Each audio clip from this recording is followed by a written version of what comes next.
Good morning again, ladies and gentlemen. Welcome to this, our fifth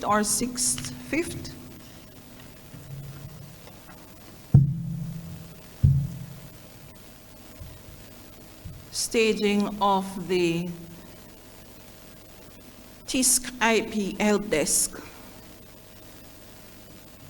event as part of Library Open Week at the UWI Mona campus. At this time, we welcome all the participants online. I see representatives from JIPO, Mr. Wong Sam. I see here that Dr. Pamela McClocking, senior member of the university community, is online, and other senior members of the university community. Dr. Sharon Smith from MEC. Welcome, welcome. At this time, we will start out with Miss Rosemary Runcie in prayers to bless the occasion. Ms. Runcie?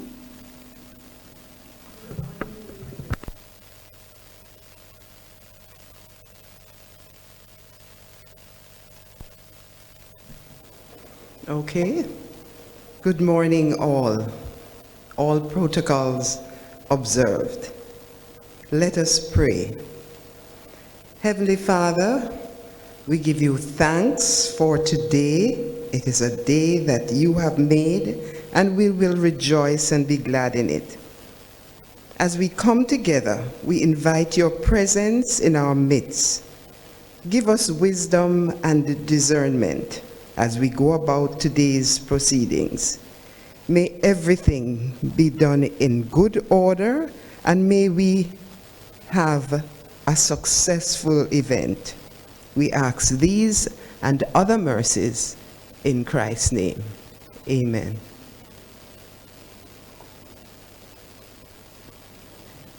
Thank you, Ms. Runcie.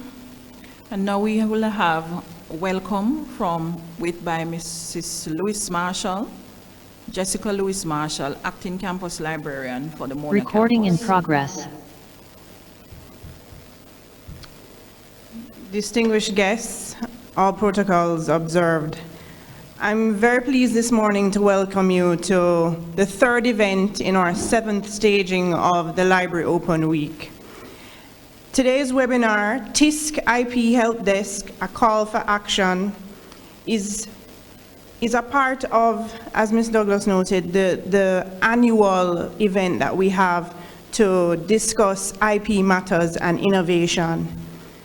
The library has been working with collaborators like JIPO, MEC, MORI since 2018 to expand this project on the campus. And we've been doing this through staff training, sensitizing, and outreach events. And we're hoping that today is an opportunity to explore these matters and chart the way ahead. Today we have some distinguished speakers on the program. This morning we'll be hearing from Mr. Jason Wangsang, Assistant Patent Manager at JIPO, our very own Ms. Myrna Douglas, Law Librarian and Head at the Law Branch Library, Mrs. Lalita Davis-Massis, University General Counsel, and Dr. Natalie Cortese, Attorney at Law, Non-Practicing, Senior Lecturer and Associate Dean of Outreach and Continuing Legal Education. In the afternoon, we'll be hearing from Professor Daniel Kaur, Department of Computing, Dr. Trevor Yee, UWI Natural Products, Dr. Justin Koo, Lecturer and Deputy Dean, Graduate Studies, Research and Outreach, our own Dr. Sasisa Harris, Head of the Science and Engineering Branch Library, Lieutenant Colonel Junior Brown, Officer in Charge at the UWI Cave Hill Law Library, and Dr. Fujan Nazurzi, I hope I've gotten that correct, her head at the VLEX Caribbean region. Thank you, speakers, for agreeing to share your expertise. I'd also like to thank the organizing team headed by Ms. Douglas, who've ensured that this event will run smoothly. And once again, a warm welcome to you, and do enjoy the program.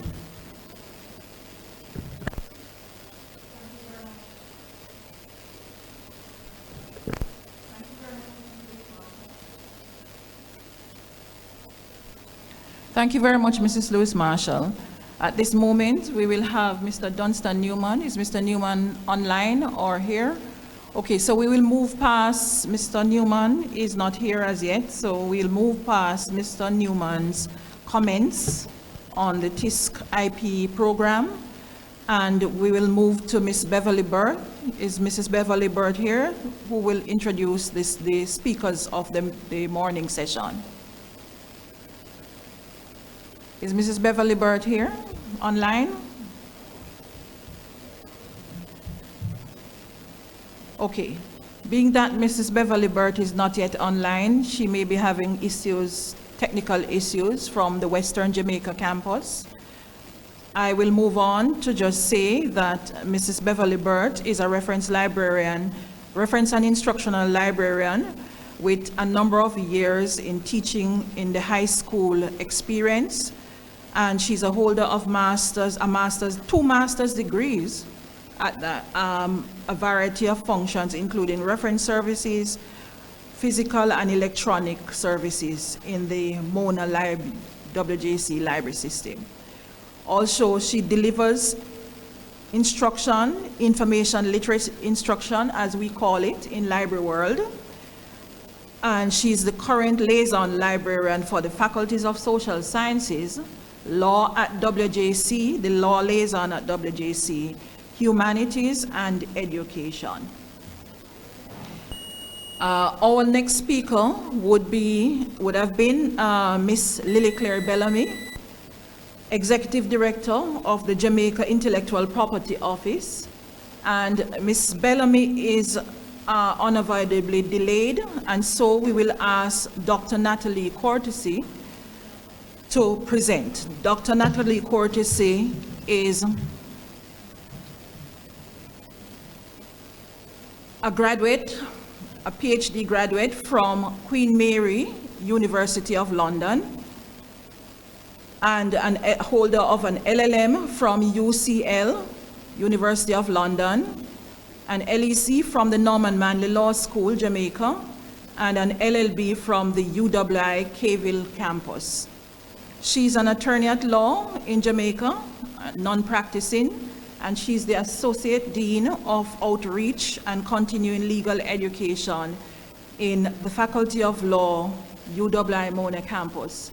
Dr. Natalie Cortesy is one of the senior members of the university community at the Mona campus that the library can certainly partner with to ensure that we can move forward in providing legal education to lawyers and legal researchers and practitioners in the Caribbean region, if not throughout the world, for CLPT points and so on. I don't know that we have the stamina to match up to Dr. Natalie Cortesy to actually engage in such program, but we will see what's happening going forward. At this time, we will ask Dr. Natalie Cortesy to commence her presentation. Welcome, Dr. Natalie Cortesy. Thank you so much for quite an introduction. I am happy to be here, always happy to partner with the Mona Law Library. And in particular this morning, it's a pleasure for me to engage with TISC, collaborating with WIPO, the World Intellectual Property Organization, and JIPO, the Jamaica Intellectual Property Office, and all your other stakeholders, because of course, I am a notorious IP addict. This has been my research area and my lifelong research passion. I'm hoping, Myrna, that I can share my screen. Is it possible? Can you allow me to share my screen? I have a PowerPoint presentation.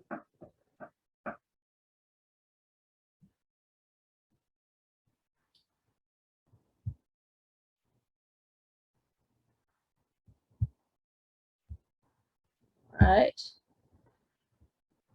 If you could just confirm for me that you're seeing my screen. Is visible to us. Oh, wonderful. So this morning, I wanted to talk a little bit about artificial intelligence, use of useful knife and mortal dagger. I'm sure that this is one of those novel topics that everybody has been wondering about. And so I thought I would speak about artificial intelligence, which I think is not only topical, but I think something that we cannot avoid moving forward in the world of intellectual property and in innovation, technology, and also as it relates to our library thirst. So perhaps just a bit of background. We think about symbolic information processing as the way that computers have historically been used to capture information, to assess data, and to produce us with some results. And so intelligent human behavior consists of processes that can be formalized and reproduced in a machine.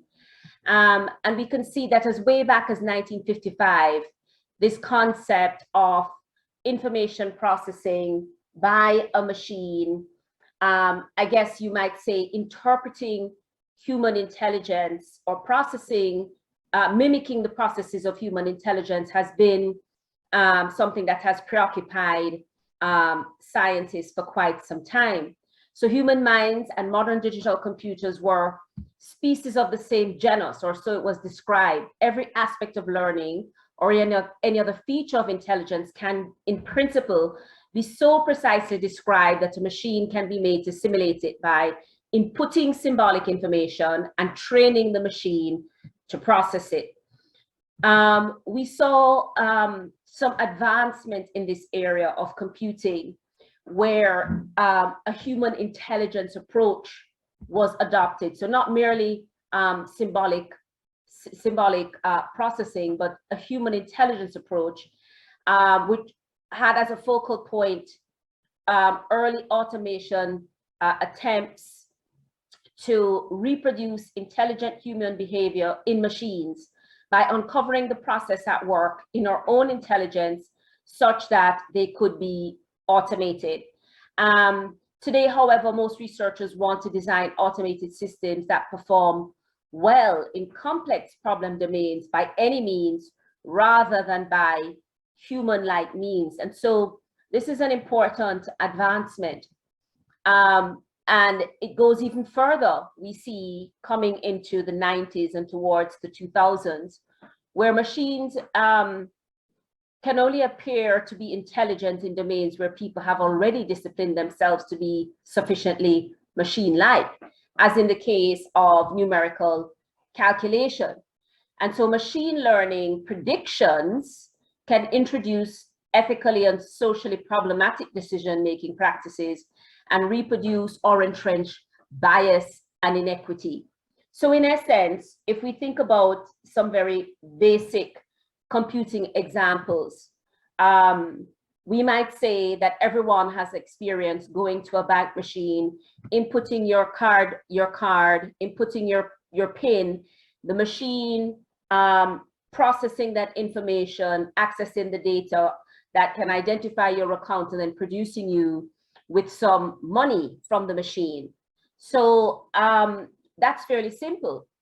But we think about a process more highly advanced where, let's say, surgeons are now using robotic arms to produce very specific tasks in medical surgery that otherwise or formerly was done freehand, but now with this artificially intelligent robot, in that procedure, they can do it with much more precision beyond human intelligence, and perhaps also this concept of machine intelligence. So what about a working definition? How can we just kind of crack it down? Nuts and bolts, what are we talking about?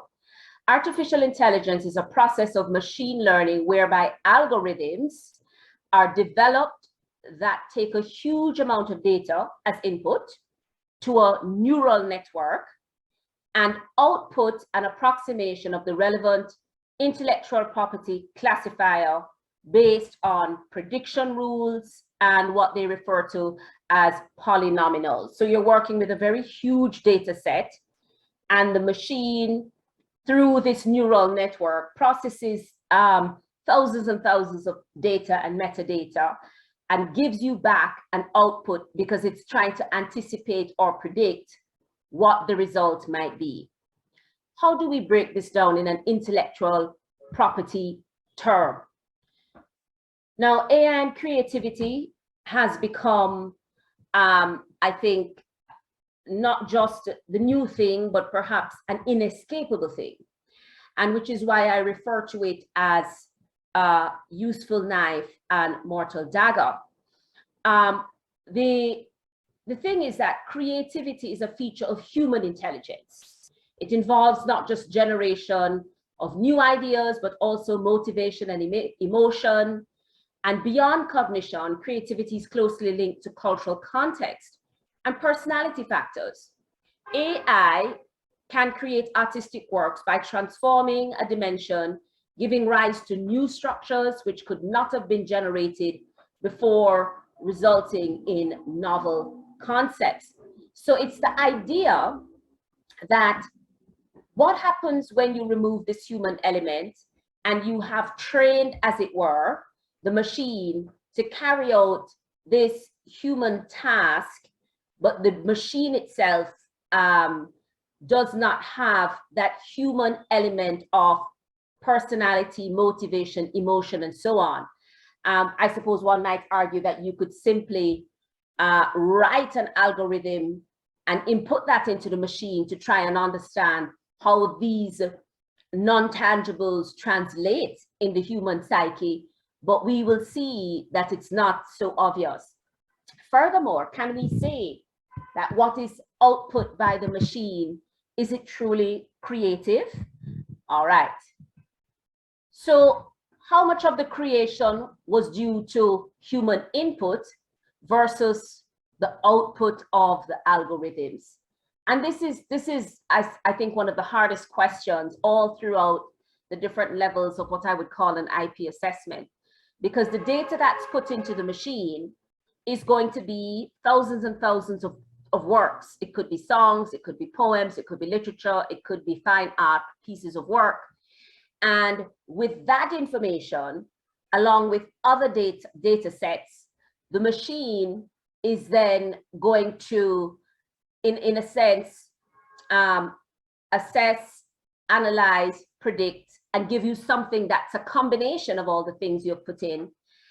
Is it really creative? Do we need to rethink what we mean by creative? And of course, is there a requirement for creativity when we think about assigning intellectual property protection to certain works?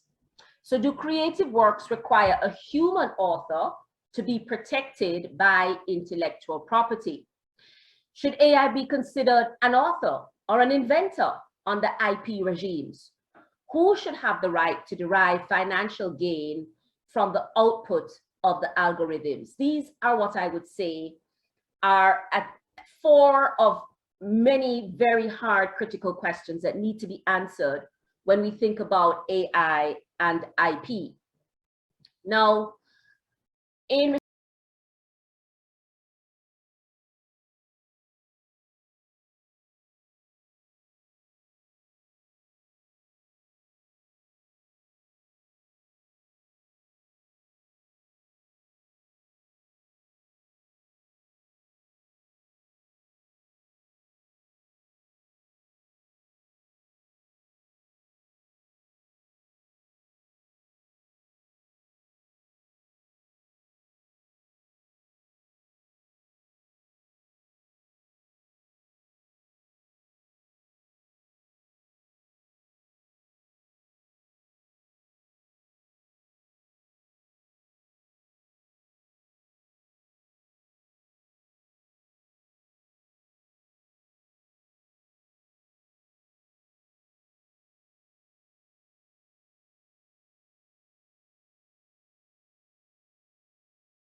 Mrs. Beck, My video.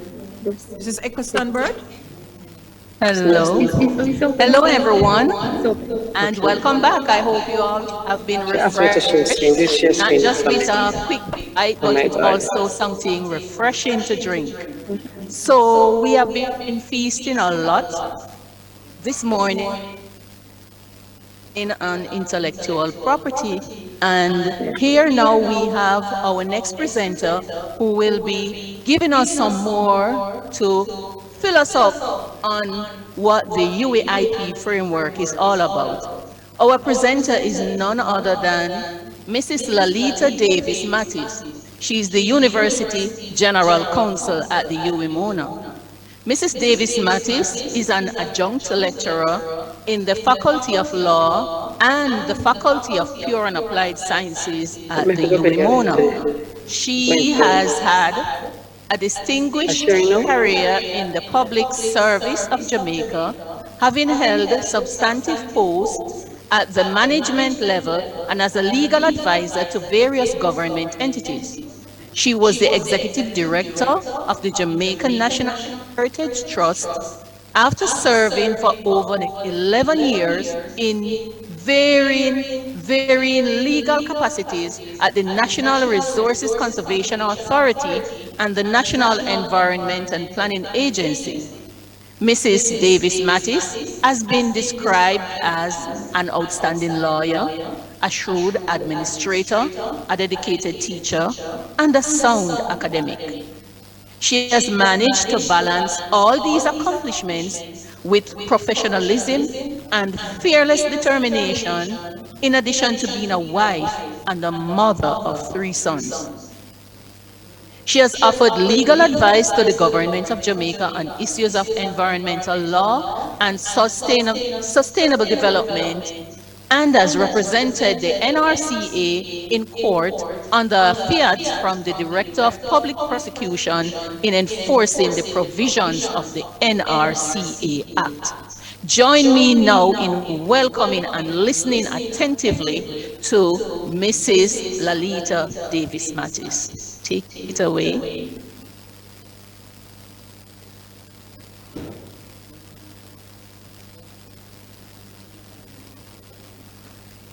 Thank you. Good morning, colleagues. Good morning, everybody. And thank you very much for that very generous introduction. I'm going to put up the presentation. So I'm going to go into, no, slide.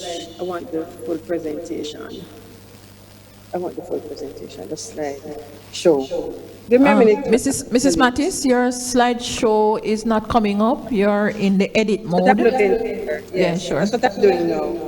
Thank you.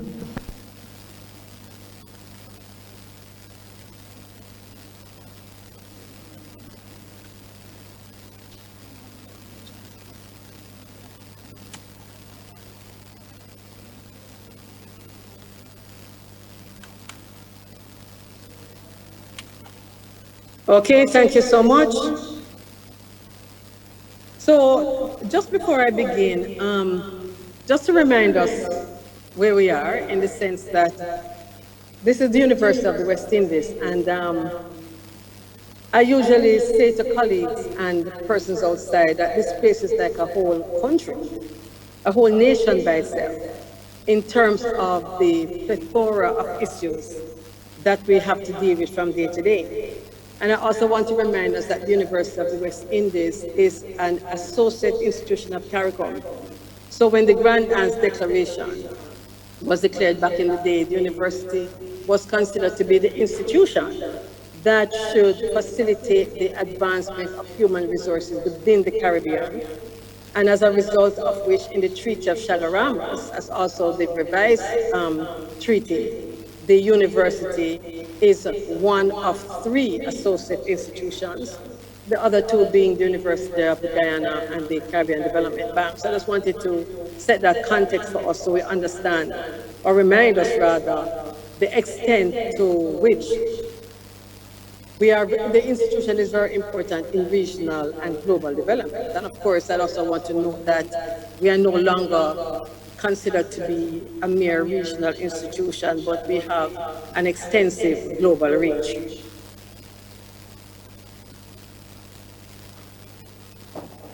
Sorry, I'm getting some help here for my slide changing. This one? No, this? Okay, so I am, in terms of the policy objective, the objective of the policy, now let me, so currently we have our 2015 IP policy that governs us, but there is a 2021 version of a new IP policy. And what I'm going to be focusing on would be the new IP policy. It has not yet been fully adopted because the unions had some comments on the policy. And so the Office of General Counsel is expected to facilitate the completion.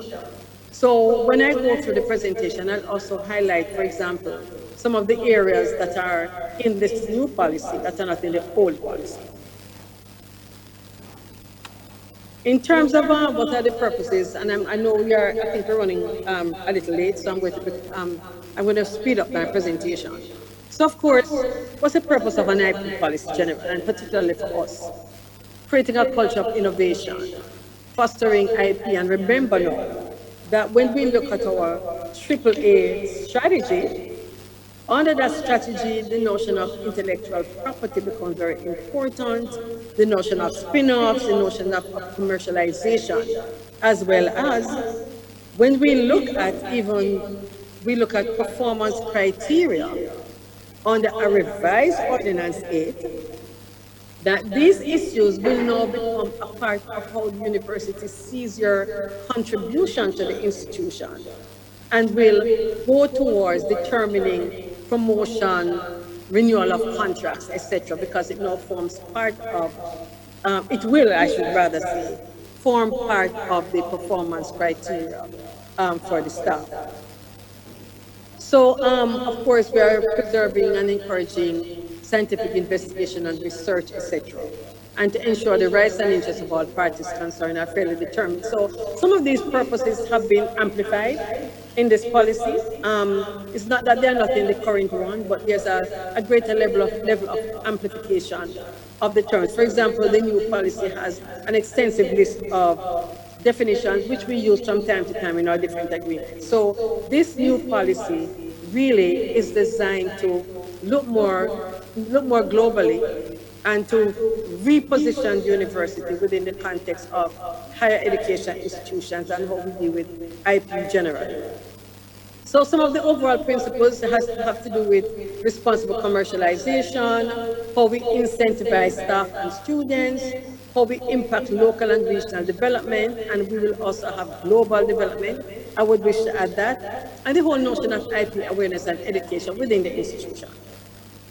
Now, in terms of IP that's created by staff members, I'm going to call it the old policy and the proposed policy. No, let me say the current policy and the proposed policy. So the current policy, of course, speaks to the fact that staff members do own your IP when you create it, your IP in your coursework, in your course material. But what happens is that the university, the policies allow that when you do that, you basically are also under the policies assigning a royalty-free license to the university to use the IP. That is always a point for discussion among staff members in terms of how do you apply that. And it has different implications. And it also has perhaps even more implications as we think of our more hybrid methods of communicating with our students in terms of virtual teaching and learning. In terms of course materials and in terms of also research contracts, we know what IP emanating from research contracts. Usually those are subject to the contract itself, and I will tell you from the perspective of my office that these are terms that we have to negotiate from time to time. And I would also encourage staff and students to ensure that we negotiate these terms, because one of the key elements in terms of when we are negotiating these contracts is that we have to ensure, at least from our end, as the legal advisors to the university, to ensure that staff members who are engaged in these research contracts, that we secure their IP benefits.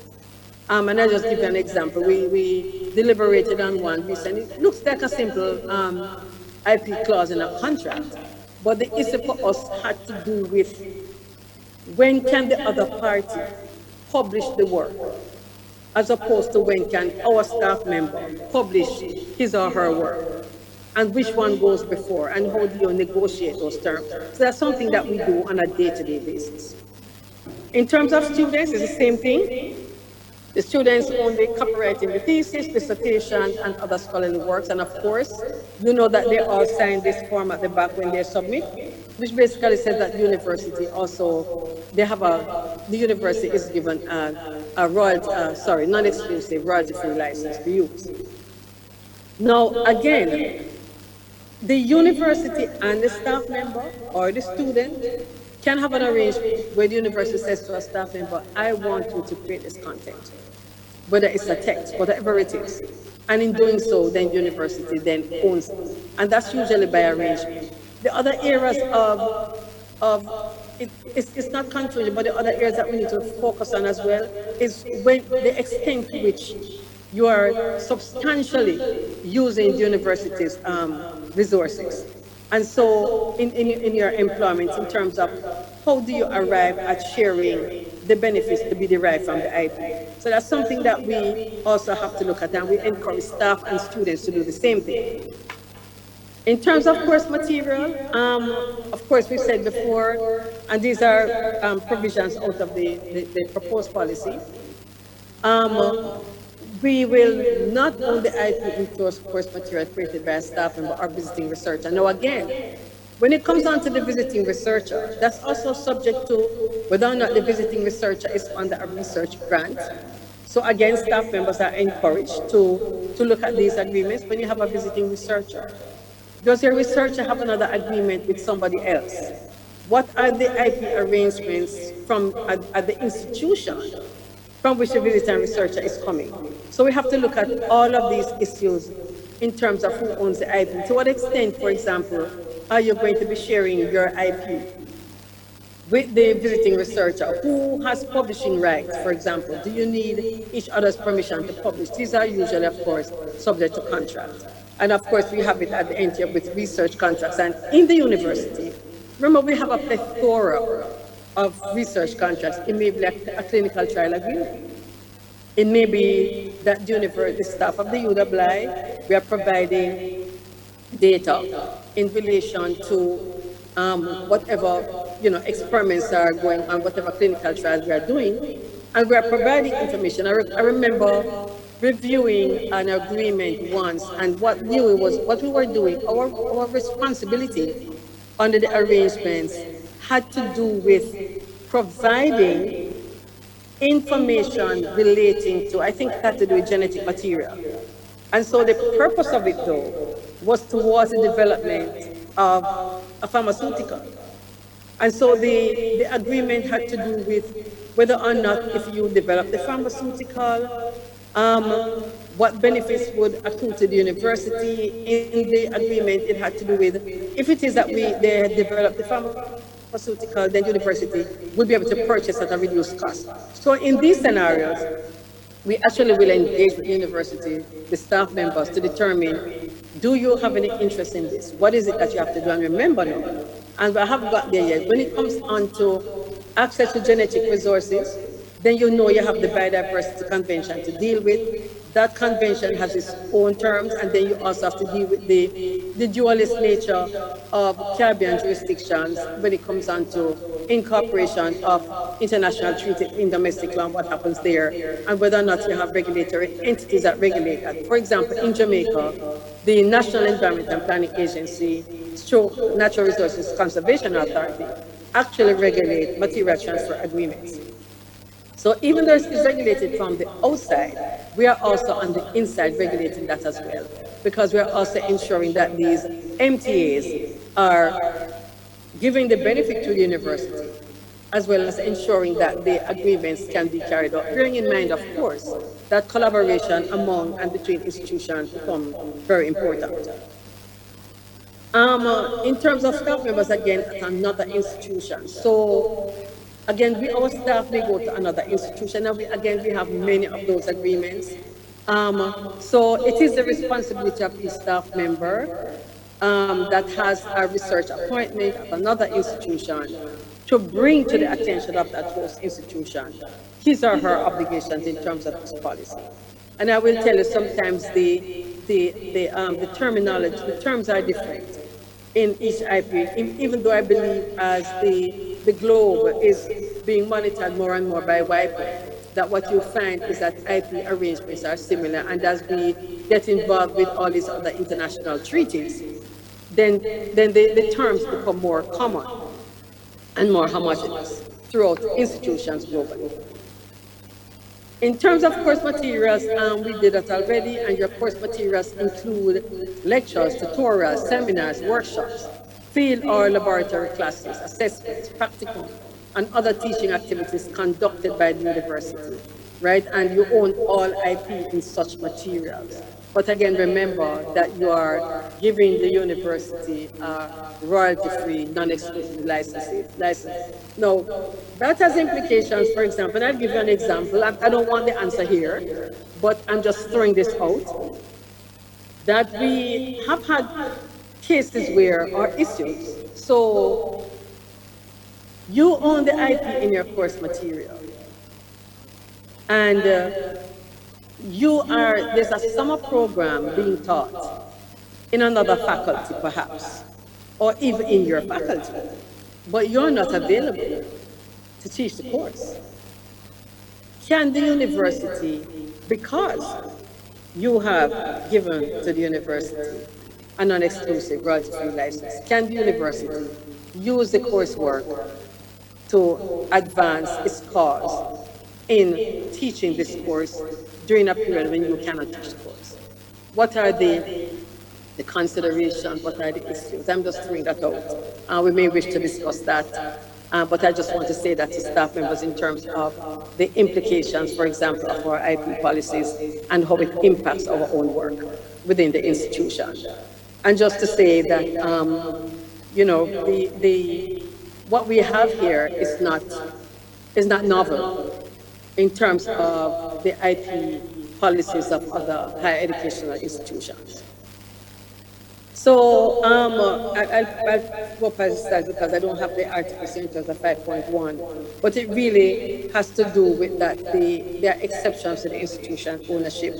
And of course that has to do with, for example, the extent to which you use the resources of the university. And remember, when you think about it, especially for academic staff, the way for UII, the way your contracts are set out or negotiated, is that you basically are what we call continuously employed by the university. Which means that even, remember, even during the summer period, you are still continuously employed by the university. So the university could one year say, you know, we're going to run summer programs right throughout. And there's nothing, in other words, that's what the university is saying, that I want a summer program in corporate law, for example. But the staff member had planned to take up a fellowship somewhere else, but that's what the university wants to do that. So how do you deal with issues like that? And in terms of substantial use, a substantial use, I think, is defined also in the policy. So again, we dealt with IP emanating from research contracts, which we say are negotiated, and they differ greatly from institution to institution. They differ greatly from higher educational institutions, from another type of research institutions that's not a university. So the contracts really do differ. There are a number of donor contracts. I'll just give you an example. We did one recently. Now, this doesn't necessarily have to do with IP, but more with data protection, but just to tell you how they can differ. The original agreement said that we should keep the data for 7 years, but then the law in the US changed, and the law changed to say that the data must be held for 25 years, which automatically means that you're now passing on that term to us in order for us to continuously participate in the agreement. So we do have issues sometimes, and that's another area that we say to staff, that you also have to keep up to date with what your contract is saying, keep in touch with your other parties, etc. Now, let me skip this slide because I think we have spoken about that. This has to do really and truly because sometimes you have staff and students who are collaborating on a particular research project. And so you also have to ensure that what it is that you're doing in terms of how you address those IP arrangements as between staff and student. Because we had an issue again the other day where there was an issue relating to the staff and the students and whether or not, so the student was saying it's my IP, and by the way, that is common. That is actually very common throughout the institution. So again, we encourage staff and students to look at the IP ownership issues in terms of how you do your own business. And maybe it is that you do have to enter into arrangements. Now, the IP policy has a list of appendices that are geared to facilitate the implementation of this policy. In terms of donors, donors again may negotiate IP arrangements with students and staff, and again, we have to be very careful in terms of how we do that. So the donor may very well give the student a scholarship because, and in that scholarship agreement, the donor wants the IP. So there are areas, and this doesn't only have to do with, scientific research. It's almost anything, any area. And these are terms that we literally negotiate in every single contract that comes before us. Again, with visiting researchers, we mentioned that already, in the sense that, again, getting into dialogue with your visiting researchers before they arrive here. What is it that they're planning to do? What are the implications for joint research, for example? And how does it impact your work as staff or students within the university?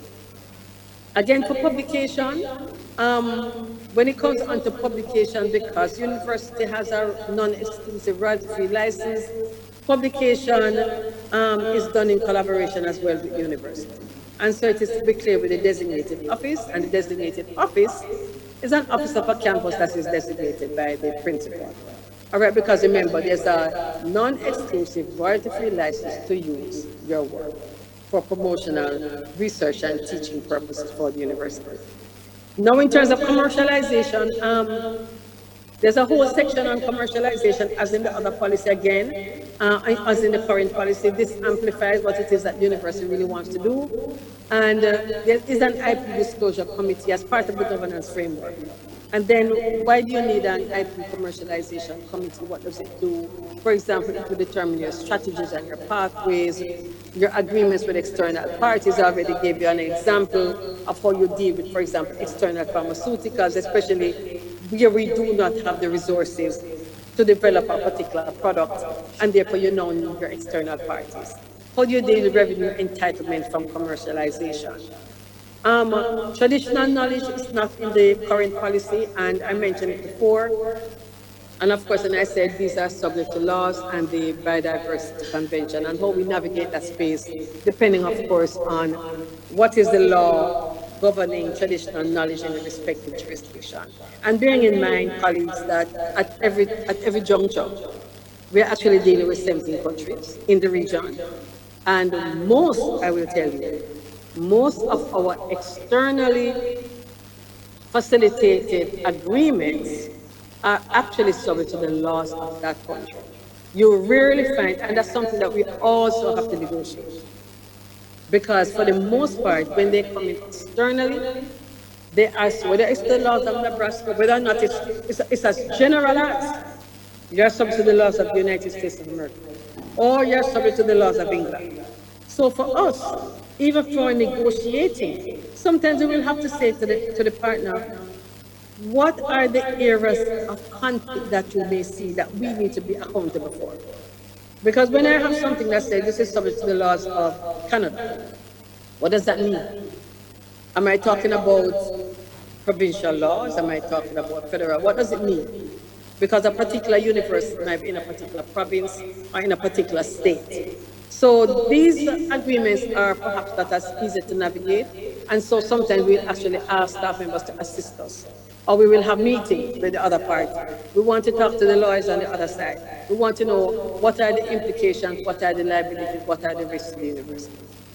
In terms of enforcement, another very interesting area, because for students, the suggestion in the new policy is that it is incorporated in your student contract. Now remember, in terms of staff contracts, and I stand corrected on this, I don't know if there's any HR personnel in the meeting, but how I understand it is this, is that all our contracts as staff are subject to the existing policies within the university, and as may be determined from time to time. If that is the case, and if that is an accepted term in our contracts, it simply means that when this new policy is accepted, is passed or promulgated rather, for better a word, then it simply means that there's an automatic incorporation. The new policy also talks about rights in our performance, and again, the rights in the performance belong to the staff member, but again, there is this non-exclusive right for the university to use. Now, what does that mean? So we need to, that's an area also for you to, can examine.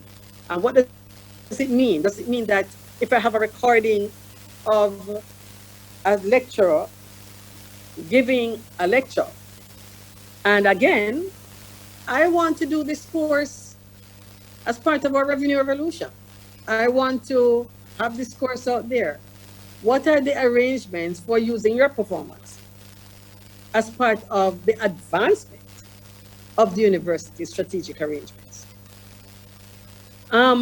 In closing, I know that this is really an abridged version of what it is that we have in front of us. But in closing, I just want to say that the UWI is at the forefront of technological advancements. That's actually where we belong as an institution, not only a regional institution, but a global institution. That's where we are. Thank you very much for engaging me. And thank you very much again for the opportunity to share. And Myrna, I think this is perhaps the time for questions or discussions. Thank you so much, colleagues. Thank you very much. Thank you very much, Mrs. Mattis. You have always been so supportive towards library. And Mrs. Mattis is one of those senior colleagues on campus who almost day and night you can call on her to kind of give you some guidance on what direction to take to understand a question, an IP question. Dr. Cortes is one of those other senior colleagues who I can always rely on to steer me in the right direction in terms of, understanding the legal jurisprudence and to figure out what is it that I should be finding, what is it that I should be researching in order to satisfy the university community and the Faculty of Law more specifically. So thank you so much. It was an interesting presentation. And there were a few things that you mentioned, Mrs. Mattis, that came to my attention forcefully. The very fact that we're in a space where we're actually sharing in terms of intellectual property, University of the West Indies sharing with their students, whose copyright it is. Those are some of the questions that are usually asked. And also you have distilled some of the possibilities that the university can engage with. And I'm encouraged by that because one of my thoughts in terms of this whole TISC IP Helpdesk thrust is immersion of students into an understanding of how, what their copyrights are, what their rights are, their intellectual property rights are, and how they themselves can benefit from this, these rights in partnership with the UWI. And I looked at some of those possibilities maybe 5 years ago, where I went to the US ETDA, that's the United States Electronic Thesis and Dissertation Conference, and I heard them discussing the whole matter of that kind of partnership in terms of copyright thesis and how you treat some of these things. And so various universities have these different programs, including some that have print on demand kind of arrangements between the university and the students, the PhD, the postgraduate students. And so it's important that we look very critically at how we will approach things going forward in terms of this whole TISC IP framework, the ecosystem, and so how we can commercialize and assist even those very students who sometimes come back to do another PhD or another master's. And so how can we engage with them and partner with them to ensure that they can monetize their research, because it is excellent research output that we have here at UWI in terms of the institutional repository of thesis in our West Indies and special collections, which at this time is not at its maximum in terms of accessibility. But I know there is a wealth of research there waiting for the world to access. And so maybe one of the approach is print on demand thesis in the form of a book with the University of the West Indies institutional branding there, showcasing the university as a high-ranking university on its cover so that it can get all over the world where the demand is requested. And I think we already have a lot of the infrastructure in place, including the UWI Press that is available to us to partner and to engage with this kind of print on demand, because very often students, researchers from all over the world, they're asking for our thesis because they see them in the UWI link and the OPAC. While they are searching, they come across them. And this is, I believe, one of the ways that we can move forward. And so I am very, very happy, Mrs. Mattis, that you presented here today, because it has brought home to me once again that there is a number of possibilities available to us. Dr. Smith, Sharon Smith here in terms of commercialization is here. She's hearing, and we hope that we can wrap it up and wrap up this, move this TISC IP Helpdesk program forward from all nodes across the UW Mona campus, and so that we can position ourselves as a model to the other campuses, Hayville, St. Augustine, and the Open Campus, as well as the 5th campus. So we want to be able to put ourselves in that position. And we heard what Ms. Lily Claire Bellamy said about the possibility for training, for us to scaffold ourselves further and to ensure that we can achieve all this. Well, I don't want to proceed any longer and talk any longer, because it's not my presentation, it is Mrs. Mattis' presentation. And so I'm so sorry I got into all of that. But it was an interesting, and it's a lot of food for thought, a lot of things for noting, so that we can be able to get that guidance, have that guidance, and move on. At this time, I think I would not want to, while we would like to ask if there are any questions, any burning questions from the chat. I don't see any questions being posted on the chat. And I don't hear any questions coming from the audience here at the multifunctional room. We are going to hold any other questions for Mrs. Mattis and have Dr. Kaur present. And so we're not going to delay him further, but what we're going to do is just basically to introduce you to recording stopped. Myrna, if I may, Myrna, just quickly, I am actually in Recording in University progress. Finance and General Purposes Committee, so I believe in you. I just want to say to colleagues and our partners online, you can always reach out to our office for further clarification. And of course, Myrna, as you know, I will make myself available for any further consultation that is required. And any questions anybody has to ask, I think we need to get to the place where we actually understand the IP framework for the university and how we interface with each other as well as with staff and students. Thanks again, colleagues, and enjoy the rest of your day. And thank you, Mrs. Mattis. If we get any questions along the way, we will forward those to you. Thank you. It was really, we're honored to have had you present, and we learned quite a lot about the UWI framework, and so we know we can rely on you. Thank you so much. You can get back to your meeting. Yes. Okay, colleagues. So we're going to have a presentation from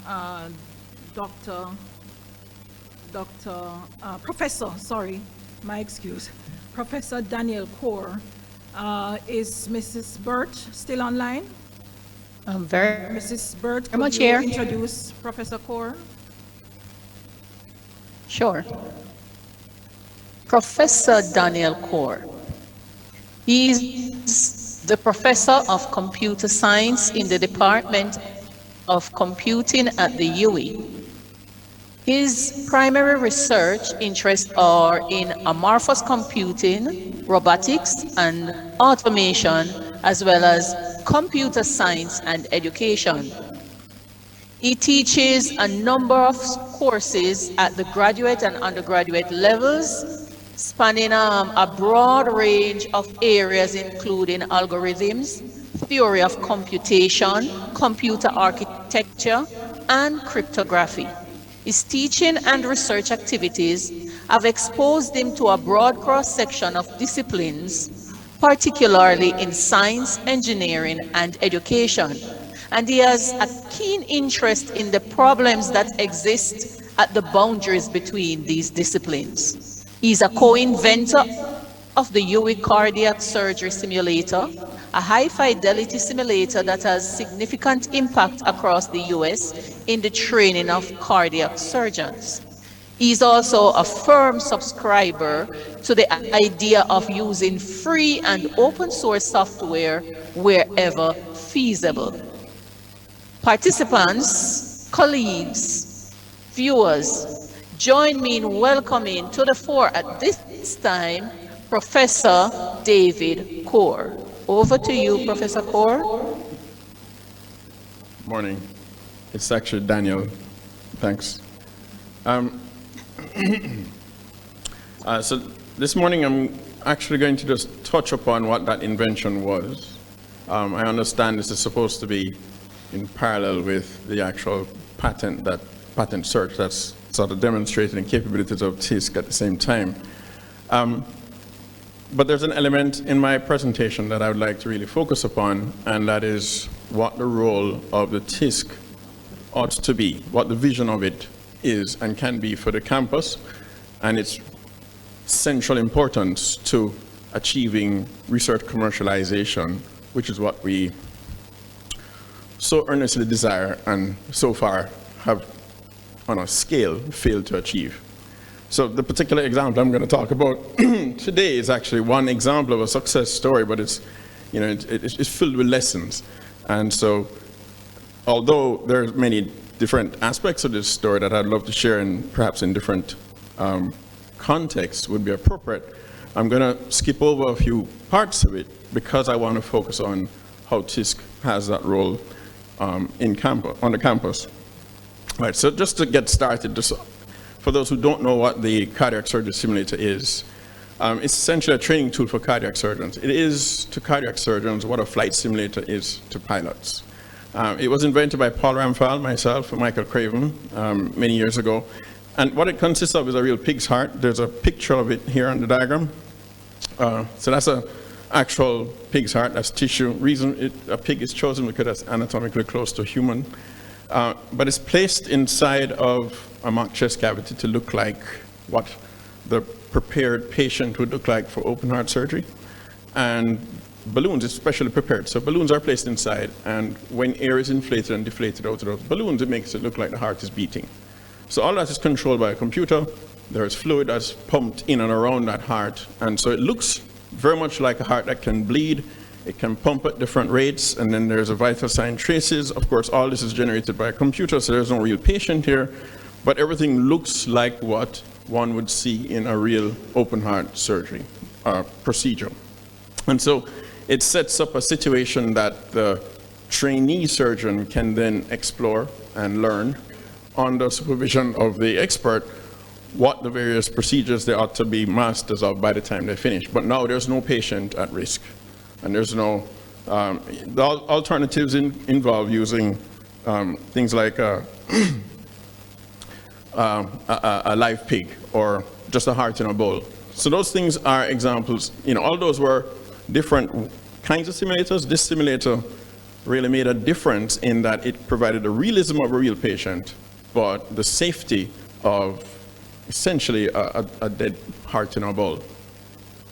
So that's the simulation, and the reason why in some regards it's a success story is that apart from some of the things that were kind of mentioned in the intro, it set the bar for cardiac surgery simulators, because when it was introduced, certainly in the US, it inspired, because it was so different, so radically different from everything else that preceded it, it sort of inspired new ideas. And for like these hybrid animated tissue simulators. But it also then changed what the expectation for cardiac surgery simulators were, because before, if students were accustomed to working on still hearts in a bowl, learning to stitch, learning to cut, or a live pig, which could get out of control and die on the table, and so you don't get to complete the lesson that you went in for. Suddenly you now have a situation that's fully controlled, and you can decide what kind of crisis you want to teach your student that day, and that's exactly what you're going to play out. So it completely changed what expectations for simulators were in the cardiac surgery space. And of course, because of that, we had a program that we had participation from about 8 different very influential US training institutions, including Harvard, Johns Hopkins, Stanford, University of Washington, a few others, and I better not leave out University of North Carolina because that was sort of the headquarters of it all. And so they formed a consortium that built a curriculum on top of that simulator. And because of that, and because of who they are, their gravitas, that kind of had an influence on, other training programs. It's not mandated. That doesn't have to be the training program that all institutions in the US have adopted, but it certainly sets the sort of standard of goal mark of here's what you should achieve. If you want to call yourself a high status cardiac training program, you ought to have a program that's based on one of these simulators. That sort of tone is what it set. And so that's what I mean by having had that influence. Now, of course, all that's great for that field. Personally and locally, and perhaps more relevant to today's topic, the key thing about this invention Recording stopped. Is that it was the first patent exploited by UE.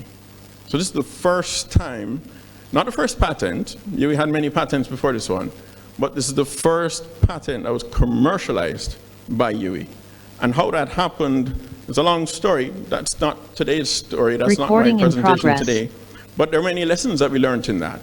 And in fact, what I'm going to kind of tell you about towards the end of this talk is a kind of culmination of those lessons learned. So, very generally, when you go from research to commercialization, you're going from an idea that needs to be tested and proved, and you do that through research. So at the end of the research process, you usually have what's called a proof of concept. You can't sell that. You can't take that to market. You can barely use it. It's something that only the inventors know exactly how to use, and they know its capabilities. It's not something you could readily, you don't show your grandmother that and say, hey, look at this cool thing I just did. The next step, of course, is to get it to that stage, get it to be useful. So that's the development process. And that development process often generates prototypes. That development process, depending on what it is you're doing, doesn't necessarily fit in what's appropriate for the university setting. Sometimes that's highly industrial. You're worried about safety standards. You're worried about context in which it would be used with other products, etc.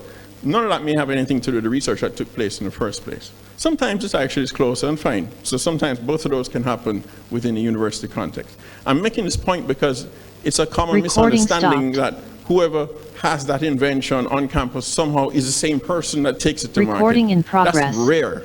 We should abolish that model from our minds because that's not how it happens, not generally speaking. It can happen, but that's a rare thing. And if you try and build a system on top of that, predicated on that model, you're likely to fail.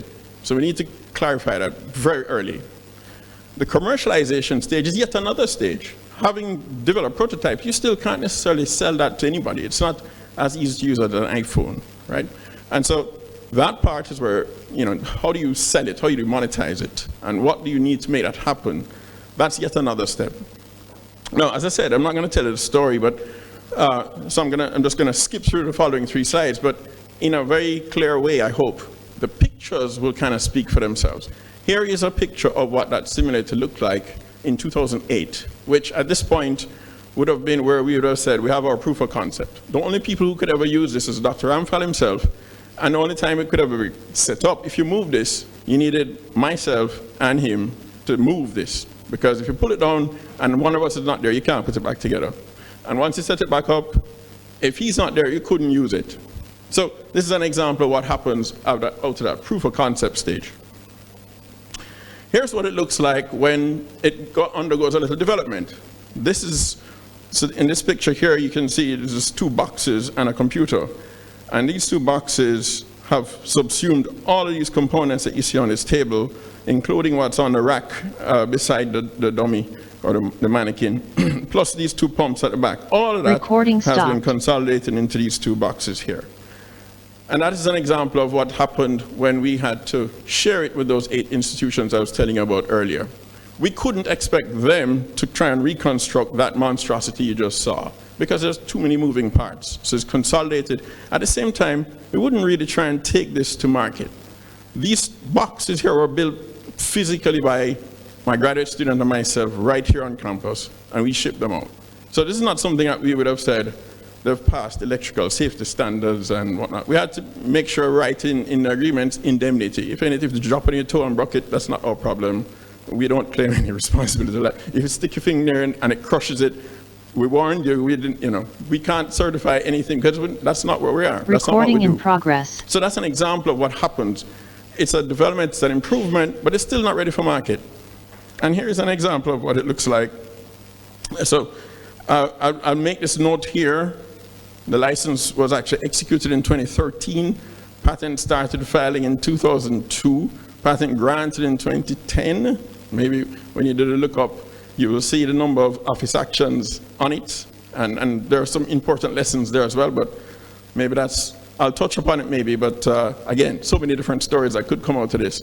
But I will try and constrain myself to how TISC can help on campus.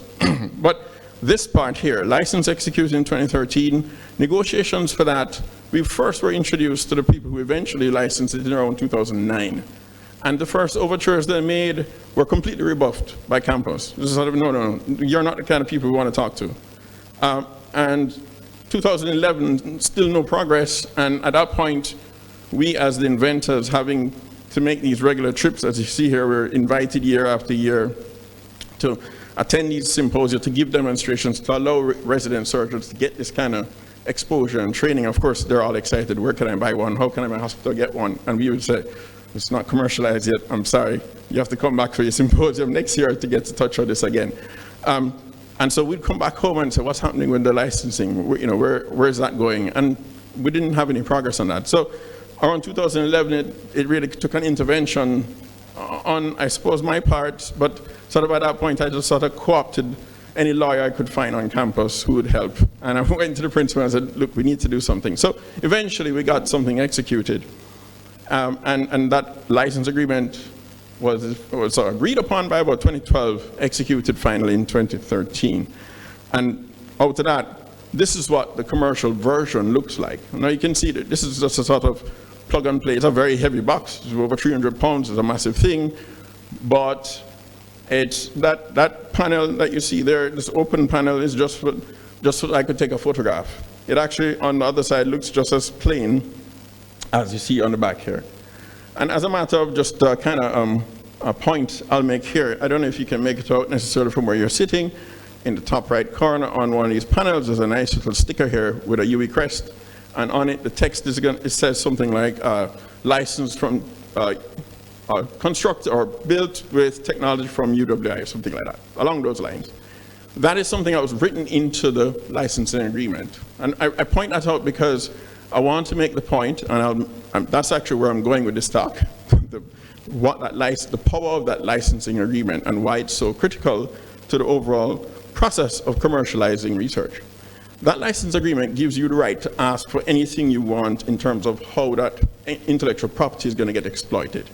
In our instance, we recognized once people landed and appreciated what was really on the ground, what we're really dealing with, that this is not a product that was going to make in millions or billions of dollars. The market is tiny. You're talking about institutions that are offering cardiac surgery training. So yes, while the impact might be really important and really significant because of the change in the way things are done that it does, when you talk about the monetary returns, you say, where is the money coming from?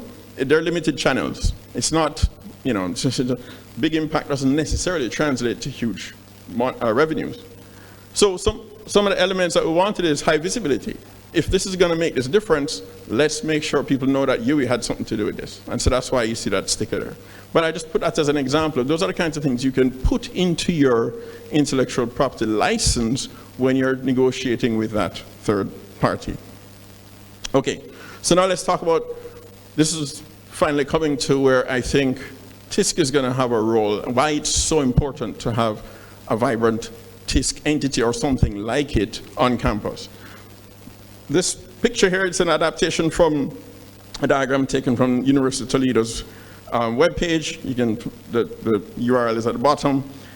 I put it here, so they've described it as a kind of cycle, and talking about the tech transfer process. And it starts from innovation, and innovation is really so it's called innovation here, but think of this as both research as well. This is what's happening on campus. This is what we do in a university. But from there, you then make a disclosure. And that would be, in our context, to Mori. So your tech transfer office is typically the generic term for that entity to which you make those disclosures. That office would then perform an evaluation on that to determine whether it merits protection, and if so, then it goes and seeks that protection by filing for it. So this is where, in all contexts, where JIPO would come in. It would be at that point, having decided that it's worth pursuing protection, that the filing with JIPO would begin. And of course, once that happens, it makes sense, once it looks like it will be granted, it makes sense at that point to start the marketing of the intellectual property, and essentially what you're doing when you're marketing it, you're trying to license it. Licensing is really the end goal. When you protect your intellectual property, you're trying to protect the commercial interest in it. If what you are doing is unlikely to be capitalized or exploited by yourself, what you're also essentially pursuing, your end goal ought to be a license agreement. That's how you want to think about it. So from an institutional standpoint, at UE, what we should be thinking about every time we go file a patent, we should be thinking, what does the licensee for this patent, or it doesn't have to be a patent, for this intellectual property that we're identifying within this discovery, what does the license for that look like? What might the licenses look like? Of course, there might be one licensee at the end of the day, but the variety of possible licenses is what should be contemplated at the point when that evaluation is being done. And so when the marketing comes, you know exactly who you're trying to reach, who you're talking to, and when you sit down to negotiate a license, you understand the terms that are reasonable to be dealing with, depending on who you're talking to. If you're talking to a small startup, you're not going to ask them for a whole ton of cash up front because they don't have it. But if they have the energy and the wherewithal and know how to take it where it needs to go, then what you might do is negotiate with them for a stake in the company. So you take equity in exchange for a huge upfront payment. On the other hand, if it's a well-established drug company and you've just discovered the cure for cancer or something like that, then, and they may not be interested in giving you an equity stake, you very well ask them for a huge fee up front. But you balance that. You understand who you're dealing with, what you have to sell, and you manage that process well. So that's what this marketing and licensing steps are really referring to. And then from there, there's the product development. Now that product development is really, and of course, commercialization. So this is really taking into account those last two stages of going from research to commercialization that I indicated before. Now, I've highlighted around this diagram, and I do this on purpose to again emphasize this point. There really are three different entities here. There's a researcher who's doing that innovation. There's a tech transfer office that's doing all the steps in between, where they're identifying what intellectual property might be. They're seeking what's appropriate to evaluate it and how it might be commercialized. And finally, the licensee is often the entrepreneur. That at that point is the person or individual who's going to take it to market, spend the time to get it well positioned in the market to make returns. Importantly, these are not the same people. And from an institution standpoint, we should think of the researcher and the entrepreneur as different entities. Sometimes it can be the same person, but just then in that case, that person is wearing two hats. So when we start thinking that way, we realize that the license becomes critical to achieving that commercialization, because that is what mediates the relationship between the person who discovers the invention or the innovation and ultimately the entity that takes it to market and how it gets exploited. So the license is what mediates that. That's why it's so important. Now, in our ecosystem, this is just a sketch of kind of a set of interactions and operations that kind of highlights, I put more in here because that's on our campus who that tech transfer office or entity is. But of course, in any other university, you just substitute your TTO for that Mori there. So the researcher, that's us. That's the entities on campus. And when you make that disclosure, Mori is going to form a team that will do that evaluation, pass it on to what's called an IP disclosure committee. You heard Ms. Mattis Davis refer to that as well. And of course, from that assessment would then come a kind of metric as to whether this is worth the investment of protection. Now from that, they will then proceed to seek protection if they decided to or not. The issue here, and this is where TISC comes in, is that the conversation that happens when this disclosure is made, when Mori is doing its fact gathering to try and understand how exactly is this discovery going to be monetized? Where is the potential for commercial operations? Although that researcher is not necessarily the one taking it to market, it's very useful if that researcher can understand how it could be capitalized. And in particular, how the various potential forms of intellectual property within that discovery could be monetized. And why that's really, really critical, I just kind of give you an example here. Because of my computing background, I'll use a software example. If somebody comes with an app that they've developed, let's say that within the app they have a service that there's some secret sauce to. Maybe they know exactly which trades to make exactly when, so they can guarantee some kind of profit margin. But that's the secret sauce. They don't want to tell anybody. You might say, hey, okay, that's a trade secret. So how are you going to monetize that? Now, obviously, if you build that into an app and say, well, I'm going to sell the app and anybody who has the app can now exercise that. Well, you just sold that capability. So if you're selling it for a fairly low price and then later on you realize that, oh, once you've sold it once, everybody's now using it and they're not buying it anymore, so now you're not making any more money after that. You might realize that, okay, that revenue model may not have been the best one. What about if you had another one where you have a subscription to the service and that service lives somewhere else, so you set up the system so that what you give away to people, and in this case you might give it away for free, lacks the capability that's your secret sauce.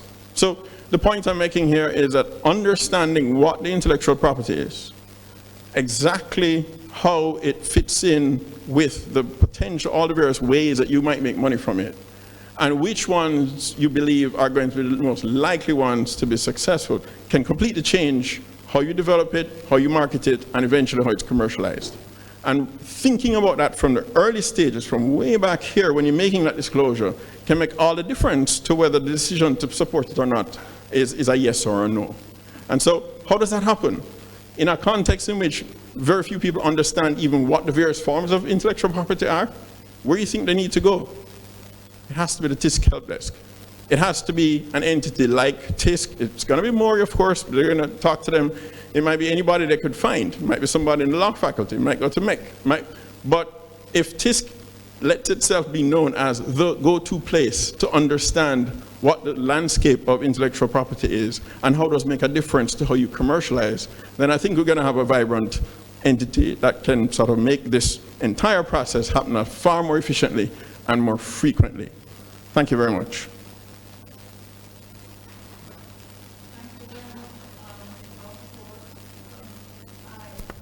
Thank you very much, Dr. Kaur, Professor Kaur. I am really grateful for your short notice. We asked you at short notice to make this presentation, and you were so ready to go for us, as always. And so it was an interesting presentation, and the charge that you have laid before us is important. And as such, I'm not sure if you can give me an opportunity to share, because I would love to at least display for librarians, for the sake of librarians, especially at UWI-Mona, Dr. Kaur's patent on Westlaw.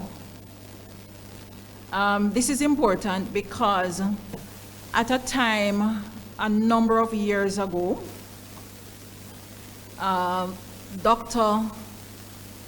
Sasika Harris asked me gently to try to assist and engage myself with information literacy in the science and engineering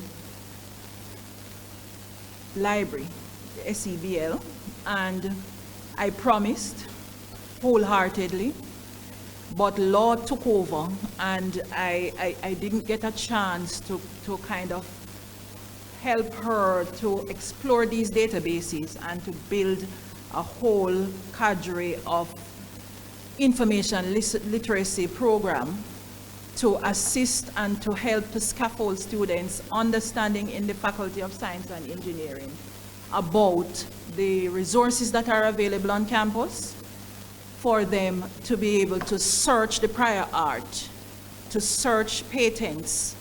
And so I didn't get a chance to, and I could tell you that sometime early last year, it might have been about January last year, when I asked her assistants to help me with the UNESCO World Book and Copyright Day celebration. She reminded me of the favor she asked me, and that I did not come through for her, but she graciously immersed herself in helping me to prepare, along with Mrs. Beverly Birch, to prepare that UNESCO event. And as such, I am grateful to her. And so when I was asked by Mrs. Lewis Marshall and Dr. Carr before her to try to focus on this objective of getting the TISC reset once more, I thought to myself, I think I'm not going to fail Dr. Harris this time around. I'm going to try to see how it can be incorporated. And incidentally, I had a situation where in a conversation with Dr. Are we seeing my presentation on screen now?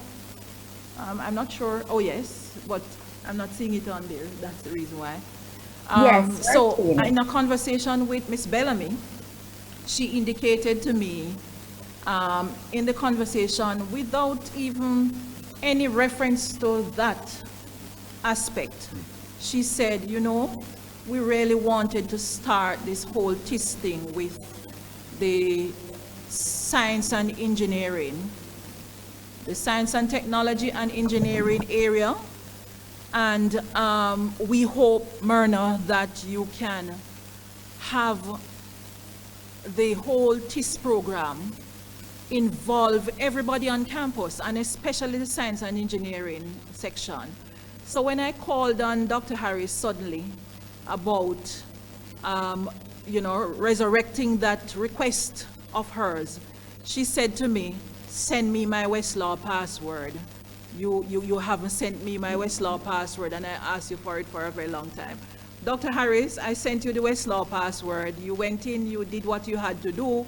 you decided to search for all the patents for all the innovators in science, and you sent me a newsletter indicating a number of reports, news on the area, saying that who is patenting, who has patent out there, and so on and so forth.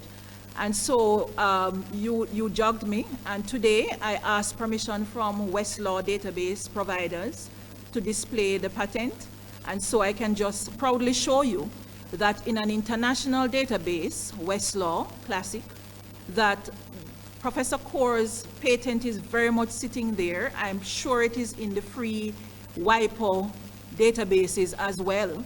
But what I'm saying is that because of the reach and the emphasis that is placed on university search databases, this patent is all over the world among all the legal professionals and all the experts in the field. So I just want to demonstrate that to you, that his patent is there, very much there, all over the world. And I'm sure that it can be boosted to further commercialization if we can certainly have students be inspired by the existence of these patents in all these various places. So, Dr. Kaur, what do you think about this? That we hope the library can demonstrate these to students in the information literacy so that I agree with what you're saying. I wanted to add one really crucial point, and that is that we don't want to exclude any faculty. And in particular, in our context, I think we're under-exploiting the intellectual property coming out in arts. We have a cultural base to work with. People know about Jamaica for what Jamaica represents, not just the sports. There are elements of that I think we need to think about. And if you keep thinking in terms of patents, you're going to leave those out, because that's not the kind of protection that's most appropriate for most of, not all. I mean, you can have software that embodies some kind of cultural element that then you can commercialize or monetize, and maybe the mechanism might be something subject of a patent. But the most likely way that that kind of thing gets exploited is very likely to be exploiting the copyright. You know, it's a piece of poetry, a piece of music. Those are the things that become the subject of copyright. Let's not leave them out. Let's make sure that whether it's the art student, the law student, the social science, obviously medicine and science, my own faculty, let's make sure that that's the objective of having a campus-wide entity like TISC. You want to open people's eyes to how just having the intellectual property, the right to exploit it, then becomes something you can monetize just by licensing it. And somebody else might be able to take it to market and make a ton of money from it. You're going to get a piece of that. So even if you're not one that's going to know how to monetize it, if you protect those rights in a strategic way, it means that we enable ourselves to be seeing more results from this commercialization that we so keenly aspire to. So I don't want, nothing what you said was wrong, but I want to make sure that everybody recognizes that it's not just about patents, speaking to people who are making physical inventions. There is a role for exploiting, it's really intellectual property. So it's what's in our minds. And what we're seeking is understanding how you can document the things that can be protected under the law, and doing it in such a way that you can strategically monetize it. Thank you very much for that. In fact, we had Mrs. Lalita Davis-Mattis just before you came in, and she presented on the UWI framework. And some of those discussions and recommendations that you're making were present in her presentation. She did mention those. And so the hope is that with this valuable information coming out of these presentations, we can ensure that we have a wholesome picture of inclusion of all faculties across UWI, all stakeholders, all nodes involved. And of course, we have Dr. Pamela McLaughlin and Dr. Sharon Smith. They're online and they're hearing us, and they're all game for this. And so we will have a wholesome approach to the campus in terms of how we are going to move forward. And as you see, you weren't here at the time, but we were also displaying the WIPO TISC implementation guide on screen. It will be shown again during the break. And so we're looking at a wholesome picture. We're looking at a wholesome approach in this thing. We're not leaving out with any stakeholders, and we want the feedback as well from various faculties. If you see that we're leaving out any stakeholders, because you're a stakeholder yourself and that you will be a node yourself, because as I said before, it's not about being resident in the library, it's about being in every single faculty and department on this campus. And that's the approach that we are committed to take in terms of a contact here, a contact there, an expert here, an expert there, and who can we call on. The information is available, it is pooled in one place in a sense to say that if you call here, who is it that you are to refer to in the science and engineering department, in computer science as a department, who would you refer to in the humanities office? And so we hope that we can just kick it off like that in terms of a wholesome ecosystem. Thank you. We thank you so very much. It's very important. So as you see, you can enjoy and go in Westlaw. Most persons on campus have Westlaw. The dean, I must laud the dean of the Faculty of Law, who is always willing to extend access to the university community.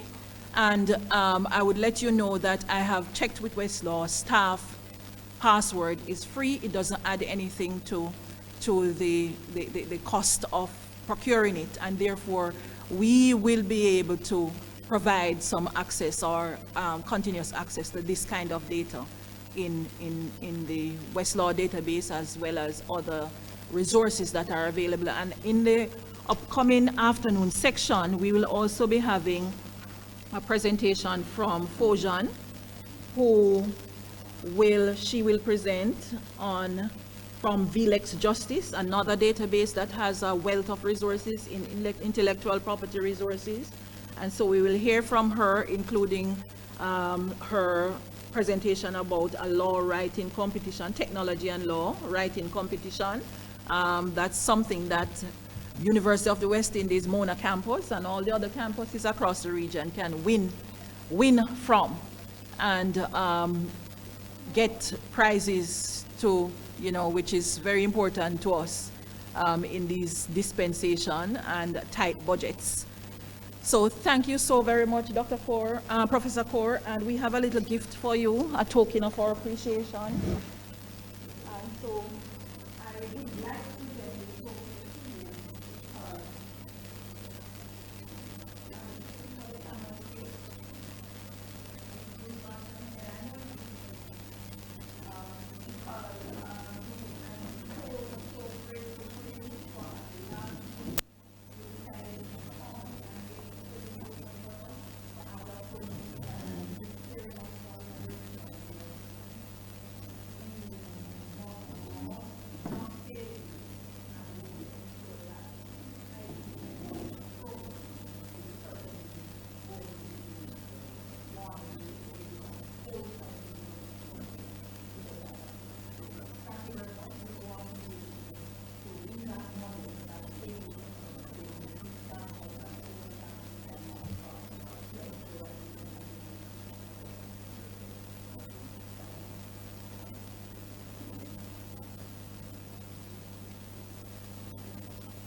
our partners and stakeholders on the campus to say something about the forging the way forward. Our important stakeholders will at this time indicate how they think from their own perspectives that we should forge the way forward. We have heard what all the other presenters have said to us, the charge that they have laid out for us, And so in terms of how we move forward, do you have any last word on that? Mrs. Lewis Marshall?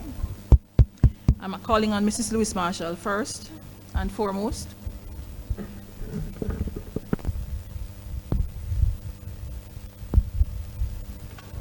Yes, colleagues, thank you so much. This morning's presentations have really kind of supported and offered a path for where we want to go, especially Professor Kaur. We've all heard of the simulator, but to see the journey that it took to get there, it became even clearer to me the very importance of the TISC desk.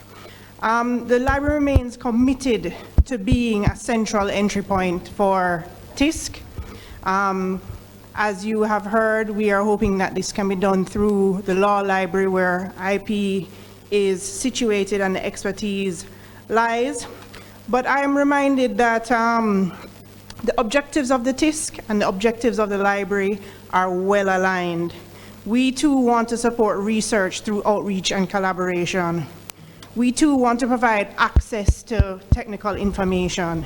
We want to support our users in the research process and help them develop innovative skills.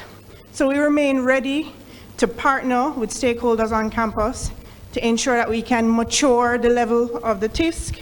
And we think that we can do this through further training, further sensitization, further Recording in outreach. progress. Thank you very much. Thank you.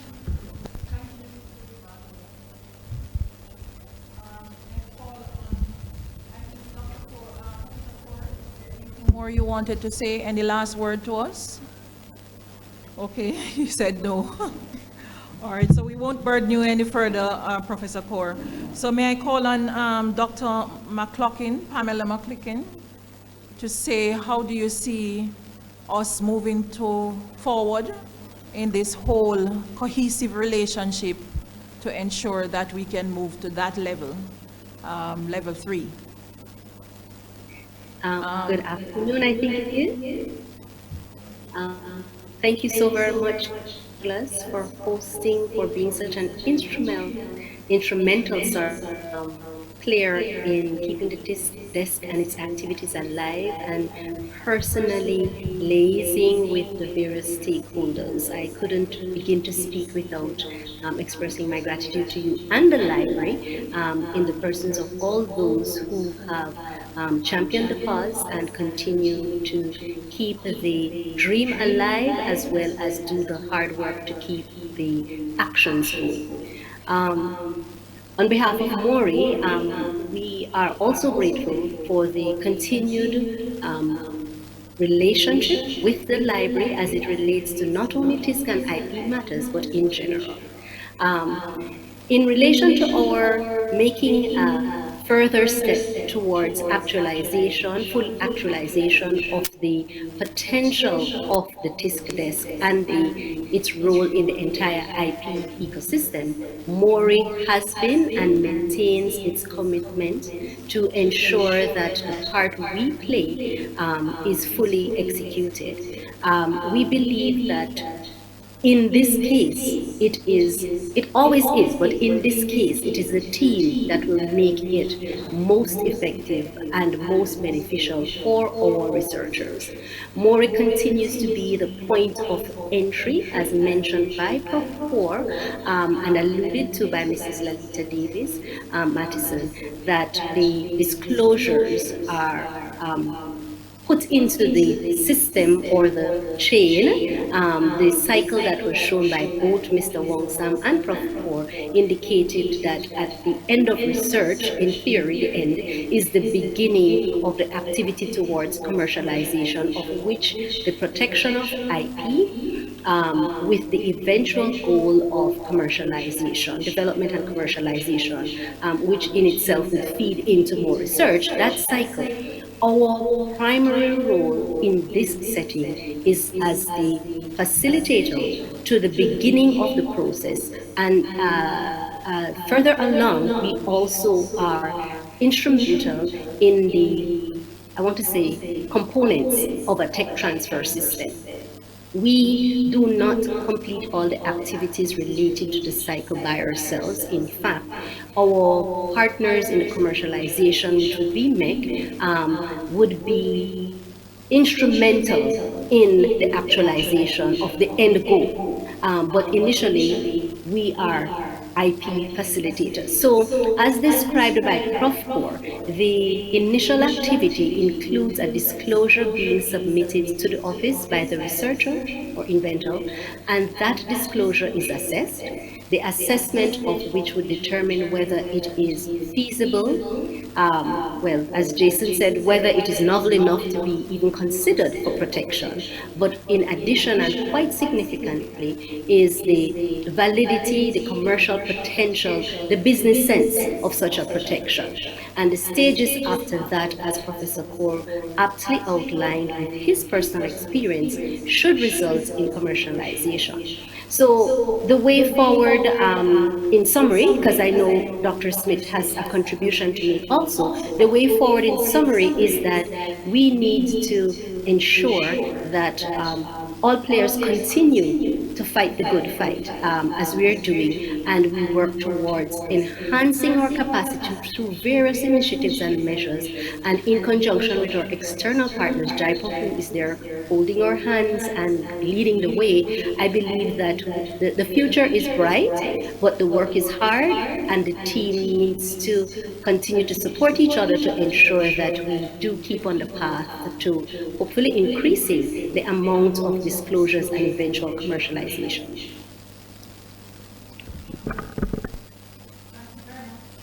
Thank you very much, Dr. McLaughlin.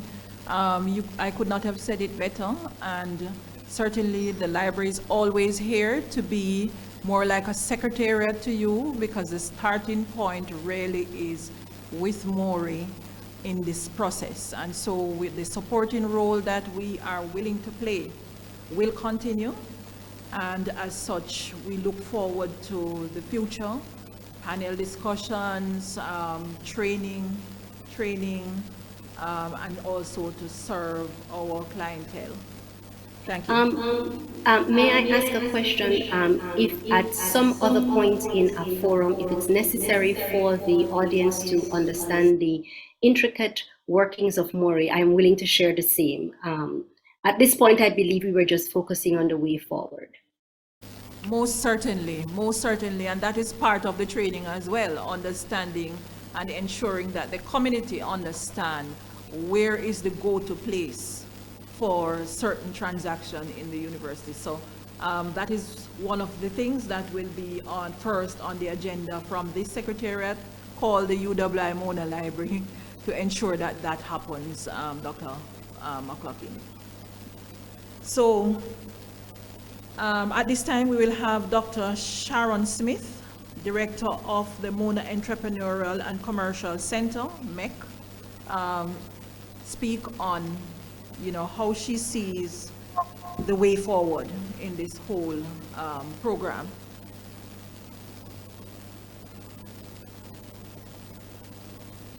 Thank you so very much, and I want to start out by observing all protocol, but also by congratulating the library, all the library team, and especially Myrna for the excellent opportunities that have been affording us in Library Week to exchange ideas, to hear what other people are doing, and all of those kinds of things. I am not too shy to admit that because MEC does not have much of a budget, people don't know who we are, and I want to make sure that I take this opportunity to tell you a little bit about us. Not a lot, very little bit. So MEC is Mona Entrepreneurial and Commercialization Center. Are you seeing the slides? Hello? Yes, we are. Yes, okay. So we are in fact a startup because we only became MEC in 2017. We are named MEC on purpose because MEC in Patois is Jamaican for to make and let us, because it's all about the action. We're a startup and a social enterprise whose mission, vision, and values are aligned with UE AAA strategy, with the UN Sustainable Development Goals and the Jamaican Vision 2030. We focus on increasing competitiveness, empowering vulnerability, Recording in progress. impacting poverty, economic development, equity, and equality. We do this with our 2 units, that one of which has been pre-existed the existence of MEC. It was called Mona Business Support Services back then, but that don't spell nothing and it didn't really tell what we really do. So the name was changed to MEC, Mona Entrepreneurial and Commercialization Center, in 2017. We added very, very recently, when we were blessed to have added an IP lawyer with experience in licensing and all those good things that are necessary for commercialization to take place. Our impact, though we're small startup, our impact has been fairly great. So if we count from Mona Business Support Services, the 6 or 7 years ago, it's 72 clients that have been served. But what I want to highlight is the number of durable jobs we have actually created. And I want to say specifically that our jobs focus on, our startups, I should say, focus on creating jobs for students on the campus, for women, and for persons living with disabilities. We also have award-winning clients who get grants and investments. We've had some changes. So when I first met the incubator, it didn't reflect the campus at all, because the campus is 70% women. And it had a little toops, a little sprinkling of women in there because it focused on ICT only. Now we have 60% women. We are more agnostic. So even though we're technology driven, we have widened the idea of technology beyond ICT. No offense to all the ICT people here, but there is more to tech than just ICT. There's agrotech, there's biotech, there's all kinds of other tech that needed incubating. And we have been pleased to open our doors to those folks. Oh, and fintech too, yes. We are working to build our network because our staff, we're a very flat organization. We don't have no people in there, right? And so we have to work through creating partnerships and building networks. And we are shifting our focus to intellectual property and technology transfer because this is the 21st century and that's where it's at in the knowledge economy. So specifically what I was asked about was the technology and innovation support center and the way forward. So the first thing, we need to continue to spread the good news of IP. Intellectual property awareness is extremely low across Jamaica and even on the campus. So we have a lot of work to do, enough work to do. Not only in creating awareness of IP, but in delivering a functional IP strategy to lead our IP policy, because it's kind of like how in the cannabis sector, you see you create a regulatory agency and then you expect it to make the sector grow. Well, IP policy not going to make IP and commercialization grow. That's the strategy that's gonna do that, and the IP infrastructure. So MEC and Mori will continue to work hard, even though we get basket to carry water. IP is more than just patents. A lot of our discussion has been around inventions, discoveries, and so on. And that actually lacks some inclusivity because we are ignoring things like trademark, copyright, designs, all of those other things. And more importantly, we're ignoring perhaps our largest faculty, well, not perhaps, definitely our largest faculty, social sciences, which are treasure trove for copyright and trademarks. If you think it's joker making that you cannot just focus on patents, Disney has tons of patents, but the majority of their money comes from their trademarks, exploiting their trademarks. So it is important to look beyond patents and be more inclusive. We have to drag the financial institutions and the government of Jamaica into the 21st century, kicking and screaming if necessary, because there is a lack of recognition of IP as an asset. And IP as an asset presents an opportunity for entrepreneurs who are not related to any of the 21 families to actually propel themselves beyond their current circumstances. It also creates opportunities for women and persons living with disability. Only when we recognize IP as an asset and have the ability to value that asset can we fully participate in the knowledge economy, or we get left behind. Our industry, and even across the region, so it's not just Jamaica, across the region, there's a very low risk appetite in industry. But basically, the relationship, the partnership between researchers, universities, and industry is critical to moving forward. And there'll be no sustainable growth, and we'll continue to see talent flight unless we involve industry and bring them with us.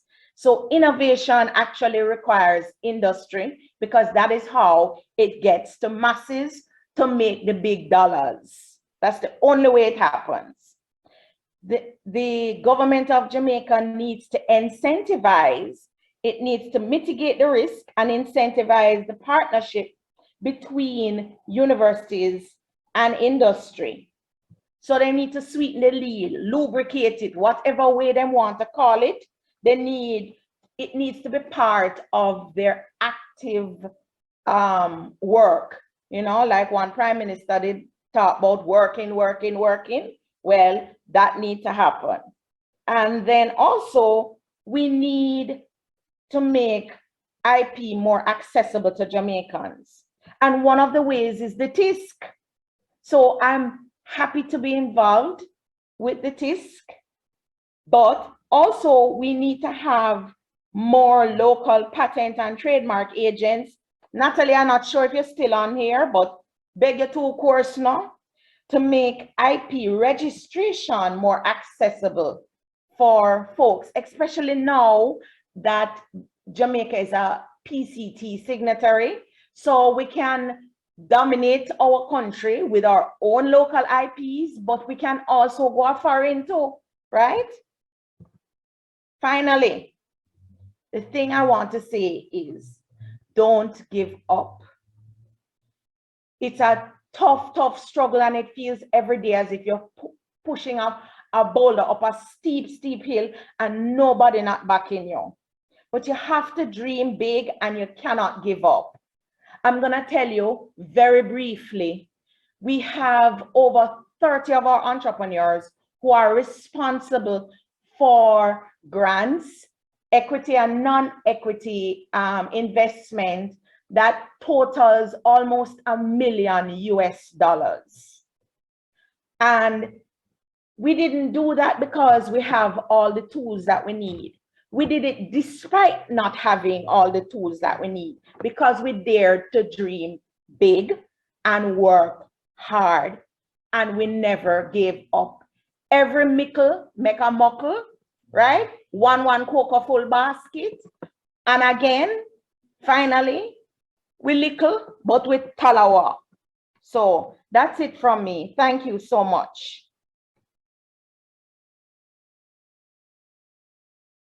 Sharon Smith, that's quite a mouthful there. And you have decided that we must take care of ourselves in terms of, you know, being little and Talawa is maybe not enough, but we need to take care of ourselves in terms of that basket. The basket the holes in the basket need to be plugged. And so I speak directly to the university administration at this point to say, you know, there is a basket, it has holes in it right now, and that it needs to be plugged for TISC IP to move forward in a meaningful way, because without that kind of support, we can only function on an empty basket, and we can achieve so much and perhaps no more, and we could be further ahead had the basket had all those holes plugged.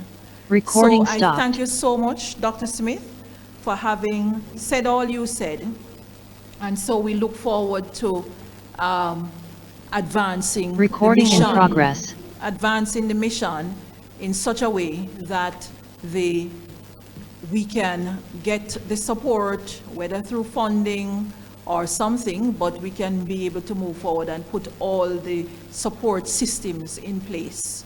Thank you so very much. We have, I think at this time, we have Ms. Lily Claire Bellamy.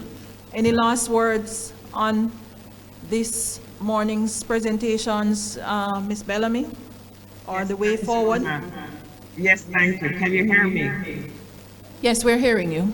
Go ahead. No, I just wanted to thank everyone who presented, and just to share, we recognize the importance of all aspects of intellectual property rights. Copyrights and trademark are critical and are very important. And in fact, Jamaica is well known for our utilization of copyright, and that's an area that has quite a wealth of knowledge and expertise in Jamaica. And in fact, for most Jamaicans, intellectual property and copyright are used synonymously. So persons will come to JIPO in the hope of registering a trademark, and they'll say they have something to copyright. I just want to stress, though, that it's not that we're leaving out the other areas of intellectual property, but the specific focus of a technology innovation support center is the area of innovation.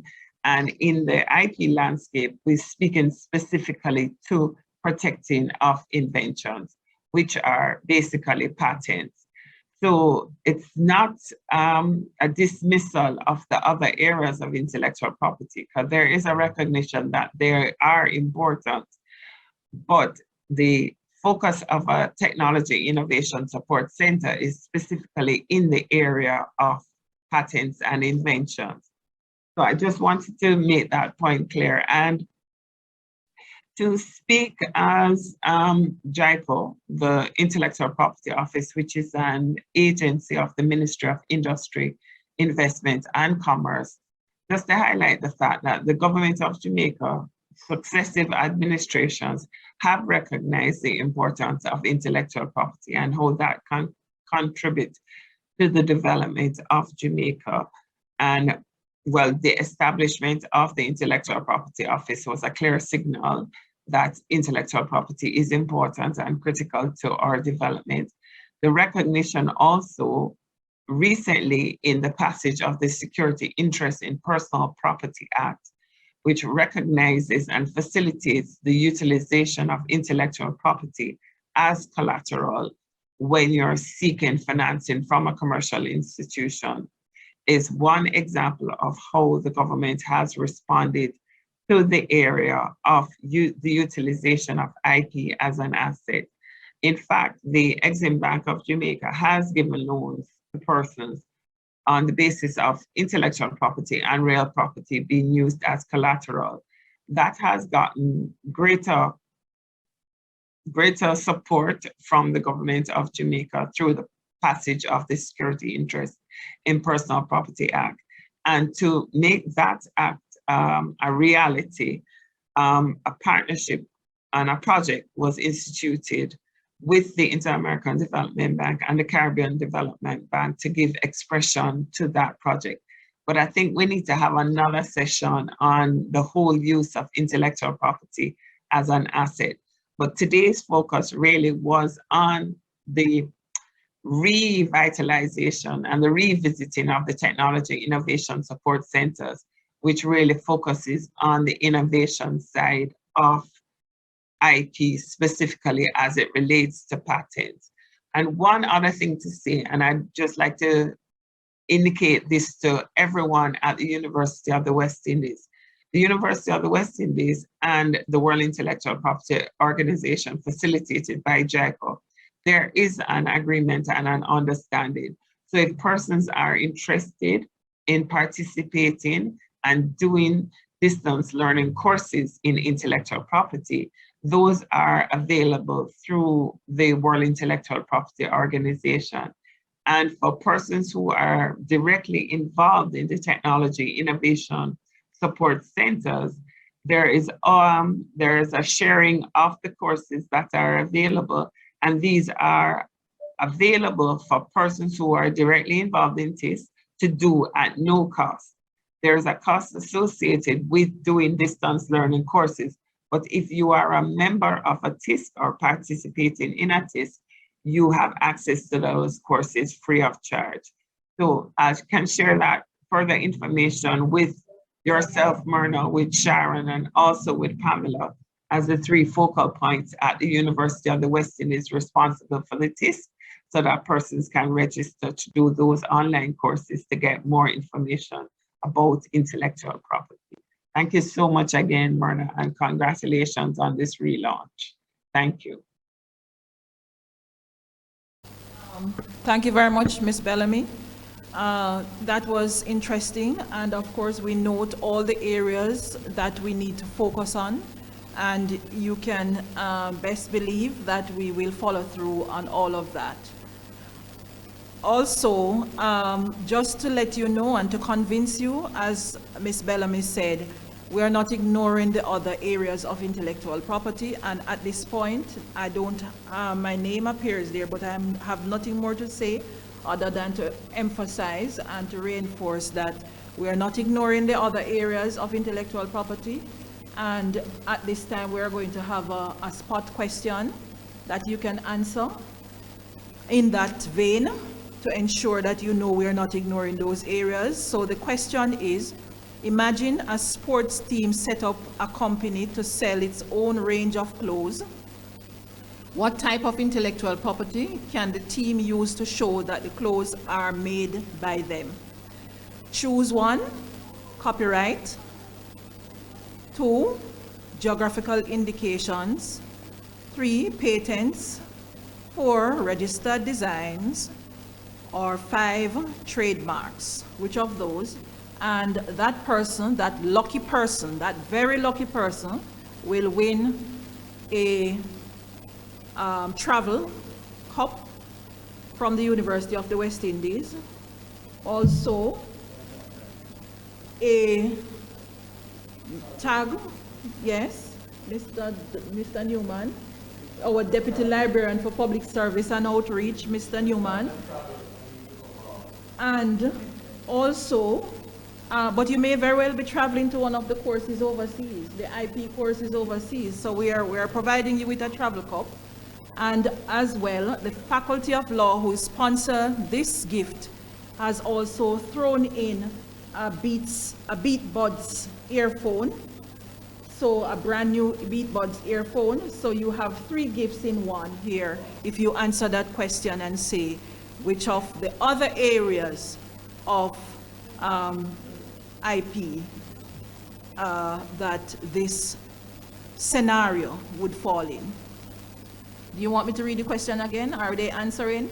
Dr. Courtesy, I think I'm going to ask you to be the auditor for the answer to this question. And who gets the answer? Do we disqualify the person who put the right answer first if they have another prize, if they won another prize before? Is there any possibility that we would disqualify that person? Or can we ask? We can? Can the person, does the person want to disqualify themselves because they won before? The first answer online. I think the first answer online is Dr. Smith. Dr. Smith, would you like to relinquish your gift? I'm not hearing from Dr. Smith. Absolutely not. Absolutely not. Okay, then. All right, so what we're going to have to do is that we're going to have to come up with another prize for the second person who answered, and that is Mr. Patrick White. Mr. White, we have a lovely gift. I see Mr. Patrick White following Dr. Sharon Smith. Did I go wrong, Dr. Courtesy? I was being challenged here by the Betting, Gaming and Lotteries Commission, the local one, the copy one that is at UWI. But anyway, so Dr. Smith, you have your second gift here, and we will arrange how that will get to you. And also, Mr. Patrick White, there is a token here for you as well. All right, so at this time, the second segment of the program has come to a close. Mrs. Beverly Bird, can you give a quick thank you to the morning presenters before we move on? Sure, I can. I'll try to be quick. Very quick. Madam Chairperson, Ms. Myrna Douglas, distinguished guests, campus librarian, Mrs. Jessica Lewis Marshall, sponsors, presenters, attendees, both physically and virtually, a big thank you for being here, witnessing the morning segment of the resetting of the TISC IP help desk, a call to action. Thank you to Dr. Natalie Courtesy for your thought-provoking presentation on the implication of artificial intelligence in action, a Jamaican perspective. AI allowing us to relive the experience of Louise Bennett by the sample poems that she shared, Take Home the Goal, Run the Race. It caused us to wonder if it wasn't really Dr. Louise Bennett, the then Dr. Louise Bennett, who was writing those poems, but of course, she informed us that they were written by AI. Can you also imagine machines becoming inventors? Robots testifying in courts? Thank you for pushing our thoughts, Dr. Courtesy, in asking ourselves, what next? Also, I want to thank you, Mr. Jason Wamsang, for helping us to understand a lot more about patents and to encourage us to aim towards exploiting all the profits that we can gain from our inventions, and to motivate all of us to become inventors, and also demonstrating to us how to conduct a patent search and informing us of the number of free databases that we can use to conduct those searches and how to file a patent in Jamaica.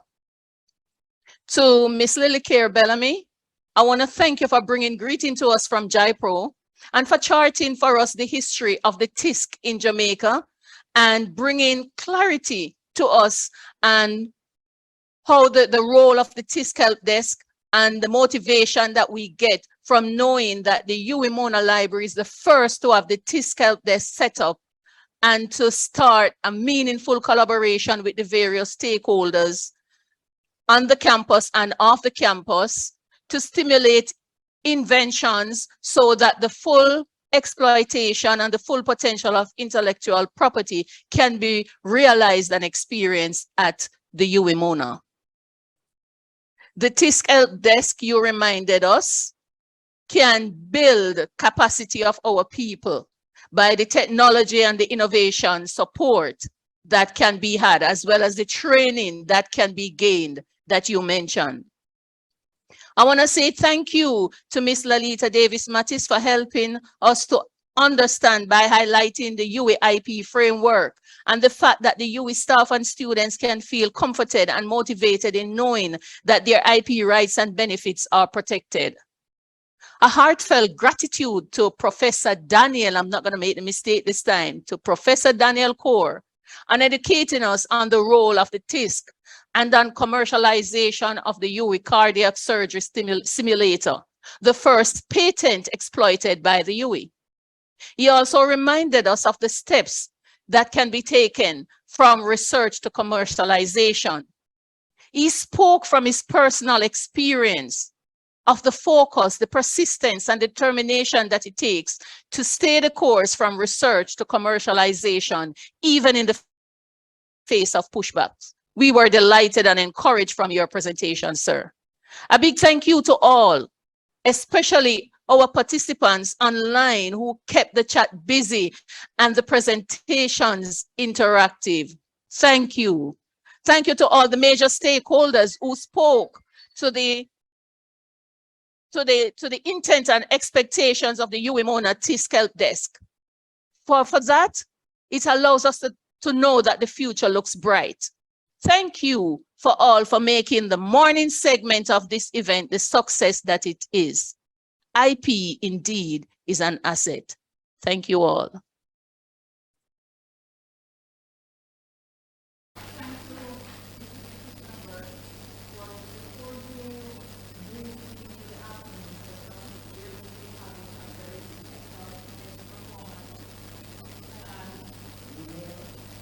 Hello? Special guest performance, and no, the performance is not coming from me. I'm sure you would not like my performance because it's extremely dramatic.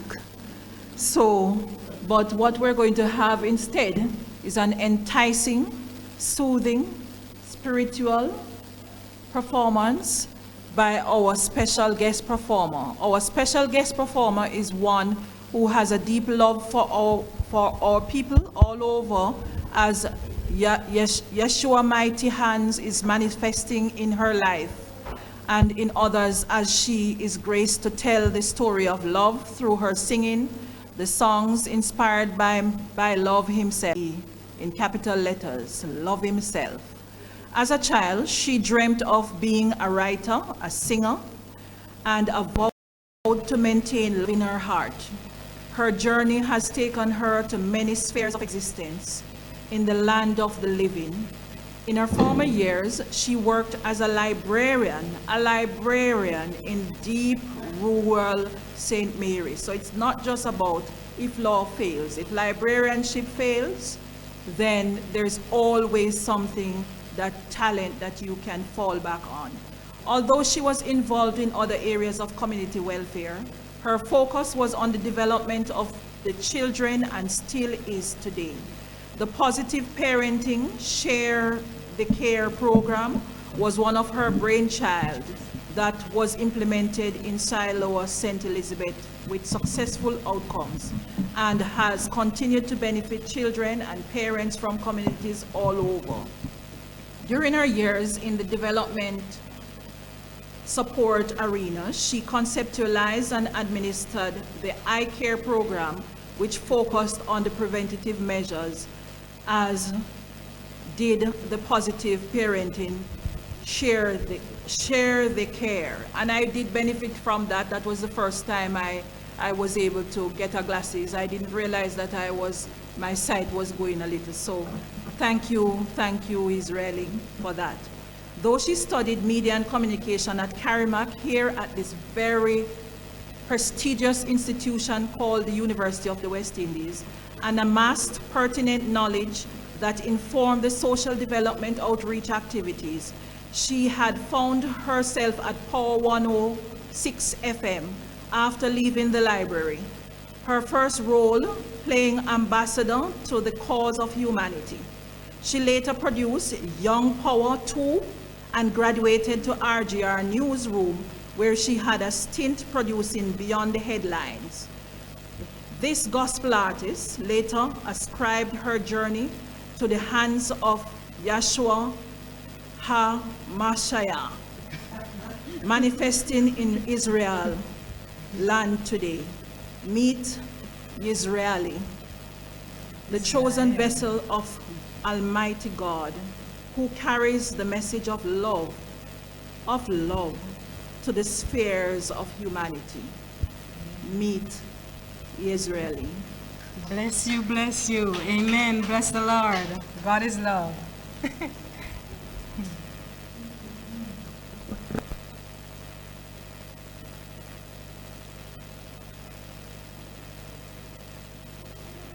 Can take that from the top and start it again louder, please. Thank you.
Shield to stop the dangers.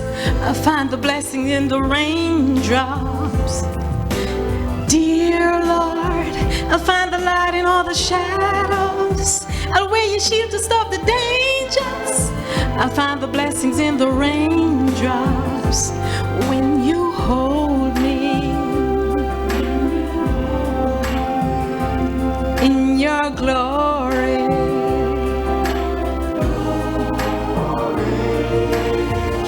Rescue me in every way.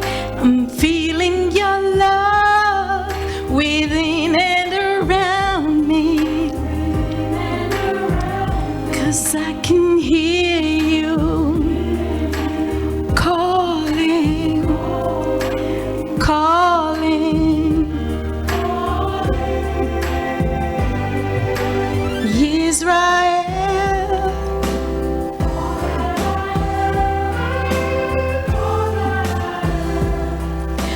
Favored by you, Lord. You lift me high, Elohim. You lift me high, Elohim. Israel, Israel. I hear him saying as he holds us back the mighty torrent that could devour me. Israel, Israel,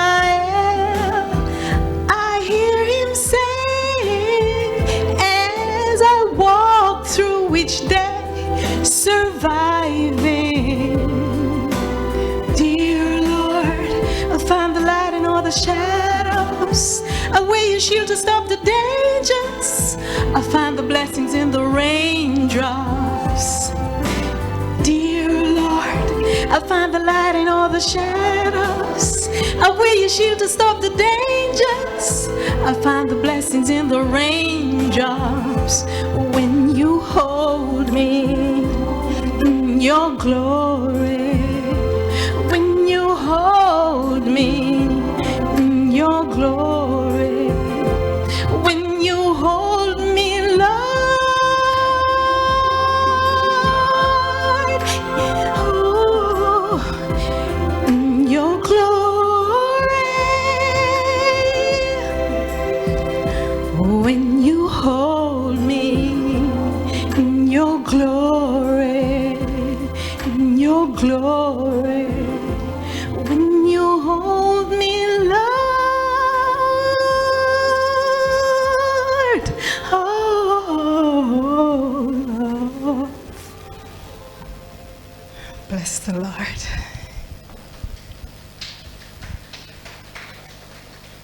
Put your hands together for Israel. That was just so beautiful. Bless the Lord. Bless the Lord. Thank you. Thank you. Thank you. Interestingly, going again.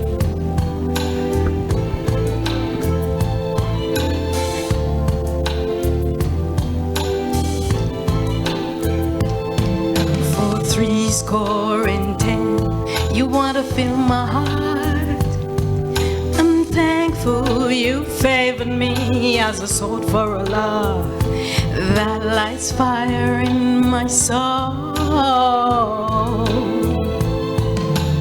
Rain, true love from high, rainbow fire, water of light, holy heaven, rain.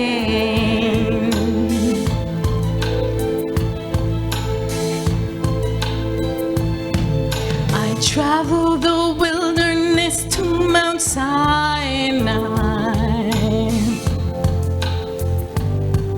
I ran for a mile like 10,000 furlongs. I hid my face like the journey is prolonged. Hungered I was, and an angel found me. Thirsty I was, and in a dry place. Quicken me, I pray, oh Lord. True love from high, rainbow fire, water of light, holy heaven, rain.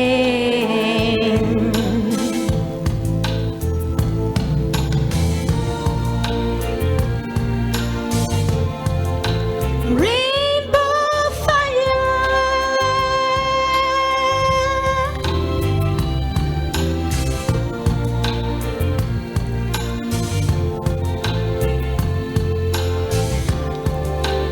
rainbow fire, testify your love, testify your love,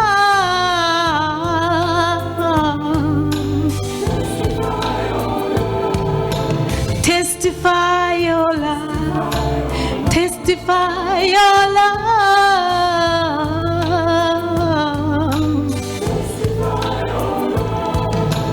testify your love, testify your love.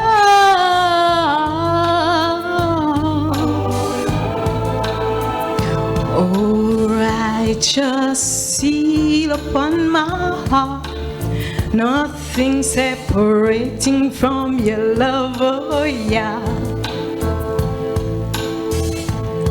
Oh, righteous testimony of love, fullness of joy in your love, oh yeah.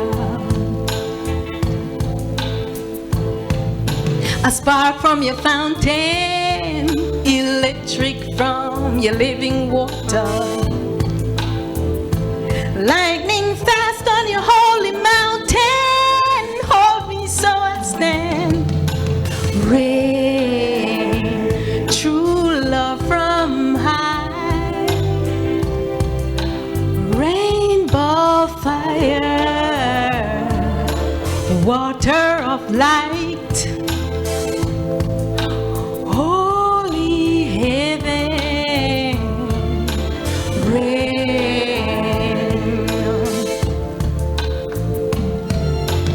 rain, rain, oh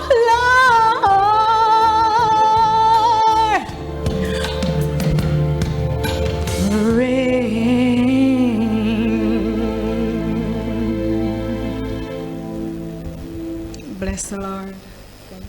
Bless you. Thank you very much. I am not sure. At this time, I'm looking on the Zoom and I'm not seeing either Dr. Koo, or is Dr. Koo here, or Fojan? Yes, hi, I'm here. So I'm asking the IT staff to give us a feel. Can you Dr. Koo is can not you hear online. me? I'm not seeing him there, and I'm not seeing Fojan either on Zoom. Hi, can you hear me? So can we have a moment of break? Oh, Fojan is here. Okay, sorry about that, Fojan. I'm so sorry. Okay, It's so okay. Can you hear me? we're just about ready for you, but we'll have Dr. Sasikia Harris introduce you. Dr. Harris is currently the Science and Engineering Librarian. She's a senior librarian and head of the Science and Engineering Branch Library, providing science, technology, engineering, and mathematics STEM research support in the Faculty of Science and Technology. She's also a senior adjunct lecturer in the Faculty of Science and Technology, and she is a former adjunct in the Department of Library and Information Studies. So we ask that Dr. Harris introduce Fojan at this time. Dr. Harris? Is Dr. Harris here? Okay, so I'm not hearing Dr. Harris. So I would just let you know that Fojan is a very responsive VLEX Justice, a legal database provider, responsive head of accounts management for the Caribbean region at VLEX Global Markets. So Fojan is the head of that accounts management department, and her legal education means that she has legal education, and it means that she is able to understand all our requirements, our needs, our requests to all customers, and ensure that all customers are fully equipped to make the most out of their subscription. And so today Fojan wants us to be able to maximize on the intellectual property content that we have, and in terms of our program that we're pursuing in terms of the TISC IP Helpdesk program, she would want to point us out towards the type of content that is necessary for us to help to support our students and faculty in this trust. So she basically is tasked in securing and maximizing existing accounts and revenue to continue to build relationship with universities like the University of the West Indies to ensure that our experience is improved. Go ahead, Fojan. Perfect. Thank you very much. Can I just get confirmation that you can hear me? I'm not hearing it clearly. Can we cut some of that volume? Can you hear me now? Yes, we're hearing you. We're hearing you very clearly, Fojan. Perfect. Well, thank you very much. It really is my pleasure to be here to present at your IP event today. So thank you very much to Ms. Douglas for inviting me. As has been mentioned, that was a great introduction. Thank you very much. I don't have much to add to that, but essentially the run through of my presentation is going to be a brief demonstration of our flagship legal research platform, VLEX. You may have been used to Justice One previously, but now we have VLEX, which is the flagship platform superseding Justice One. So I'll give you a brief demonstration around that with the focus on intellectual property cases. I'll take you through how to search for intellectual property law content on VLEX generally itself as well. And then also just take you through certain content collections which we have available on our platform, which offer secondary material specifically on intellectual property law matters, and also introduced our writing competition for 2023 as well. So that's sort of the brief program of the event. I guess we can get started. I will take questions at the end as well, but please feel free to interject throughout and ask me any questions that you'd like. So I'm just going to start to share my screen with you so that you can see the VLEX platform. 2 seconds, please. Yes, I'm hoping that everyone can see my screen. I'm saying VLEX Justice in the corner. So this is the platform that I'll be taking you through today. Just to give you a very brief background on VLEX, just for anyone who doesn't know, we were acquired by a company called VLEX in March of 2019. And then a year after the acquisition, we launched our new flagship service, as it is VLEX here. And this platform brings together all of the content collections and the advanced technology from Justice One, as well as VLEX together. VLEX as a company also had their own legal research platform, which housed their content and artificial intelligence technology. So what we did is take the best of our resources and create this converged platform, which is now VLEX as you know it. So by combining the two, we've essentially created the largest collection of online international legal materials on a single platform. And within this, we have VLEX's range of civil law content combines it with our wealth of common law content. And the benefit of our users from all of this is the ability to accelerate legal research across multiple jurisdictions, whilst also mitigating the risk of missing anything of relevance. So just to take your attention to the platform itself here, if you go towards the top right-hand corner where you can see I've got all jurisdictions set. Essentially, when you are embarking on a path of research, it's always best to set your jurisdiction settings from the get-go, which is what I recommend to customers, because then you can filter it down to specifically the countries and the regions which are of interest to you. So if I click onto this there, I have the ability to change this section to filter down to specific countries, the Caribbean community, which will include the ECSC judgment, as well as judgments from the CCJ, as well as the specific countries' national courts as well. So that's sort of the wealth of jurisdictions available. Of course, if you do select a jurisdiction which is not part of your subscription, so for example, if I tick the US, but I don't have the US core in my subscription, I will still see content indexed from the United States, but upon clicking on the full text of that, it will give me a message saying this material is not part of my subscription. So that's just something to note, but as I mentioned, you will see the content indexed from whichever country is ticked within your jurisdiction settings. Now, just to show you how we can filter this down later on, I'm going to keep it on all jurisdictions to show you the breadth of content available for now.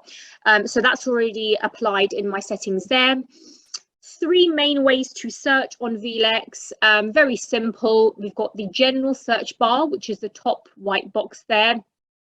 You can put in anything from party names, citations, areas of law, any sort of relevant information that's quite broad, feel free to put it into there. If not, you want to go to a more specific guided search, as we say, you can go towards the left-hand side, which will take you to the advanced search section. And then you can filter down jurisdiction settings once again there.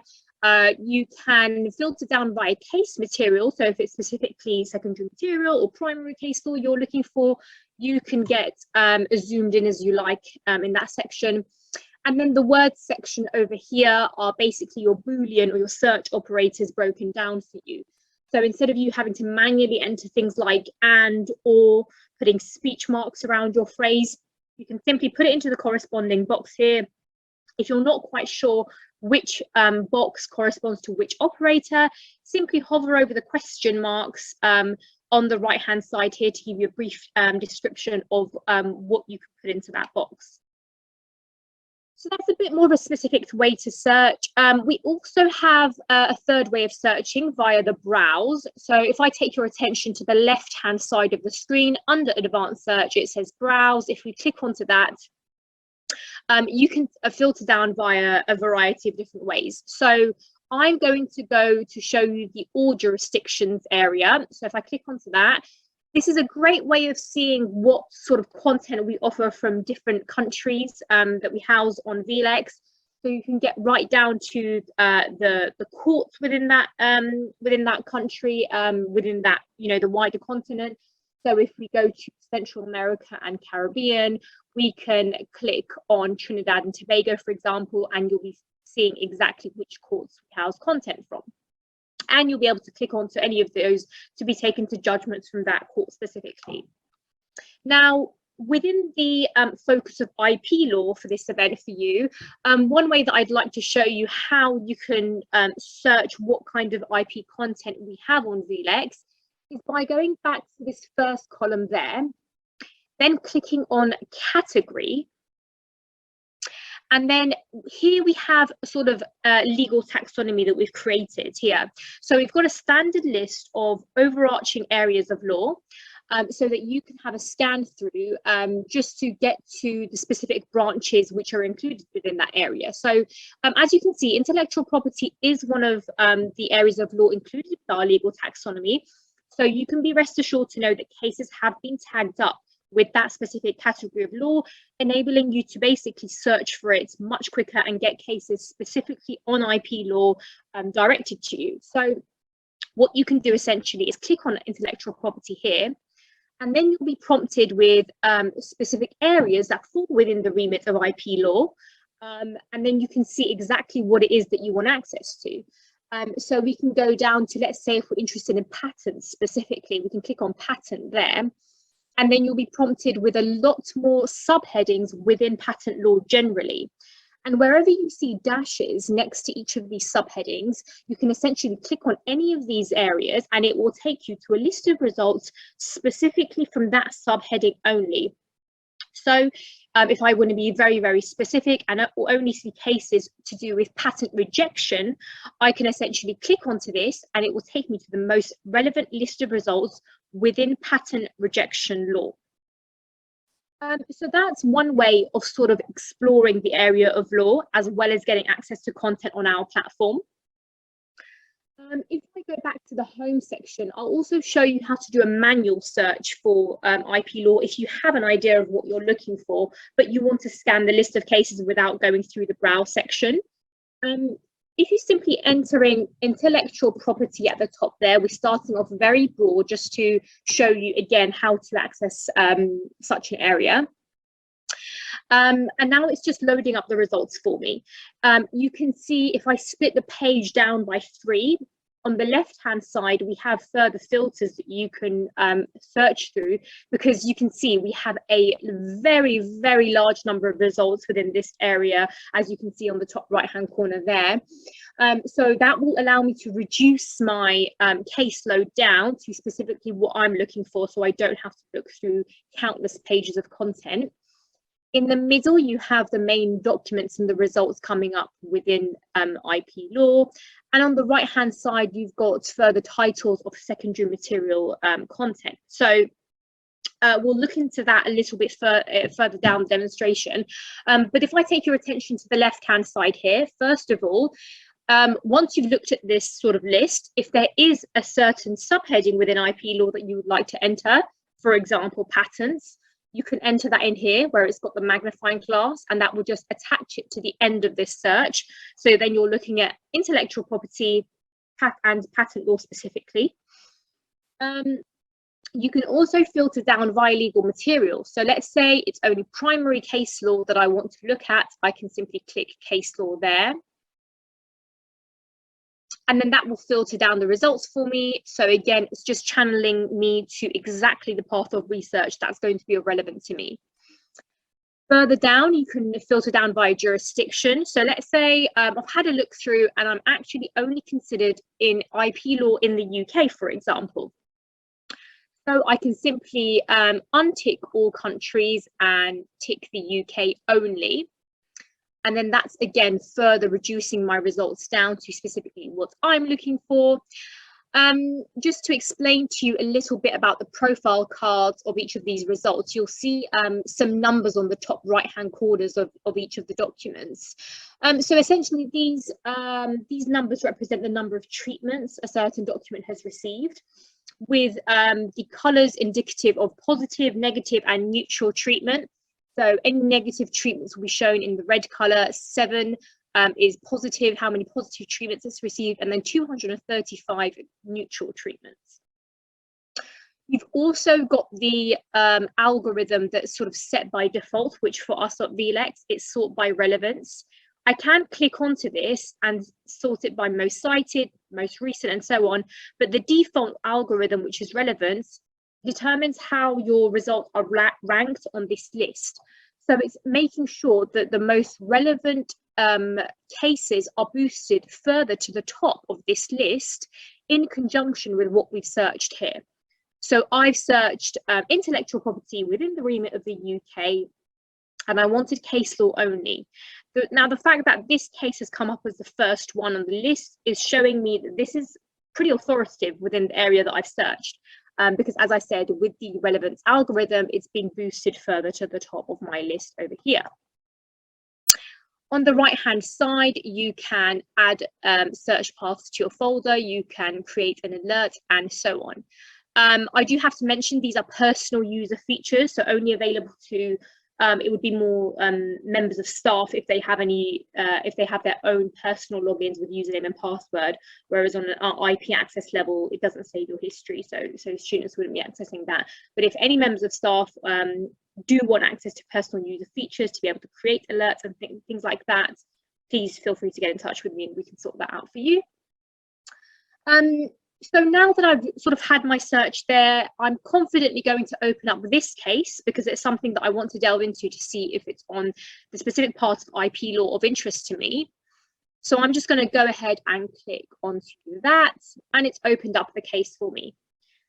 Now, instantly, if I'm looking at a case and it has been either overruled or reversed, or there's some sort of update on that decision, in this situation, it's saying that this case was heard in a higher court, so the decision has been reversed by the House of Lords, and it's giving me a link to that case. So I would like to see the most recent version of that case. So I'm very glad that this has alerted me, very time-saving, as you can imagine. So I'm going to go ahead and click onto that straight away to see the latest version of this case, and then I can confidently pursue that for my research.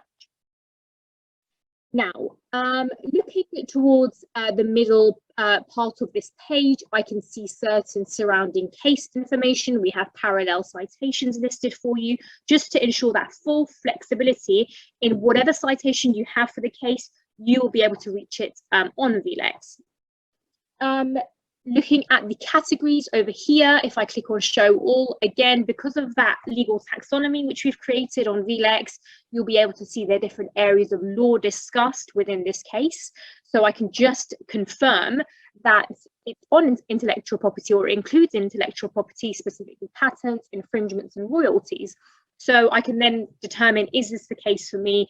Is it going to be of relevance to my research? That's just another layer of assurance for me, which is perfect. This is the case I want. And then we go further down. Here, just to show you the key paragraphs, which it has been very, very useful for students in our experience. If I click on to show all here, under the key paragraph sections, you are seeing the most frequently cited passages of the whole of this judgment taken and extracted for you right at the top. So if I'm unsure of whether this case will be of relevance for me or not, instead of spending lots and lots of time reading, pages and pages of this judgment to understand what it discusses, a bit of a highlight about it, I can simply take my attention to the key paragraphs. These are the most frequently cited passages, so this is what is being deemed as important for later cases to discuss. I can understand sort of what was held in that case and the main issues here. So that's that. As you can see on the top right-hand corner of this box, it says highlight key paragraphs. So as I just mentioned, the paragraphs listed immediately under this section here are the most frequently cited passages.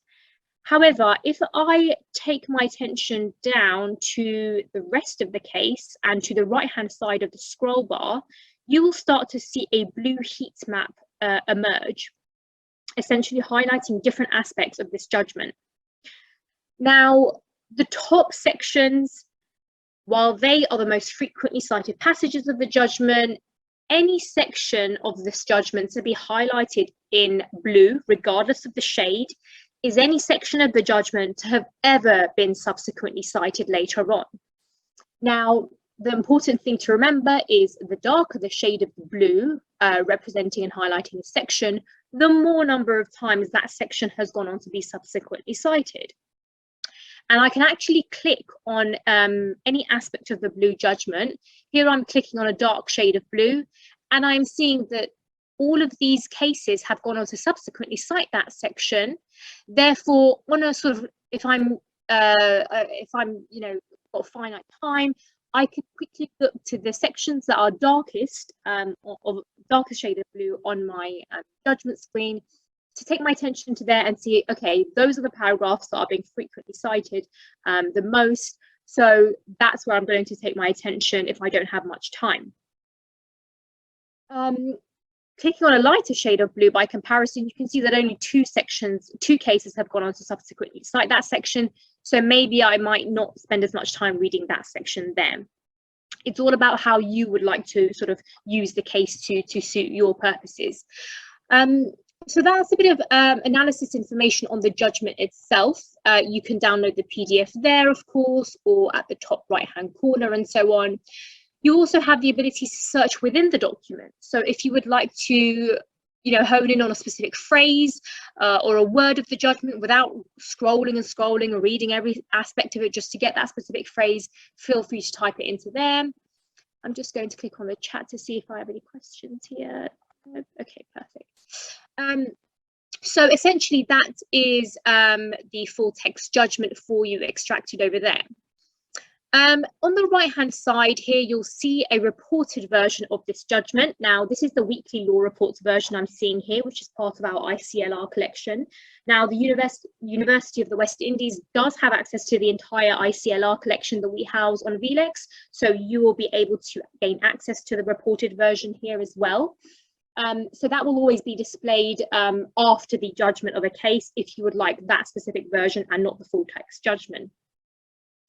Some further analysis tools to delve into, we've got the cited authorities, which are a list of cases that have been cited within the body of the judgment of general tire. You've also got the cited in cases, which are essentially the subsequently cited cases, as we call them often, which basically cited general tire in their judgments later on. And this section is perfect for cross-jurisdictional analysis as well. If I want to see how this UK case has been cited in the Cayman Islands, for example, I can click that there and tick that. I can see there's one result there.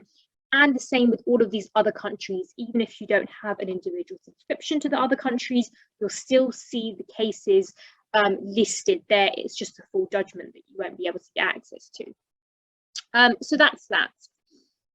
Moving along to the precedent map, this is also another favourite for students. Just to sort of summarise what the precedent map represents, it's a visual representation of the cited authorities and the cited in cases on a sort of visual spider diagram, if you like, instead of a list format, which we previously saw them as. The main rule of the map is the larger the size of the circle representing these cases, the more common relationships that case will have with our main case of general tire. So just, very quickly having a glimpse of this map, I can see that Force India formula, this is a large circle in the map, so is Morris, so is Stoke-on-Trent City. So these are larger circles on my map indicating more common relationships with general tire. So if I am interested on the areas of law discussed within this case, IP law, patent infringements, and so on, I may want to be looking at these other cases with large circles because they indicate common relationships. So it's more than likely they could be on IP law. Now, an addition we've made on the map on VLEX is that we are giving you full access to be able to customize the map in whichever way you like. So IP law, was a large portion of this judgment, that, it was discussed within patents, infringement, and so on. But this map is indicating cases that share common relationships with my main case, but it could be on any other area discussed within the judgment as well. Now, just to be sure that it's on specifically what I'm looking for, I can type into the filter box, for example, patent, click enter, and now the cases I'm seeing, I can be rest assured to know that they are showing me cases that share common relationships with the general tire case on patent law specifically and nothing else. So I can conclude that, yep, the Force India case is an interesting case for me to look at, same as a Stoke case, same as Marathon, Morris, and so on, just to give me that extra peace of mind that this is on the specific area of law that I want. And you can do the same with these categories as well. Here, if you're not sure of an exact phrase you'd like to search by, simply tick the area of law of interest to you, and that will customize and change the focus of the map to that specific. Moving on to the citations and sources tab, I'll come on to Vincent at the end. Citations and sources, this is essentially a section where you can link out to other online services which you have a subscription to yourself. So, for example, if you access, you have access to VLEX and a few other online legal research databases, you can link out to those databases from VLEX. So in this way, we describe ourselves as a single point of entry. You can simply type in a case. You can direct your students to type in the case that they're looking for on VLEX. If they're not sure who houses the specific judgment or the citation or the report that they're looking for, you can simply click onto the case. And then if it's the judgment you're looking for and we have that, great. If it's a specific reported version that we don't house, we will still give you access to that by displaying all the other online services which you can find those on, so that you can link through very easily. Now, discussing the last feature that I wanted to show you, which is very novel to us, Vincent, you may or may not have heard of this, but essentially, in a nutshell, it is a more powerful way to find and filter related key authorities. So it's our award-winning legal research assistant tool, which actually uses artificial intelligence to analyze data and deliver insights based upon your search in a matter of seconds, as I just have done by clicking on the Vincent tab there. So on this page, Vincent has analysed for me cases that are cited within general tire, those similar to that document, and also those that relate to the same topic matter to bring up the most relevant list of results for me in this section. Now, the main point of Vincent is to quickly identify areas which you may want to take your research that don't necessarily have a direct connection to your case.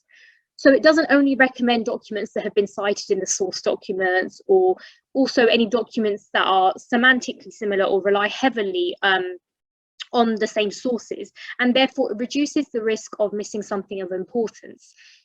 Essentially, Vincent looks outside the box, so it's not necessarily a situation where the cases generated on this list are those that have been mentioned within the judgment or subsequently cited. It may have a secondary connection to your case, but in bringing that up for you, it prompts you to explore that, and therefore, again, reduces the risk of missing something of relevance to you.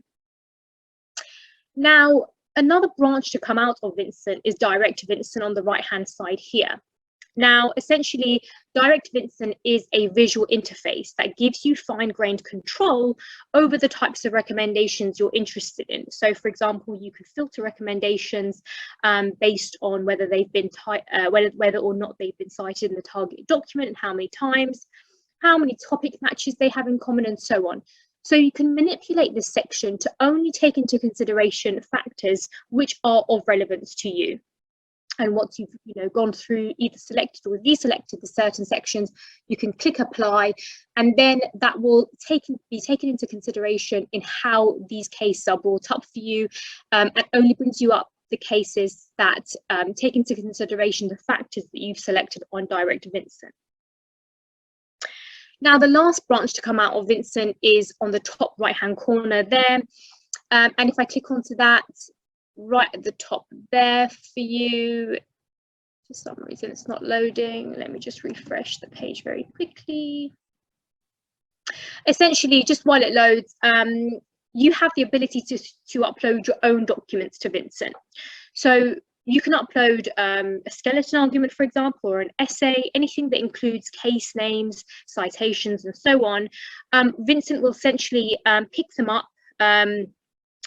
If we house those cases on VLEX, what it will do is that it will use its analysis tools on your own document to give you suggested readings. The same sort of algorithm that I mentioned is in the related Vincent tabs. Vincent will analyze your document to identify content and citations, and then compile a list of sources that could not have been found essentially through traditional research methods. I think my internet has given up on that tab, so we'll just let that be. But essentially, that is what I wanted to show you in terms of the VLEX platform. Vincent, I must say, is a feature that will need to be added on separately onto your subscription. So it would be like subscribing to a new product. It is the only feature that I've shown you today that has a cost attached to it, just because of the extensive amount of research that it will allow you to do. So if you'd like to discuss that, please feel free to get in touch with me. Just very quickly, I think I've reached the limit of my sort of time slot, but as you have taken a specific interest within IP law for this event, I just wanted to draw your attention to two collections of secondary material which we house on our platform, which is the Wiley collection of books and journals. There are in the commercial collection, which is what I would recommend for you to add on to your subscription within the remit of IP law, there are 8 intellectual property related books and journals that you would benefit from. So we have them listed over here. You can look through that and sort of see any journals that are of interest to you. If you subscribe to that collection specifically, you'll be getting access to all of these specific journals as well. And they cover a range of jurisdictions, as you can see there as well. I will forward this to Ms. Douglas, just to give you a solid breakdown of everything you would be getting access to.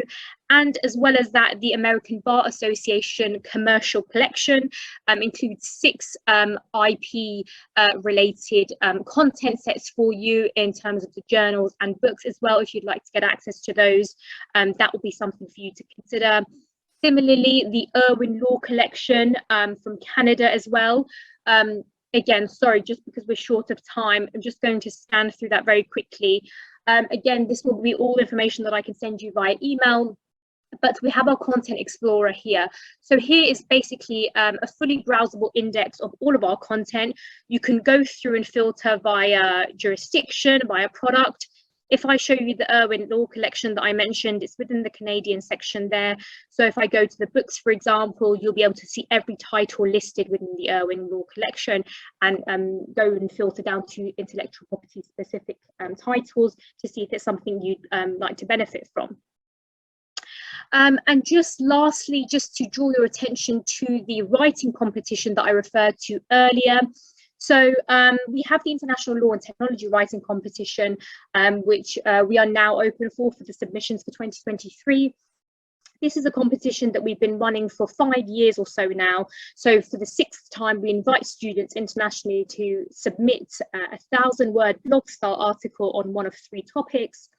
And the overall winner will receive a grand prize of £1,500 alongside the publication of their entry to a global legal audience. Additionally, each runner-up will be awarded £250 each for best in category. And this section, again, which I will send you a link to, you'll be able to see exactly which topics are up for you to choose from, with a bit of a blurb about them each, and just to give you some further details on dates and rules and things like that for the competition. I'm sorry I overran by a minute, but thank you very much for listening to my presentation today. I hope it's been of benefit for you. And if you do have any questions, please feel free to reach out to me directly if you have my contact details, or if not, via Ms. Douglas, and we will be able to help you there. So thank you very much. Thank you very much, Fojan. And just to ask you, is this competition, the writing competition, just for students? Yes, it is. Yes. No staff can enter. No. Okay, thank you so very much. That was an interesting presentation. We see some possibilities there for resources to cover any courses that are taught or any cross-faculty courses that students will do from various faculty to learn more about intellectual property. Thank you so very much. It was very difficult to get you, but you decided to do this presentation for us, and we appreciate that. We'll certainly advertise the writing competition to our students at the Mona campus, as well as ensure that all the other campuses advertise the writing competition as well, because that's a tidy sum of money that could help them to pay tuition. So just in case they win. Thank you. Thank you very much. Sure. No problem. Dr. Harris? Yes, thank you so much. Sure. No worries at all. You're very welcome. Good afternoon. We're kindly asking everyone to complete the evaluation form. The link has been shared in the chat. Any other questions for our presenter? If none, we will go to our next presenter, Dr. Justin Koo. Thank you. I'm just going to load up my slides before we begin. Okay, let me give our participants a little information about you. So Dr. Justin Koo is a lecturer and Deputy Dean for Graduate Studies, Research and Outreach in the Faculty of Law at the University of the West Indies, the St. Augustine campus. Now, prior to joining UWI, Dr. Koo was a visiting lecturer at King's College London and a teaching fellow at University College London. Dr. Koo obtained his LLB from the University of Kent in 2011, his LLM in Intellectual Property Law at King's College London, and then his doctorate at King's College London in 2016. His thesis, which was published as a book, The Proper Scope of the Communication to the Public Rights in EU Copyright Law, was subsequently cited several times. His primary research interest is focused on copyright law, and he has many works in this area. His teaching interests spans intellectual property law, trademark law, entertainment law, sports law, and legal and research skills. Please help me welcome Dr. Koo.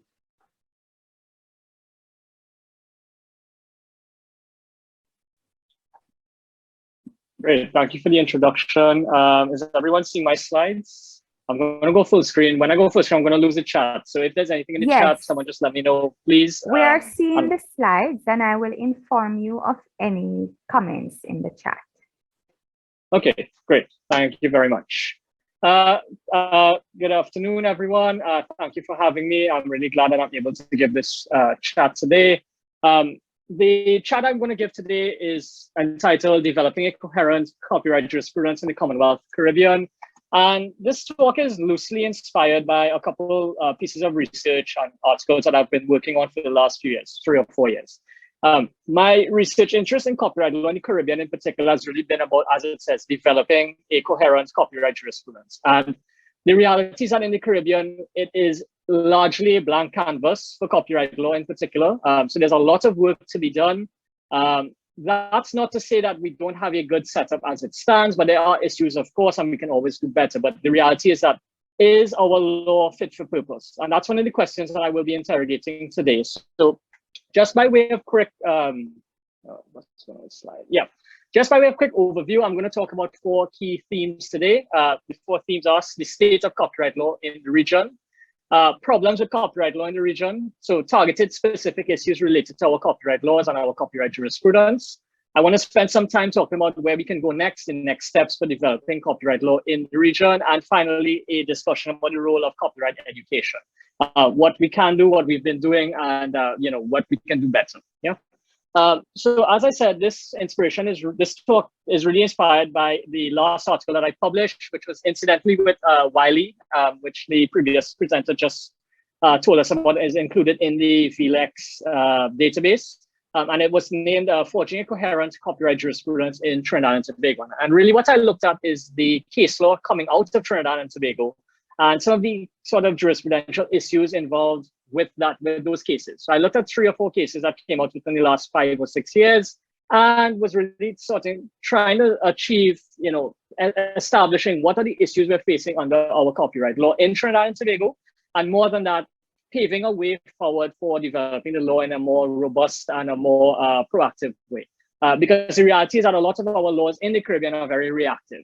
We either cut and paste things into certain situations, or alternatively a problem arises and then we just sort of do a stopgap measure to address it. So the discussion I want to have today is about developing not just a coherent approach, but a more proactive approach.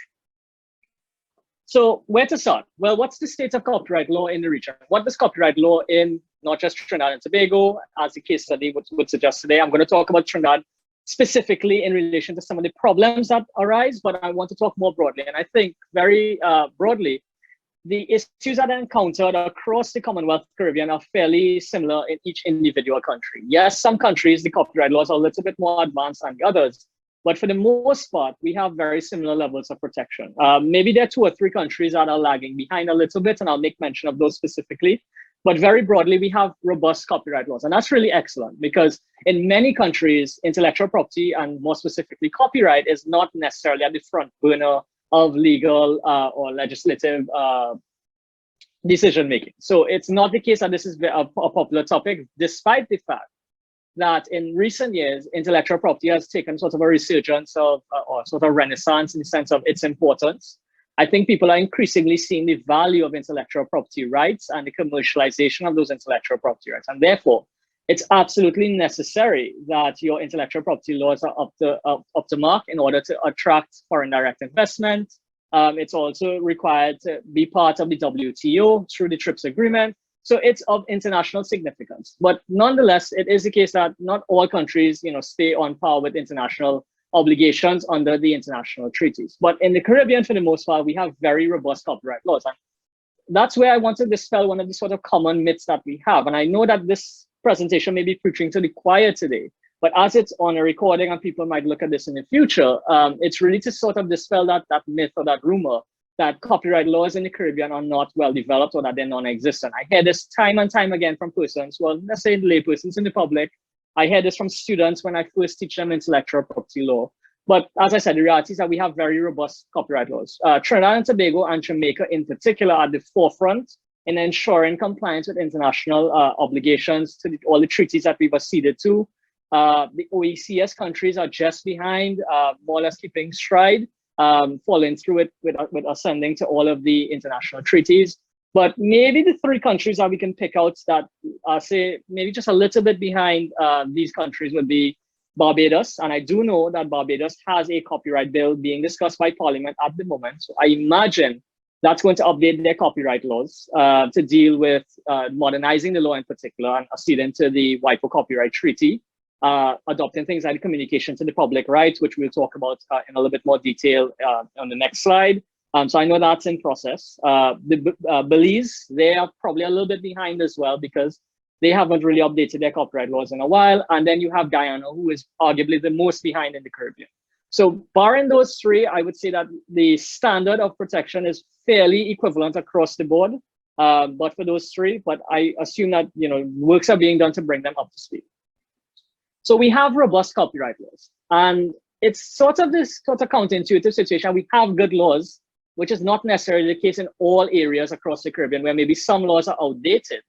But the problem with intellectual property and specifically copyright is really poor enforcement. So the laws are there, the measures are there, things can be done, but the reality is that there's poor enforcement. And maybe it's a chicken or egg sort of situation where the reason for that poor enforcement is, 1, lack of resources, but more than just lack of resources, It's also an absence or insufficiency of copyright education. People don't necessarily know the scope of their rights. They don't necessarily know what they can and can't do. They don't necessarily know anything about intellectual property or copyright law more specifically. And there's a secondary element to that as well, that maybe the reason that people don't know about these things is because we place insufficient valuation on copyright works. Maybe people don't understand the value that they hold in their copyright catalogs. And this is across the board, from the persons who have, maybe just minor writings or minor works, to those who have, very valuable catalogs. For example, performers, artists, general performers, not necessarily musical performers, but, performers at large.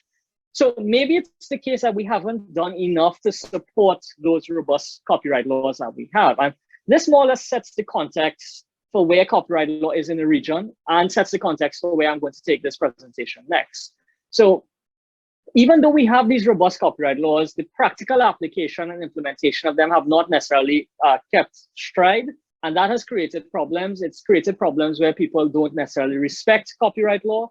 And because of that, we still see DVDs being sold on the side of the road. We see Android TV boxes being sold with add-ons on television, on being advertised in the newspapers, that sort of thing. And that would also amount to copyright infringement. So we've seen all sorts of different types of copyright infringement, file sharing at large, whether it's on torrents, whether it's on direct-to-download file lockers, and these sorts of things. So these things are manifestly taking place in our Caribbean societies.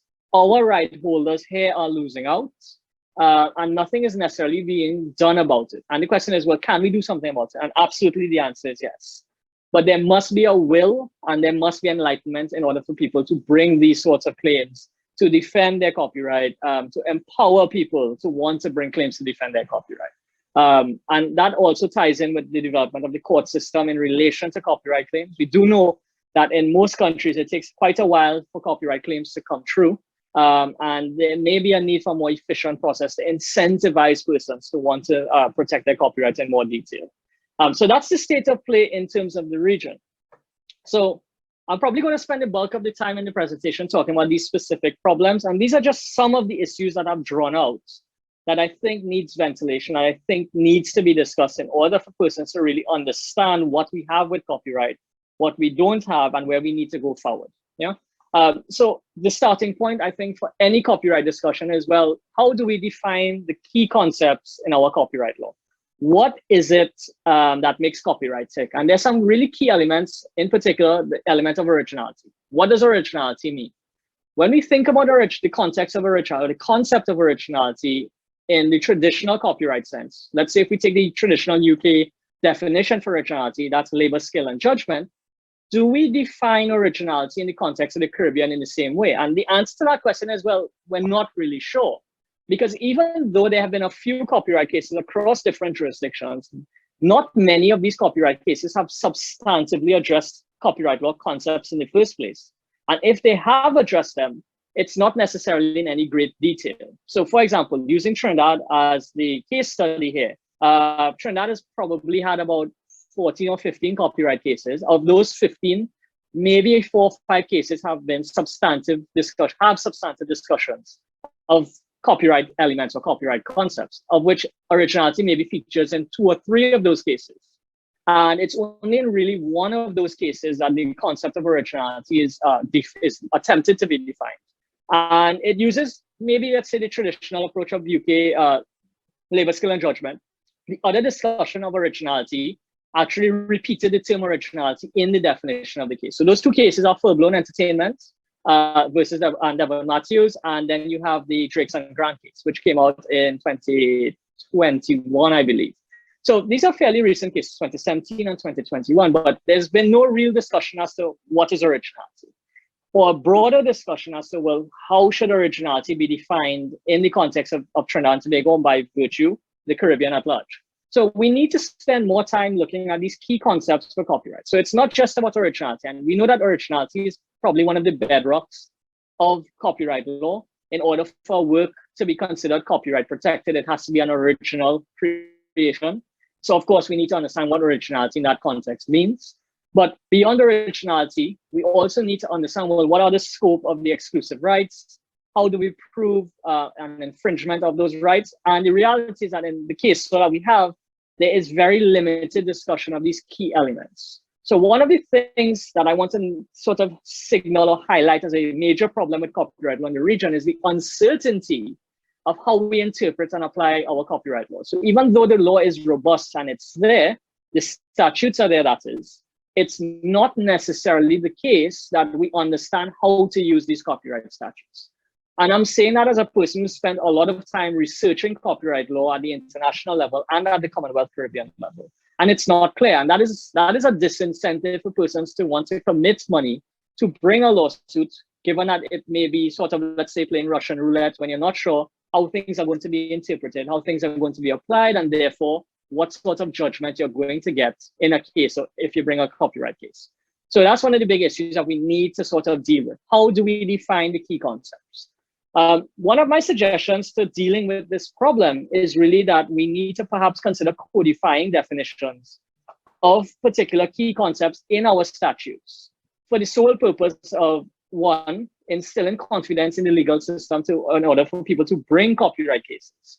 But beyond that, the reason why we should consider maybe codifying these definitions is the fact that, well, we don't have a lot of copyright case law coming through the court systems.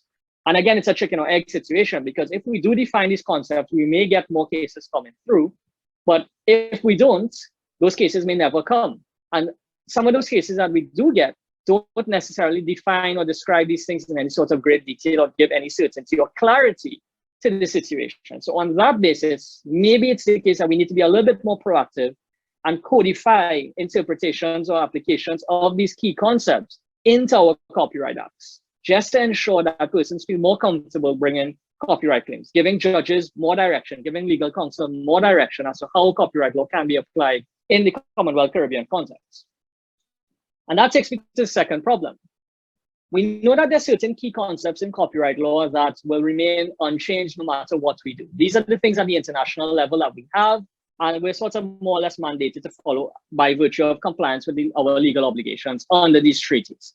So what exclusive rights we offer, and maybe perhaps certain elements of the scope of those exclusive rights remain limited. We can't necessarily amend them or affect them in sort of serious or key ways.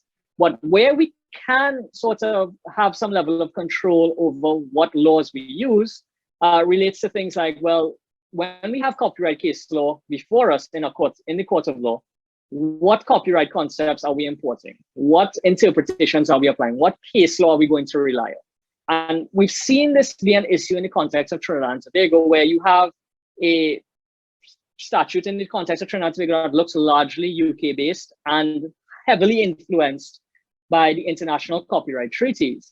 But in the full-blown entertainment case, what you had happening is the court relying on US case law to define what is substantially international UK-based copyright concepts. So you had US case law, in particular, the ordinary observer test coming out of the Second Circuit Court in the US to define the test for infringement for reproduction. Whereas you could have relied on UK case law that perhaps arguably better fits with the statute law that we have. So it's not necessarily the case that I'm arguing that we need to follow UK law, or we need to follow EU law, Canadian law, some other form, whatever jurisdiction we're choosing. What I'm arguing is that we need to pay greater emphasis and greater attention to the source of the law that we're using or relying on to inform the development of our copyright jurisprudence. Because if we rely on concepts that are foreign or don't fit or don't align with the laws that we have in sort of coherent ways, we're going to produce incoherent decisions that have long-lasting effects because of, one, the lack of case law that is coming through, and two, just creating greater uncertainty, which is then a further disincentive for persons to bring more copyright cases.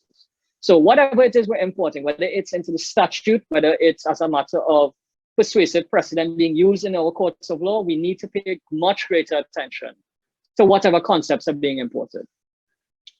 The second thing is that we have to understand that our limited jurisprudence in terms of copyright is both a blessing and a curse. It's a curse in the context that we don't necessarily know what's going to happen next. We don't know how certain things are going to operate. We don't know how certain things are being defined.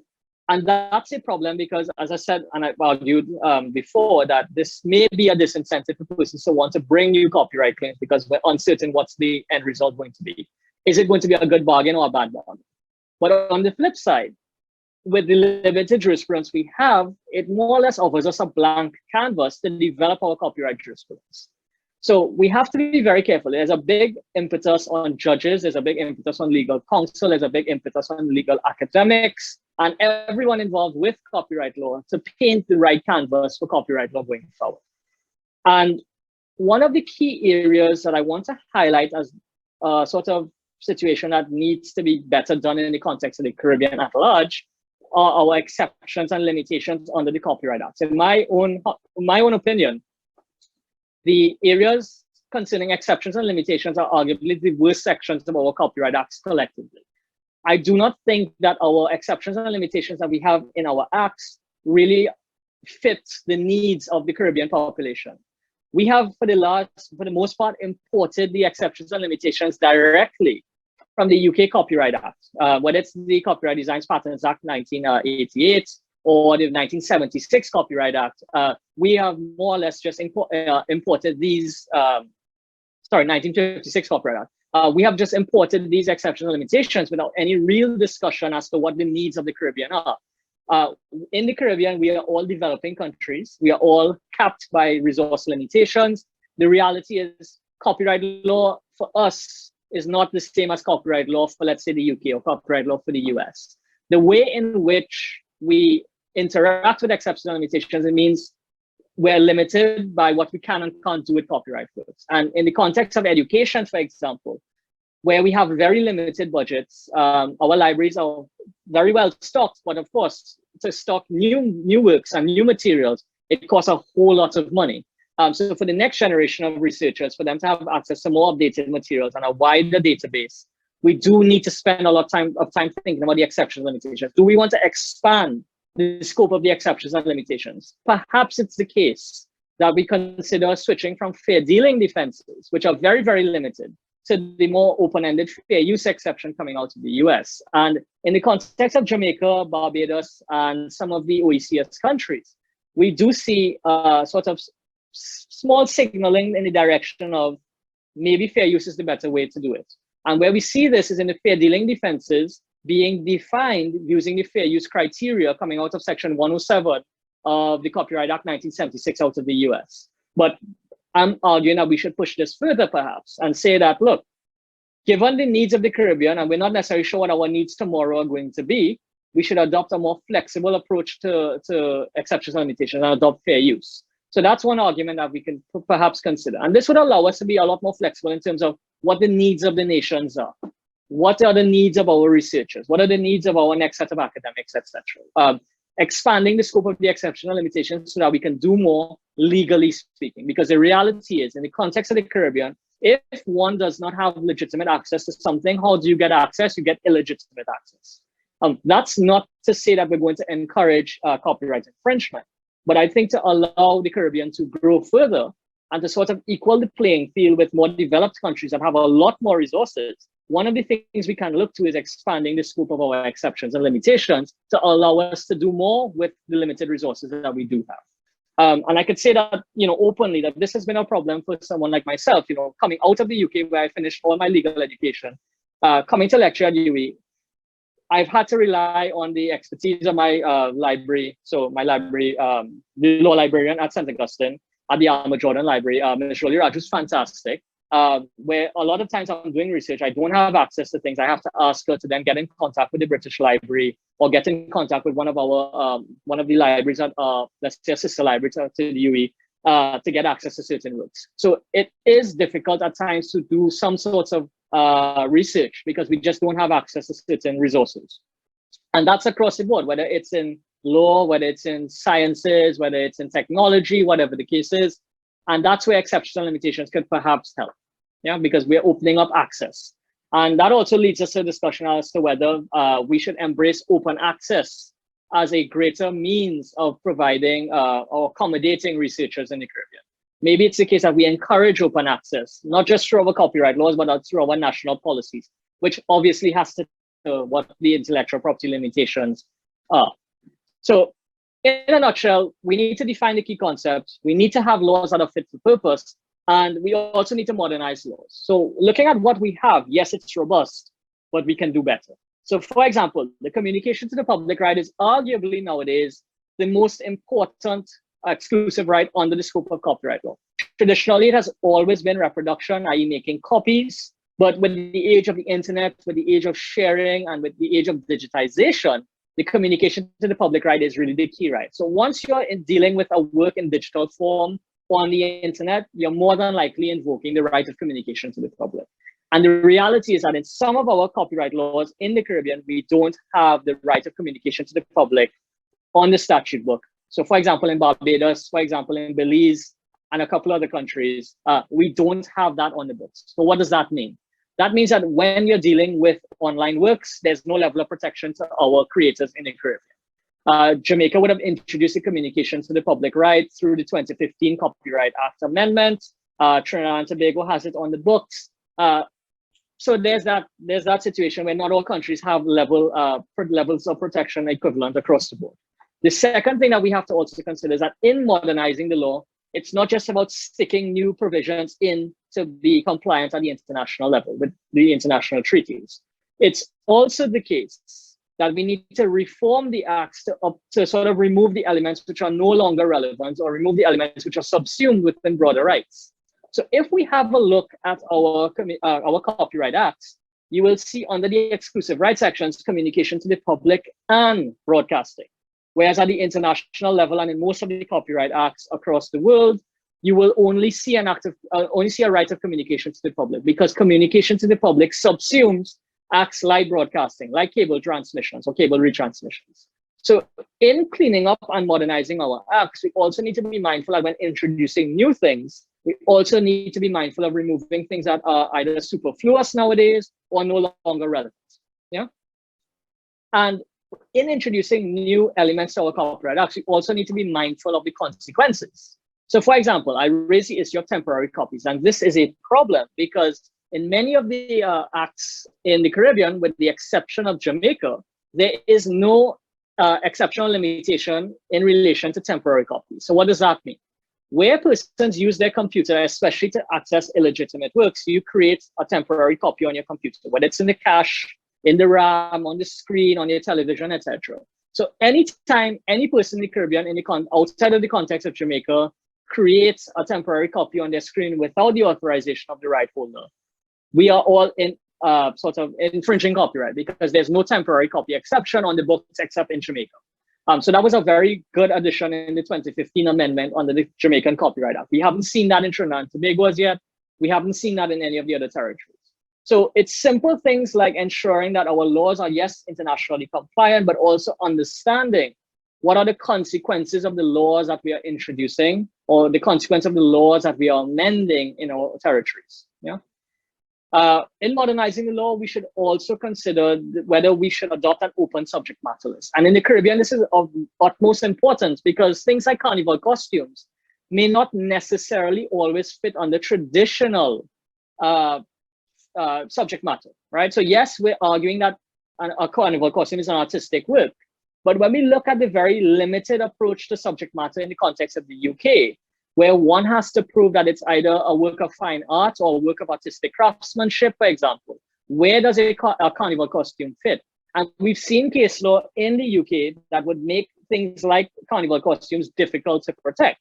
If we look at cases like Henshaw and Rest a While, we look at cases like Lucasfilm and Ainsworth, which was about protecting the Stormtrooper helmet from Star Wars, where copyright protection was denied to that mold for that Stormtrooper helmet.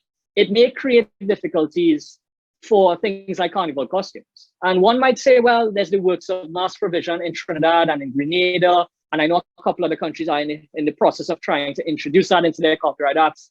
That doesn't solve the problem because when we look at the definition of what is a work of mass, it does not cover necessarily carnival costumes. What it covers is the use of carnival costumes accompanied by choreography and music, which makes it more like a dramatic work, a glorified dramatic work for that matter. So again, when we're introducing new concepts into copyright law, we need to be mindful as to whether they're fit for purpose, whether it's what we actually need, whether it's what we actually want, and how does it work? What are the consequences? How does it affect other areas of the law? So all of that is all well and good. We can have the best laws on the planet possible. We can do everything right on the legal end in that sense. But if we don't have enough copyright training taking place, all of this will go to waste. And we've seen that in some of the decisions related to copyright laws in the Caribbean, where judges give decisions that are not necessarily coherent. They give decisions that don't necessarily explain the law particularly well.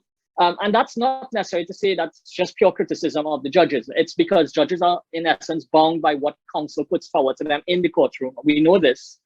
So it's a matter of empowering judges to do more, empowering legal counsel to do more, and empowering the average person in the street to understand more about copyright law. So we do need to engage in a whole lot more copyright training at both the judicial level, at both the sort of targeting law societies, targeting public education. We need to raise the sort of status of copyright education across the Caribbean.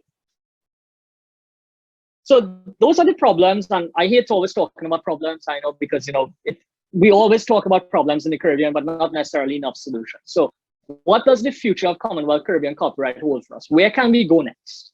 And just sort of building out of that discussion as to developing something that's fit for purpose, we have to ask questions, well, two particular questions.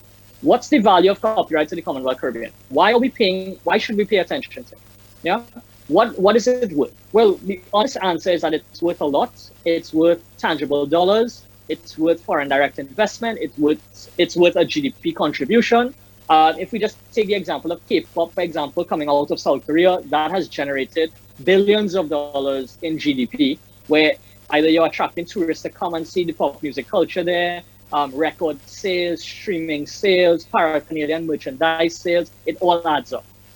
It's no different to, let's say, the soca industry or the calypso industry or the dancehall or Trinidad industries in the Caribbean. We can take this and leverage this and make money out of it. Yeah. We also have a potentially vibrant film industry that is developing. All of these things are relevant.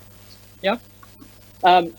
So that's the first question. Well, what's the value of it to us? Whatever it's worth, we need to put equivalent effort and contribute significantly to its development. But we also need to ask the question, what do we want our copyright laws to achieve?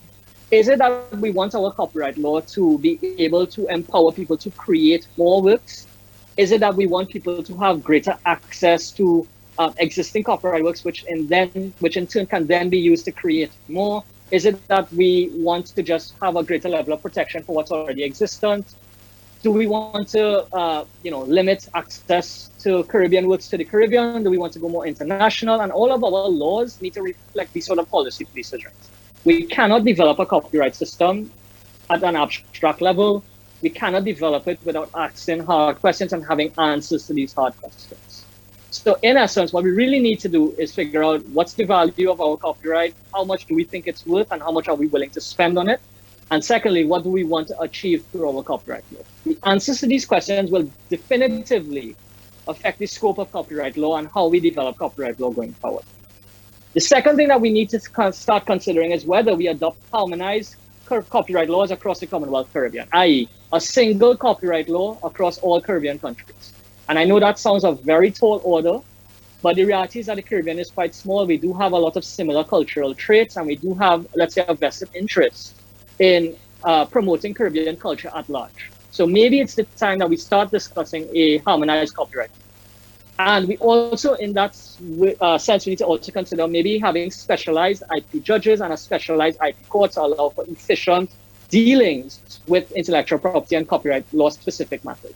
Whether that's done through the CCJ by virtue of creation of a new sort of jurisdiction of the CCJ, or a specialized Caribbean court, for example, don't have the necessary answers at this point, but we need to start considering specialized IP judges that can give expert opinions in a very quick turnaround time, and more so create a system, maybe like the IPEC in the UK, where you have caps on how many damages is, small claim courts, basically, that can incentivize people to bring more copyright claims, which will, one, empower copyright creators to be more proactive with protecting their works. It will empower people to know that if I do create copyright works and I have sort of spent a dedicated time to becoming a copyright creator, that I have protection, I can rely on the court system.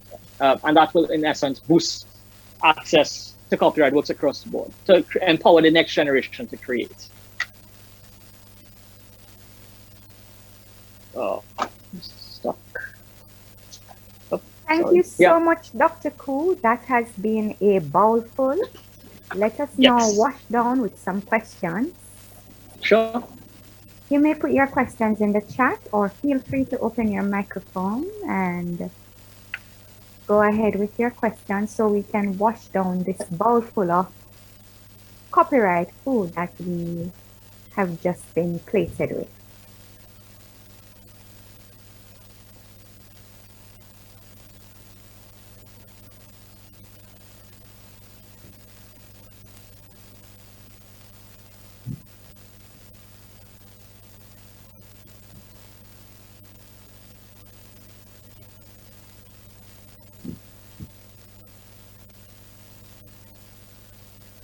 So we have a question in the chat from Jessica Lewis Marshall.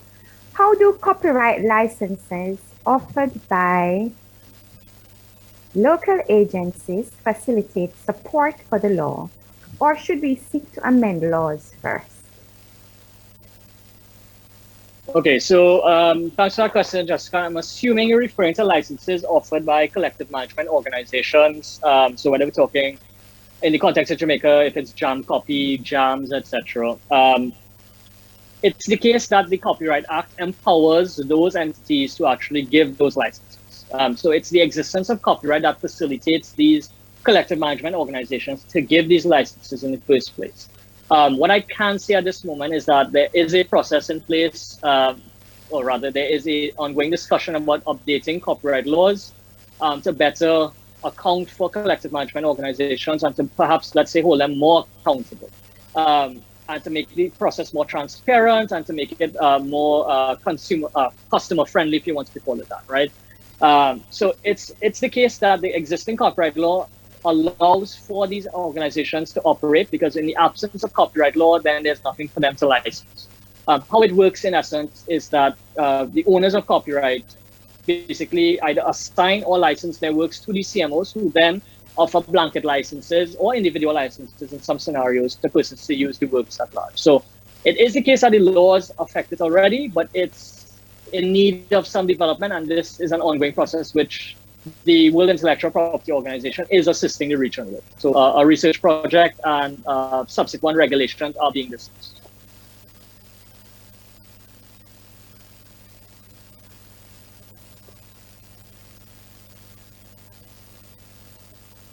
Thank you so much, Dr. Koo. Any other questions?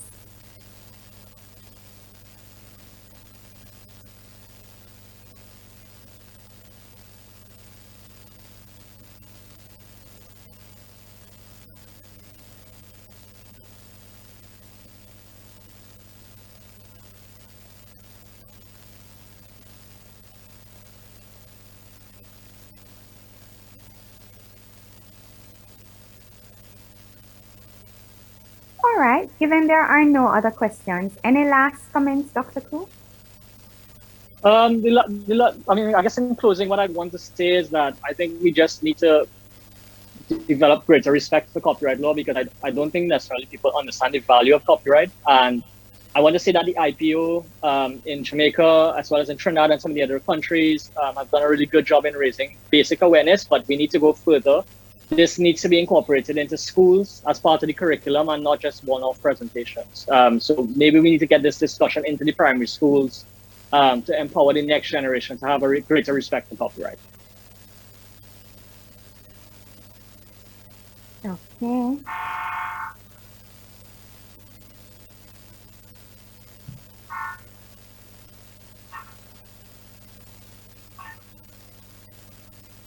So, ladies and gentlemen, we are now at the final stop on the Resetting the TISC IP Helpdesk journey. And so at this time, I'd like to invite our very own Miss Myrna Douglas, law librarian and head of the Law Branch Library, as well as Lieutenant Colonel Junior Brown, to help us dissect Caribbean copyright legislation with a focus on selected Caribbean jurisdictions, support for the URI framework. Ms. Douglas, Lieutenant Brown, I'm here, Dr. Harris, but just to let you know that Lieutenant Brown is traveling across a few jurisdictions and he may be late. We hope he can make it in time into St. Lucia to be able to make his presentation, but at this time I would like to proceed. But before I do so, I want to say thank you very much to Dr. Koo.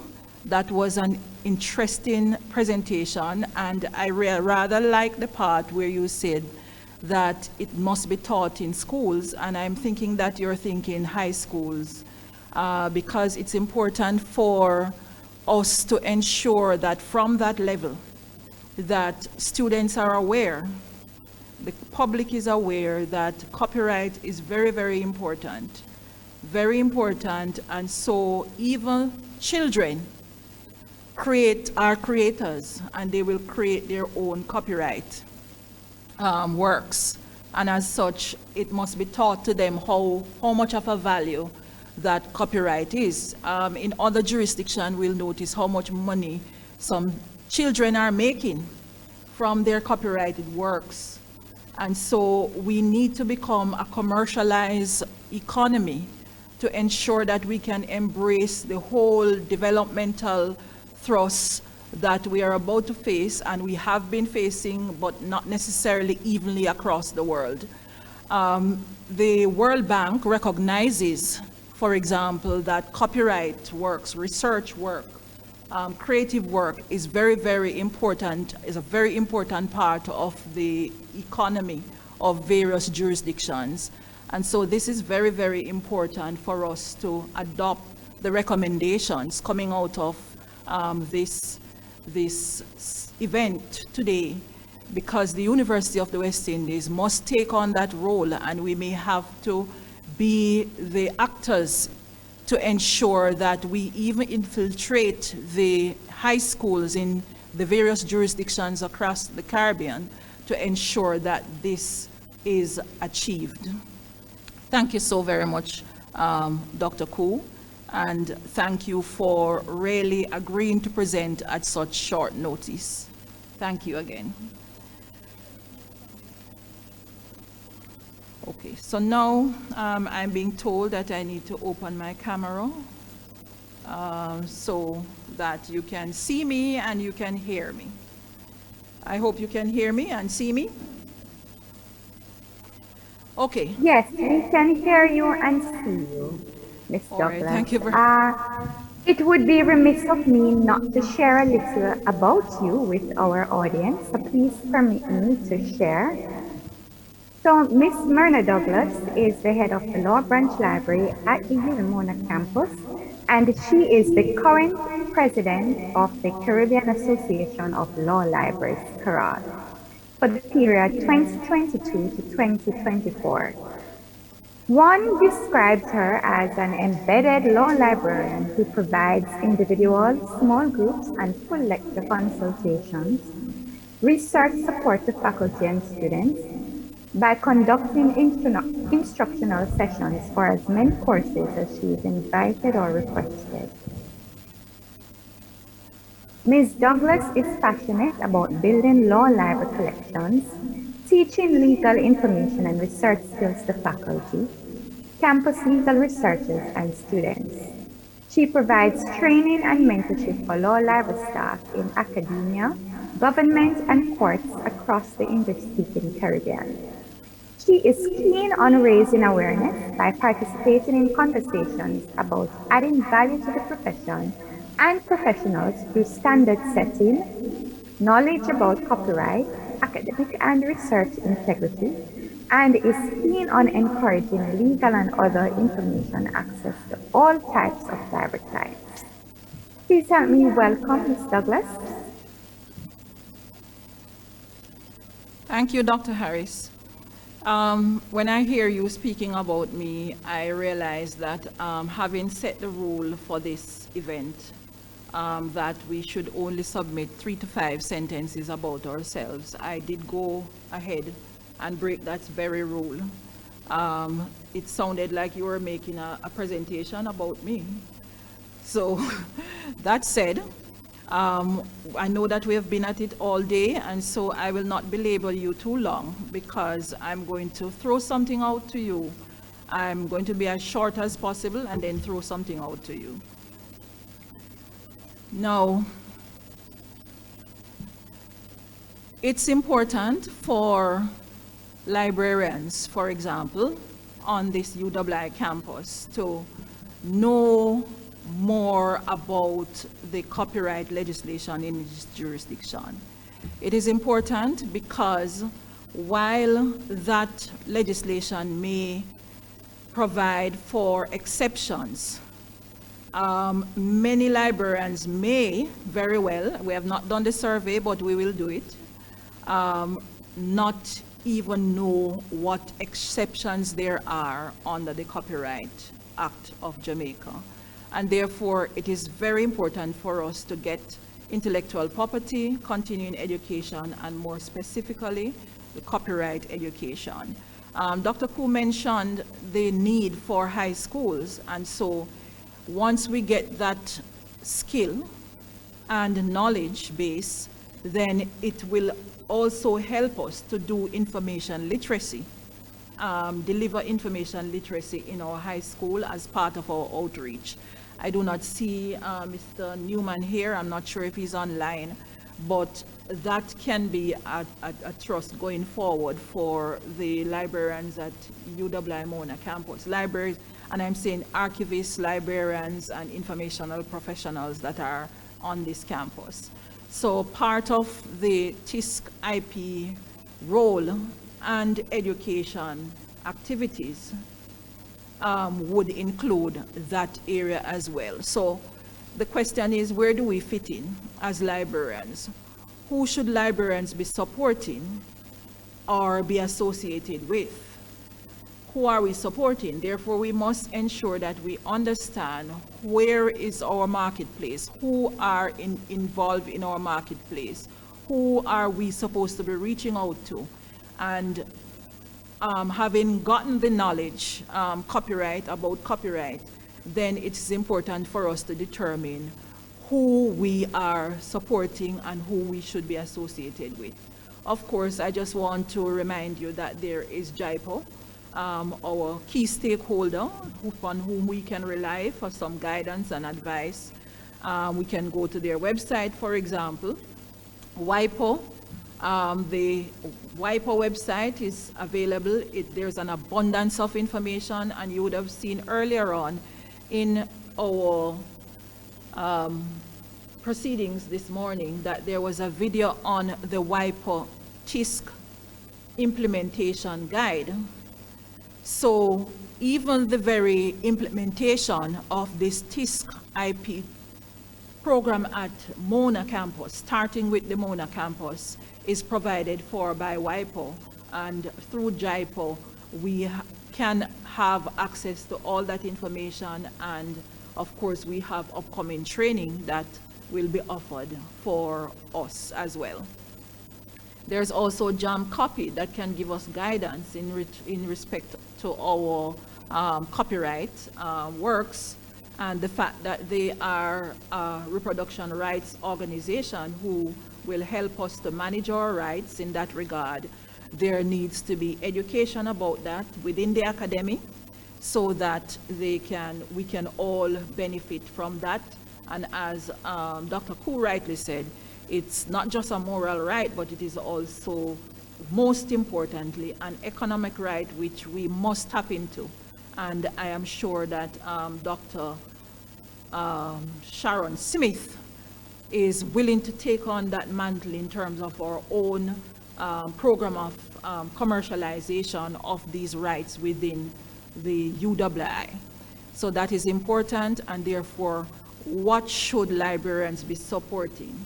will librarians be supporting the various roles and activities that all the departments have in terms of copyright and other intellectual property endeavors? Those are things that we have to determine and exercise, emphasize and ensure that there are programs in place to help with that. Where are librarians expected to facilitate? And we talked about that a little when we talked about high schools, students on campus, providing various support for faculty, including where to publish, high impact journals to publish, how to get in connection with Jam Copy and become a member of Jam Copy, an affiliate of Jam Copy, for example, to benefit from your economic rights there.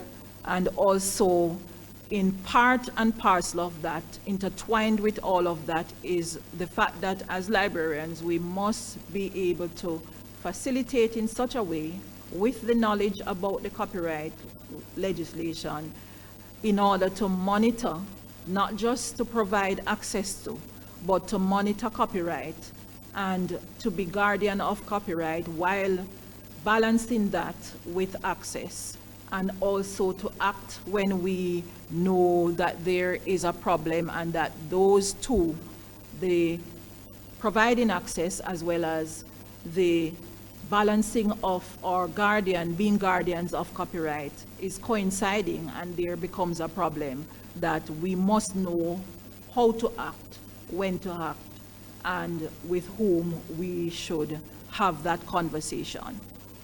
And this comes to us because I recall that during COVID-19, there were a number of challenges we had in terms of providing the information in electronic format, that is print resources in electronic format. And of course, you know, the copyright legislation was very, very important in our decision making there. And so when our students go onto our Ask a Librarian chat referencing service, decisions had to be taken, and therefore librarians had to ensure that they monitor how quickly they make those decisions in the face of being in breach of copyright. And certainly I am very happy to say that we came out of that knowing that we did very well in balancing the rights of those who wanted to use the resources, get them in electronic format where possible, as well as, most importantly, balancing the rights of authors. And so as a result of that, we had during COVID a lot of curbside pickup, a lot of novel services that we offered. And so we also had to be careful about that in terms of balancing those rights.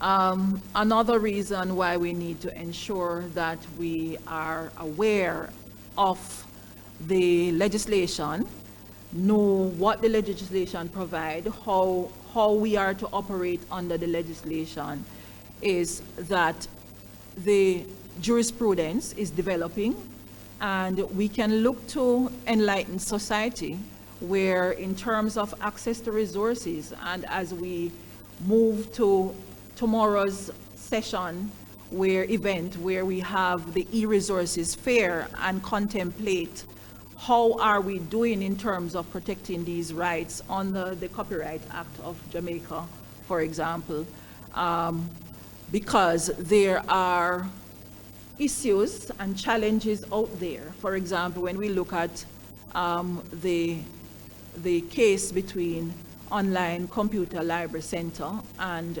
OCLC and Clarivets, which we at UWI Mona campus and all the other campuses do subscribe and have a license to utilize both of these company resources. So we have OCLC, which we use for cataloging, and we have data there that we are working with. We have data in terms of Clarivets. EndNote is one such database that we're using, Web of Science. And so we have to be knowledgeable about these things and be guardians so that we mitigate against any litigation, any problems, legal problems that may develop. And in this particular case, we see where OCLC is filing a lawsuit against Clarivet and its subsidiaries, Ex Libris, which is the database on which, or the software on which I think our UELink, right, Ms. Sadler? On which our UELink operates. And so we are very much in the midst of all of this in the sense that we are using the very same resource that is in contention here between OCLC and Clarivet. We have access to ProQuest. And so we see where they are saying that there is this connection that is going on. Oh, sorry, let me just go back. That there is this connection that is going on and that one party is utilizing the resources that has the metadata that has developed in one party's electronic system and harvesting that for their own purposes. And so is that impairing? The problem is where you are impairing, you're affecting the economic rights of one company by harvesting their data and utilize it in a fashion. We can wait in anticipation and see what happens in that case, how it all fans out and to see, and we take lessons from it to ensure that we are not part of the harvesting in case in this case, we must mitigate. And so we have to be cognizant of all these other resources that we have available to us by subscription, by licensing agreements. And so all these various databases, the Lexis, the VLEX, and so on, we have to ensure that we determine what are the rules related to sharing. How does our copyright rule legislation relate to the legislation in other jurisdictions where these companies reside, as well as in terms of the continuing acts across jurisdictions from one country to the other. So we have to be cognizant of that, and therefore we need training to develop our knowledge on how to handle these matters, because we do sign licensing agreements and contracts for use as well. And so librarians should be aware that the 1993 Copyright Act has a whole section there, section 61 to 65B, that is related to librarians and archivists, and I would dare say information professionals also. So we need to take note of that, and if we have not read it before, we should read it. In fact, we should read the entire act, because when you look at it, you realize that quite a number of all the sections relate to how we serve and govern how we serve our constituents. The Jamaican Act, the amendment 2015, section 9, looked at upgrading from, I think it was Life Plus 70. Dr. Cortese, my memory is failing me now. And Dr. Cortese is still online? Or Dr. Koo, are you still here? So it's Life Plus 95 now, and yes, so you know. Yes, Dr. Cortese. Yes.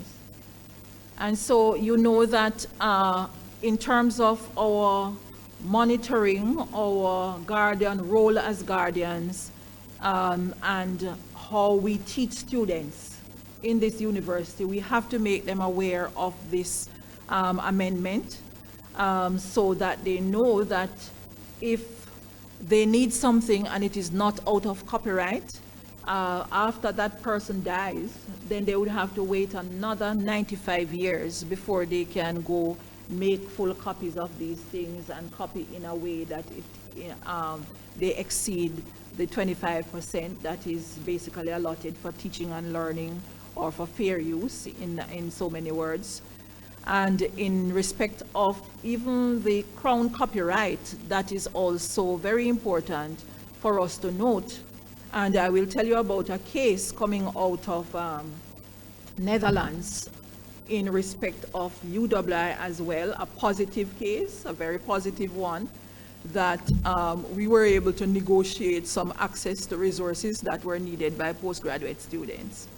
So we have to be cognizant of what the rules are, what the legislation is saying, and how the law is treated across various jurisdictions in order to ensure that we can support access. And so there are all these things, economic rights, moral rights, and so on. But I want to bring to your attention, for example, in this very university, there was a case related to GAFA. It's called, the party's name, GAFA and Francis, coming out of the Department of Economics, I think it was, in Jamaica here on the Mona campus. GAFA was a postgraduate student. Francis was the head of department. And that postgraduate student was very involved in the activities of the university, and more specifically the department in the Faculty of Social Sciences. And as I recall that someone, I don't remember which presenter said that, you know, there's a wealth. I think it was maybe Professor Kaur who said there's such a wealth of resources, copyright information, core works that are coming out, publications coming out of the Faculty of Social Sciences, that we are rich and we are not recognizing how rich we are to ensure that we can work those rights and get good economic value for them. But in this case, GAFA got some content, data, and we are into big data now on the university, in the UWI. So in terms of those big data, in those days, the big data was in print format. And GAFA gained access to those data because he was asked to participate in a research program. So this research program would have given the university much respect and visibility, and the data was entrusted with him.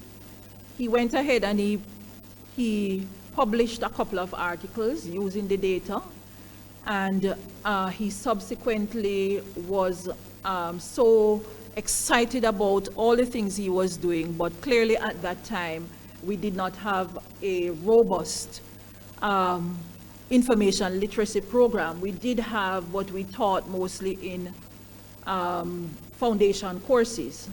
And so GAFA did not learn that the data must be handled in a manner such that he was not in breach of the plagiarism regulation on the campus, as well as simply being plagiarizing, and that it may have embarrassed him. So GAFA went ahead and he was so excited. He did some research and he thought that he could have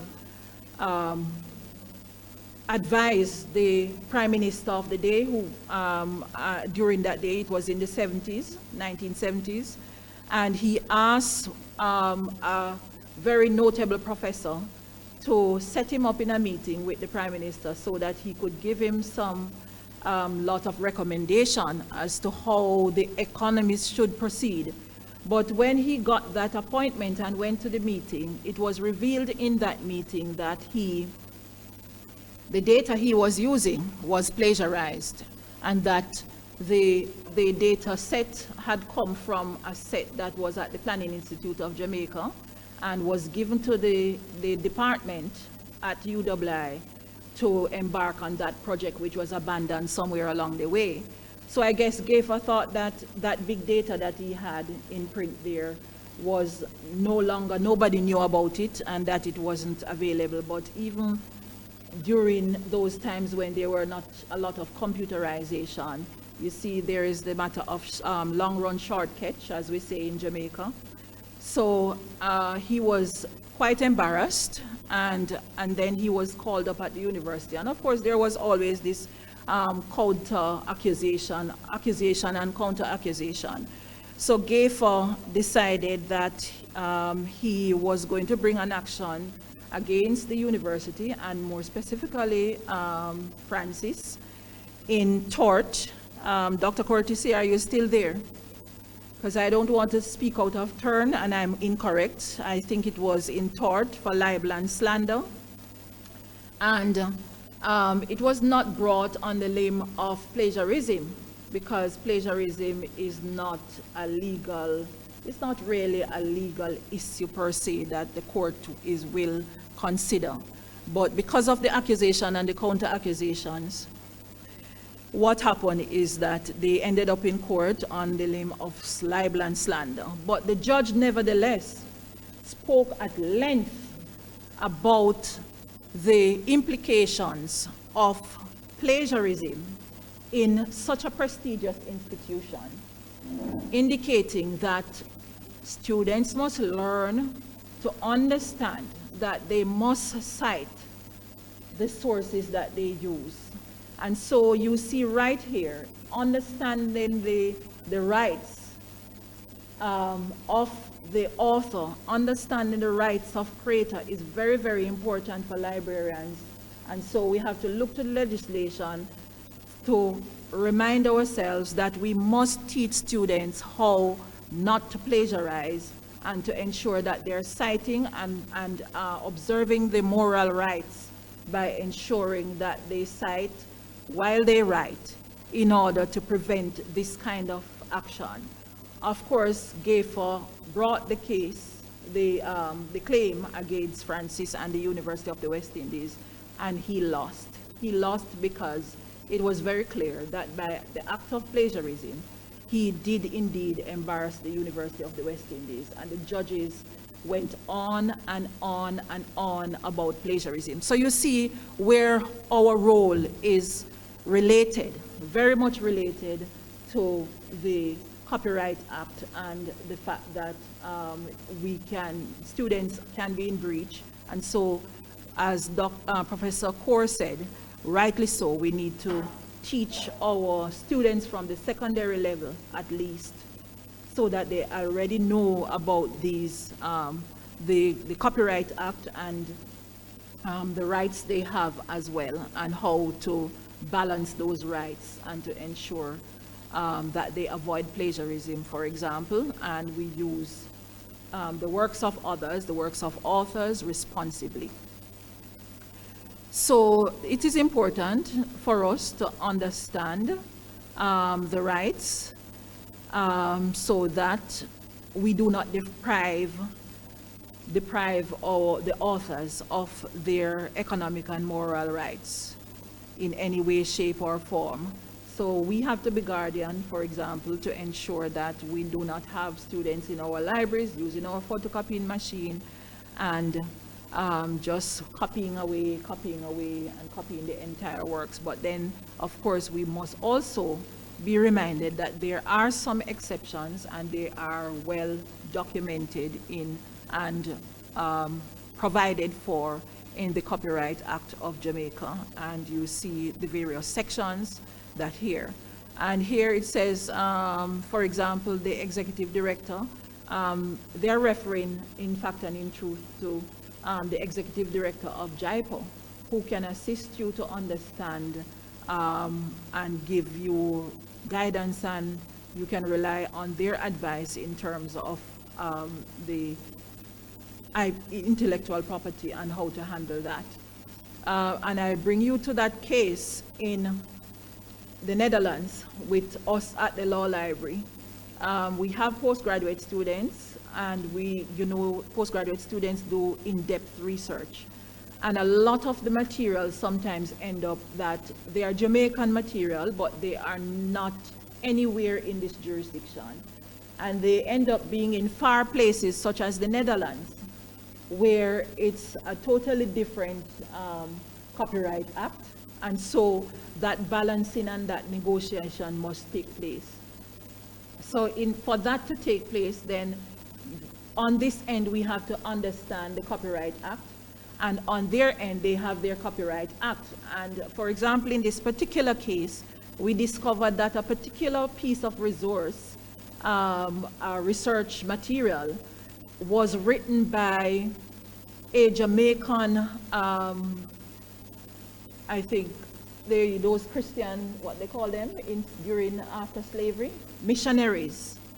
A Jamaican missionary who was commissioned by the Crown to write a particular report, and it was so fundamental to the research that the supervisor sent that student back several times to say, you must get access to that resource. So we were a little perturbed because when we searched OCLC, and you see OCLC coming up again, we found that OCLC indicated that a university in the Netherlands was the only university that has that particular resource. There's absolutely nowhere else in the world. And I was so discouraged because I said to myself, no, look at this. Jamaica, it was done in Jamaica. The report was published in Jamaica in the 1940s, but it was not there. So I began my research in terms of trying to determine whether or not this was out of copyright. This piece of material was out of copyright. But when I look, I realized that the author who was commissioned to write the report died in 1950. Where does that take us? 50 and 100, that's 50. And where are we at now? That's 60. And that's 2, so that's 62. And that happened earlier this year. So that's 62 years. So in a case like that, where are we in terms of being able to get a full copy of that work? Died in 1950, and the Copyright Acts in the amendment, 2015 amendment, it says that it is life plus 50. Dr. Cortese has written extensively on this area, and for us who want to become trainers, that's a must read. That her article, Life Plus 50, Life Plus 95, or Life Plus 70, I can't remember the title of it now. That content is a must read. So I was there thinking, okay then, it was commissioned by the Crown. So I contacted the Crown office. I have a friend there in the UK, and I said, well, the Crown commissioned this piece of resource because I was getting some resistance out of the Netherlands, and I asked my friend who works at the Crown office, and I say, what can we do? He said to me, listen, Myrna, I will give some clearance for that, but you have another hurdle that you may have to cross. The resources only residing in the Netherlands, and their copyright rules are totally different. So you may or may not have that access. So I said, okay, fine. Give us the clearance from your end, and we'll go back and renegotiate with the people in the Netherlands. Lo and behold, with that song, we realized that having gotten that clearance and indicating that clearance from the Crown Office, we realized that those in the Netherlands were able to budge, but guess what? They didn't do so before they actually quoted from the JIPO website, the actual JIPO website. They quoted 2 things from the JIPO website indicating that I must remember that we have to abide by the Life Plus 95 regardless of whatever, because the man only died in 1950. But in the end, we work things in a particular way and end up with a negotiation that the material upon receipt would only be used for that particular postgrad student, and if the lecturer or the research paper marker wishes to use the material, then a fresh request would have to be made to the Netherlands to gain access to that resource. And so you see right there, the Copyright Act is operating in terms of cross-border, cross-jurisdictional approach to negotiating access to resources, library resources, research resources. And as such, that kind of training needs to be imparted to other librarians on how we handle matters as unique as those. And therefore, it's part of what I hope and the team hope to move forward with in terms of implementation. I'm here rambling on because I am hoping that Mr. Brown gets here, but we will know how to take care of that just in case. So I'm still watching my clock to see if Mr. Brown will arrive at some point in time.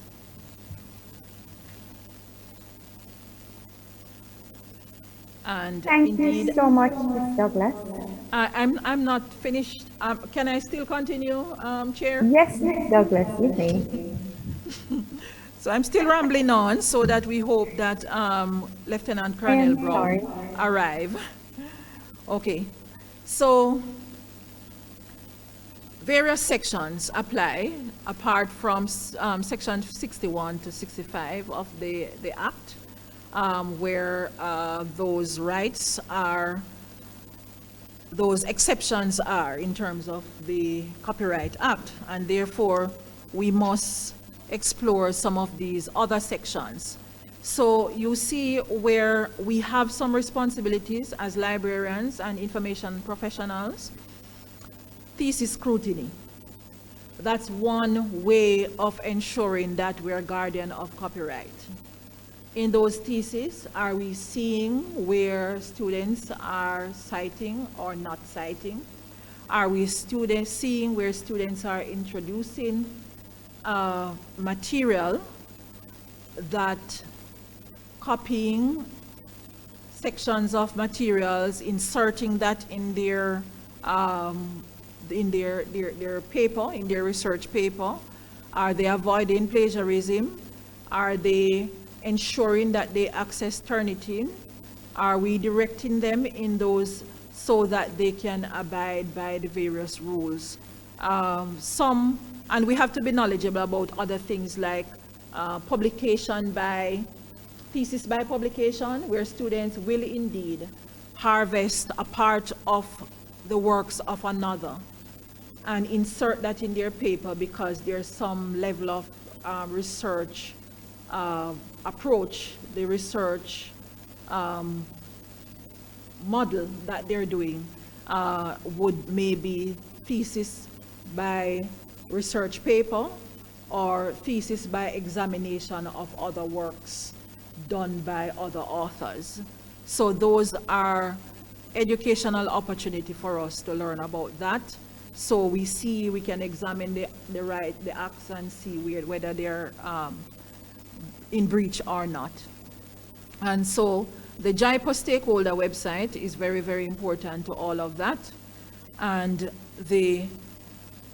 I want to leave librarians with an assignment, because we must have that further training, that further in-depth look at the Act itself, that they must specifically read the Act, and more specifically section 61 to 65, to see where those exemptions, those exceptions to the general rule would fall, and therefore undertake to learn more about how they're going to apply those. For example, how the legislation is interpreted, how librarians can supply copies of published works, how they can supply copies to other libraries. That's our interlibrary loan activity that we engage in.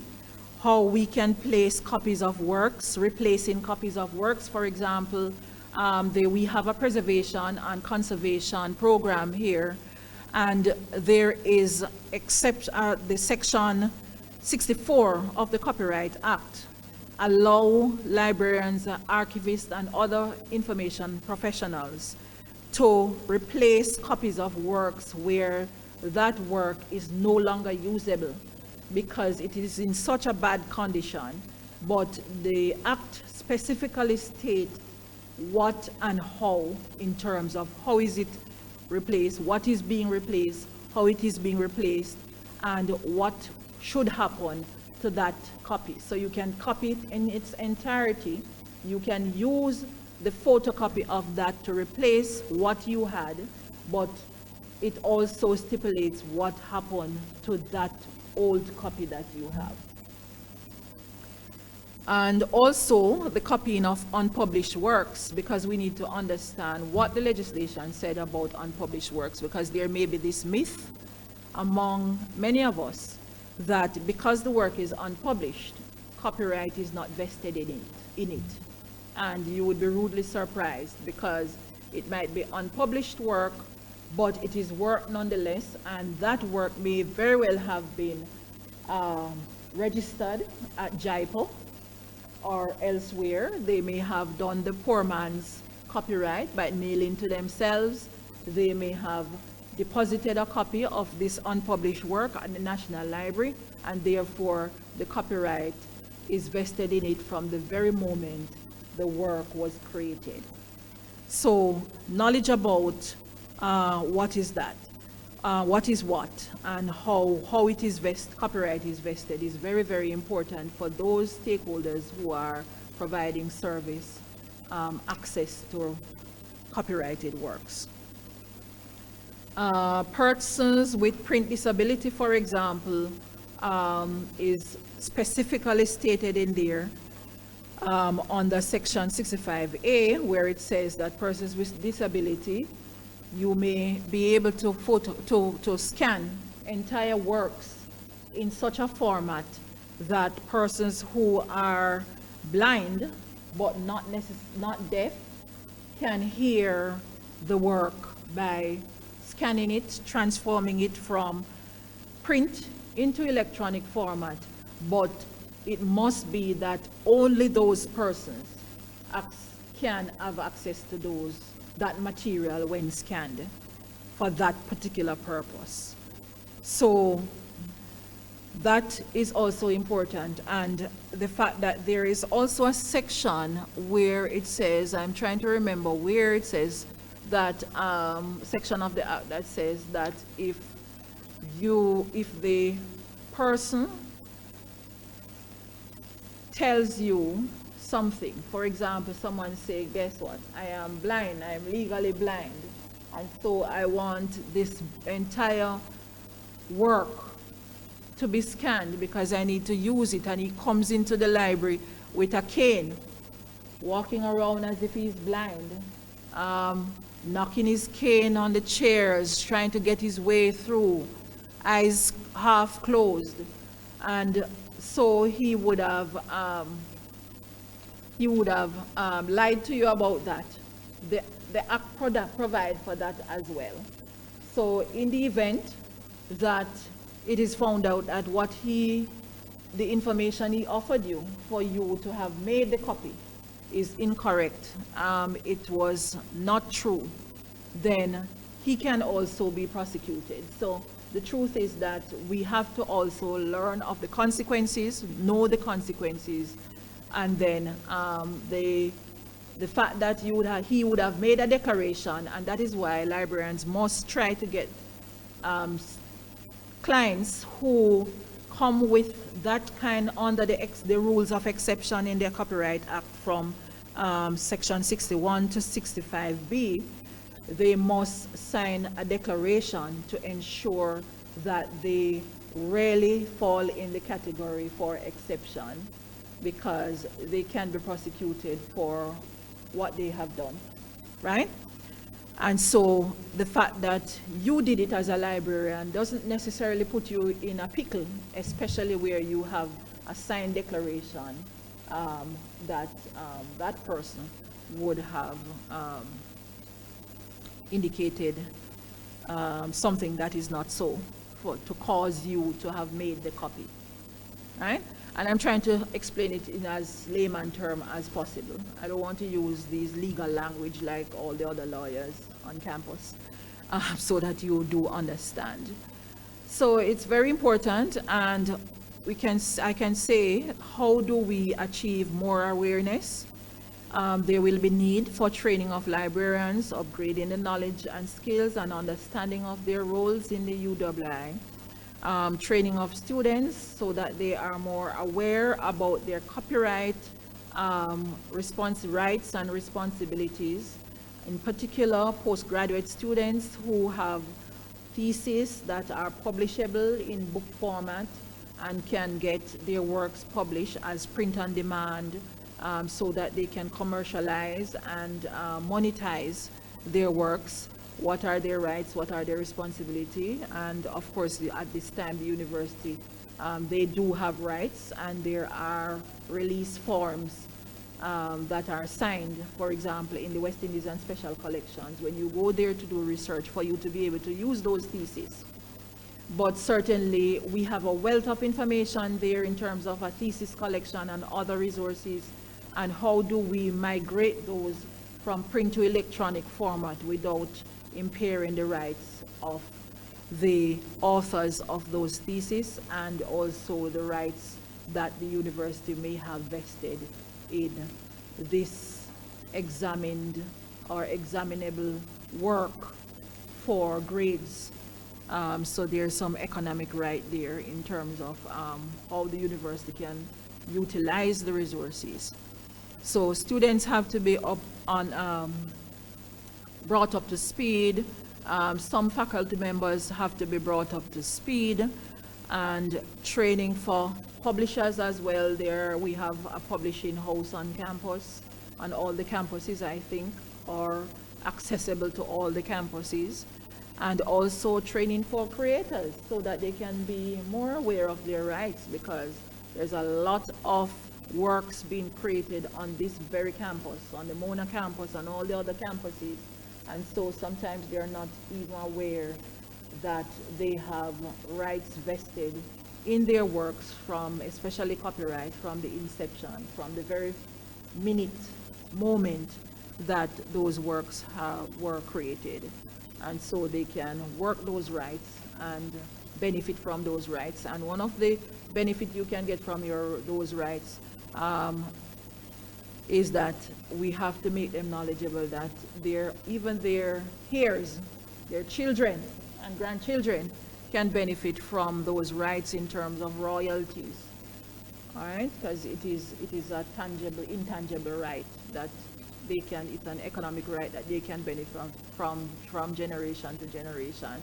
And that is part and parcel of why the Copyright Act, the amendment in 2015, indicates that, or decided that they are going to extend that right of the author to have access to their economic right 95 years after they would have died, and therefore their estate can now benefit 95 years later, up to 95 years later.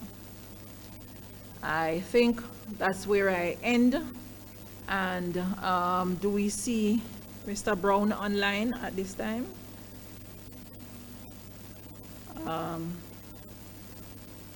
No, I'm not seeing Mr. Brown. Thank you so much, Ms. Douglas. I'm seeing a message from him here, Dr. Harris. Dr. Harris, yes, I'm seeing a message. He won't be able to make it because his flight was delayed. So he was flying out at a certain point. He won't be able to make it into St. Lucia. So I just want to tender an apology on his behalf. And I think the program will just basically have to come to an end here with your comments, your thank you, and so on. So go ahead, Dr. Harris. Thank you so much, Ms. Douglas. Any questions for Ms. Douglas? We'll take them at this time. Thank you for that informative presentation, Ms. Douglas.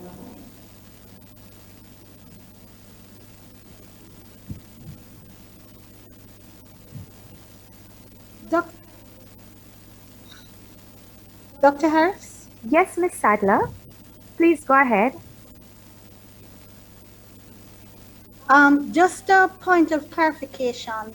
Ms. Douglas spoke regarding the litigation between Clarivet and OCLC.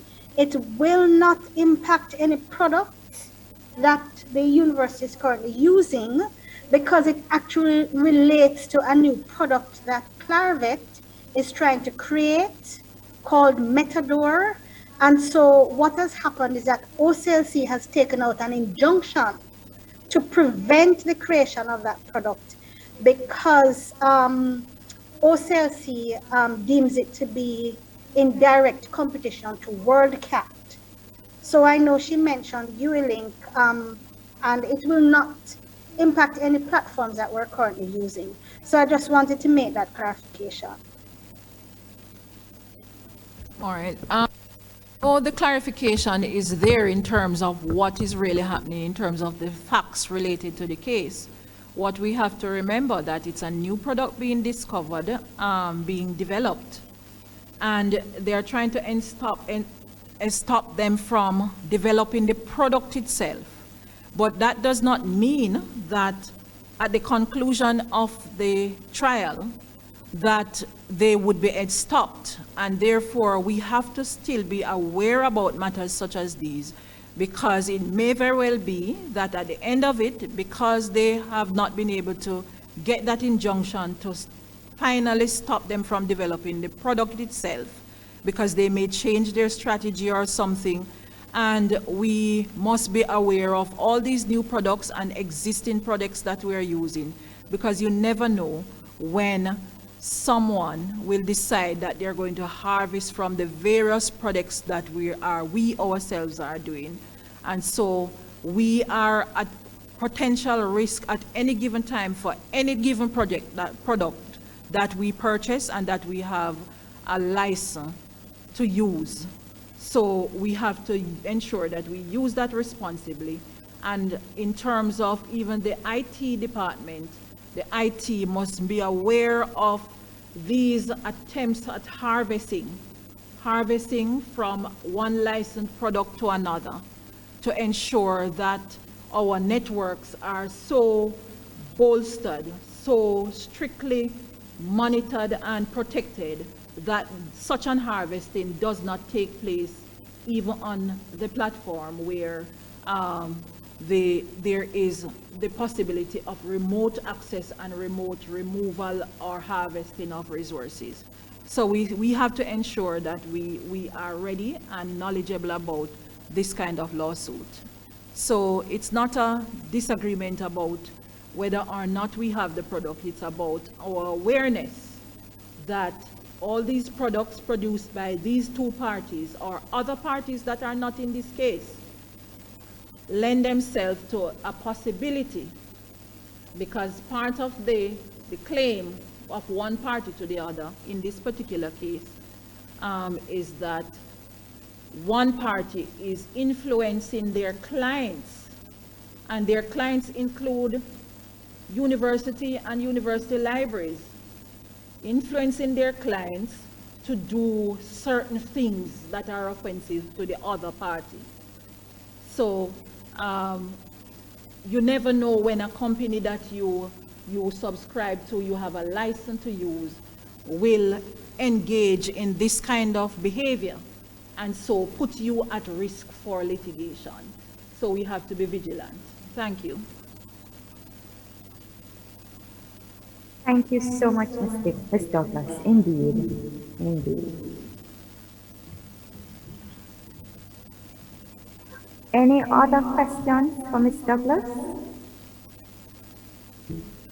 Or comments? All right. I see just a comment from Ms. Young. Very informative presentation, Ms. Douglas. I learned a lot. Thank you for your comments, Ms. Young.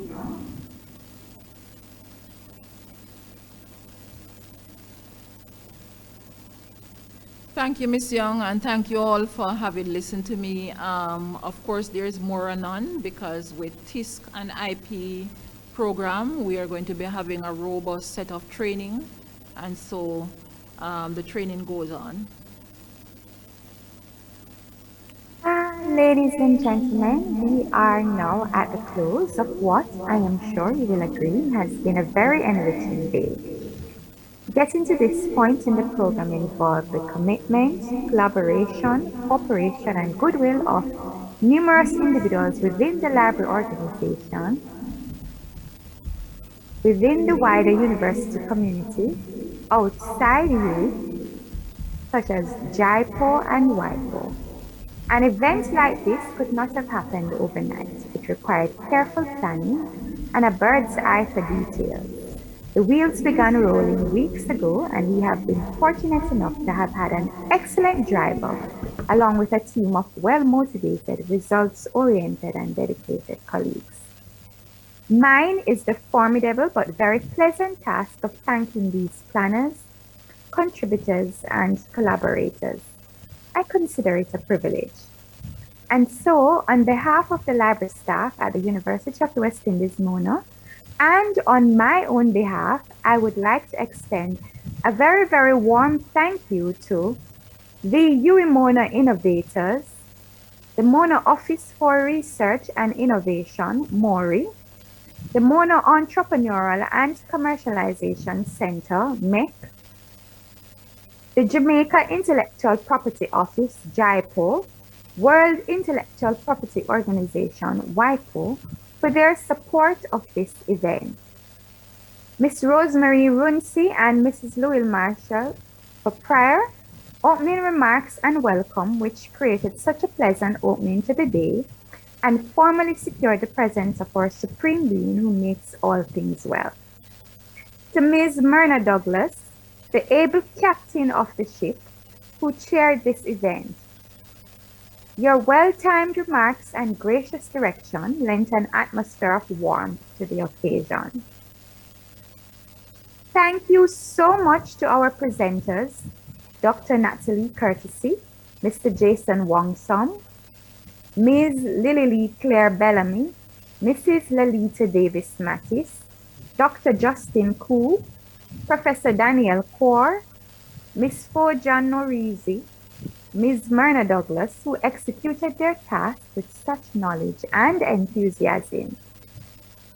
I would like to take this opportunity to place on record our hearty thanks to the Planning Committee, Ms. Myrna Douglas, Ms. Beverly Eccleston-Burt, Ms. Natalie Williamson, and Mr. Patrick White for their patience and cooperation in organizing this event.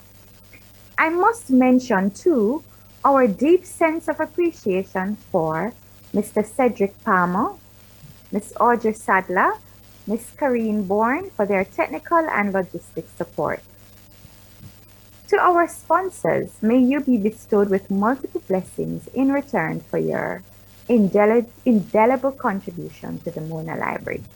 And to all attendees for accepting the invitation to be here and gracing us with your presence and participation. Each has made the occasion so much more special by being here.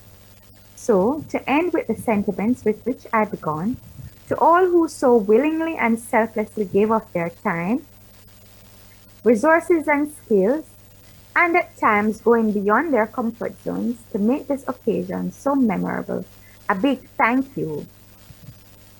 Thank you, Mitz, for your technical assistance as well. It has been a great pleasure. And I now ask the audience to express appreciation in the usual way.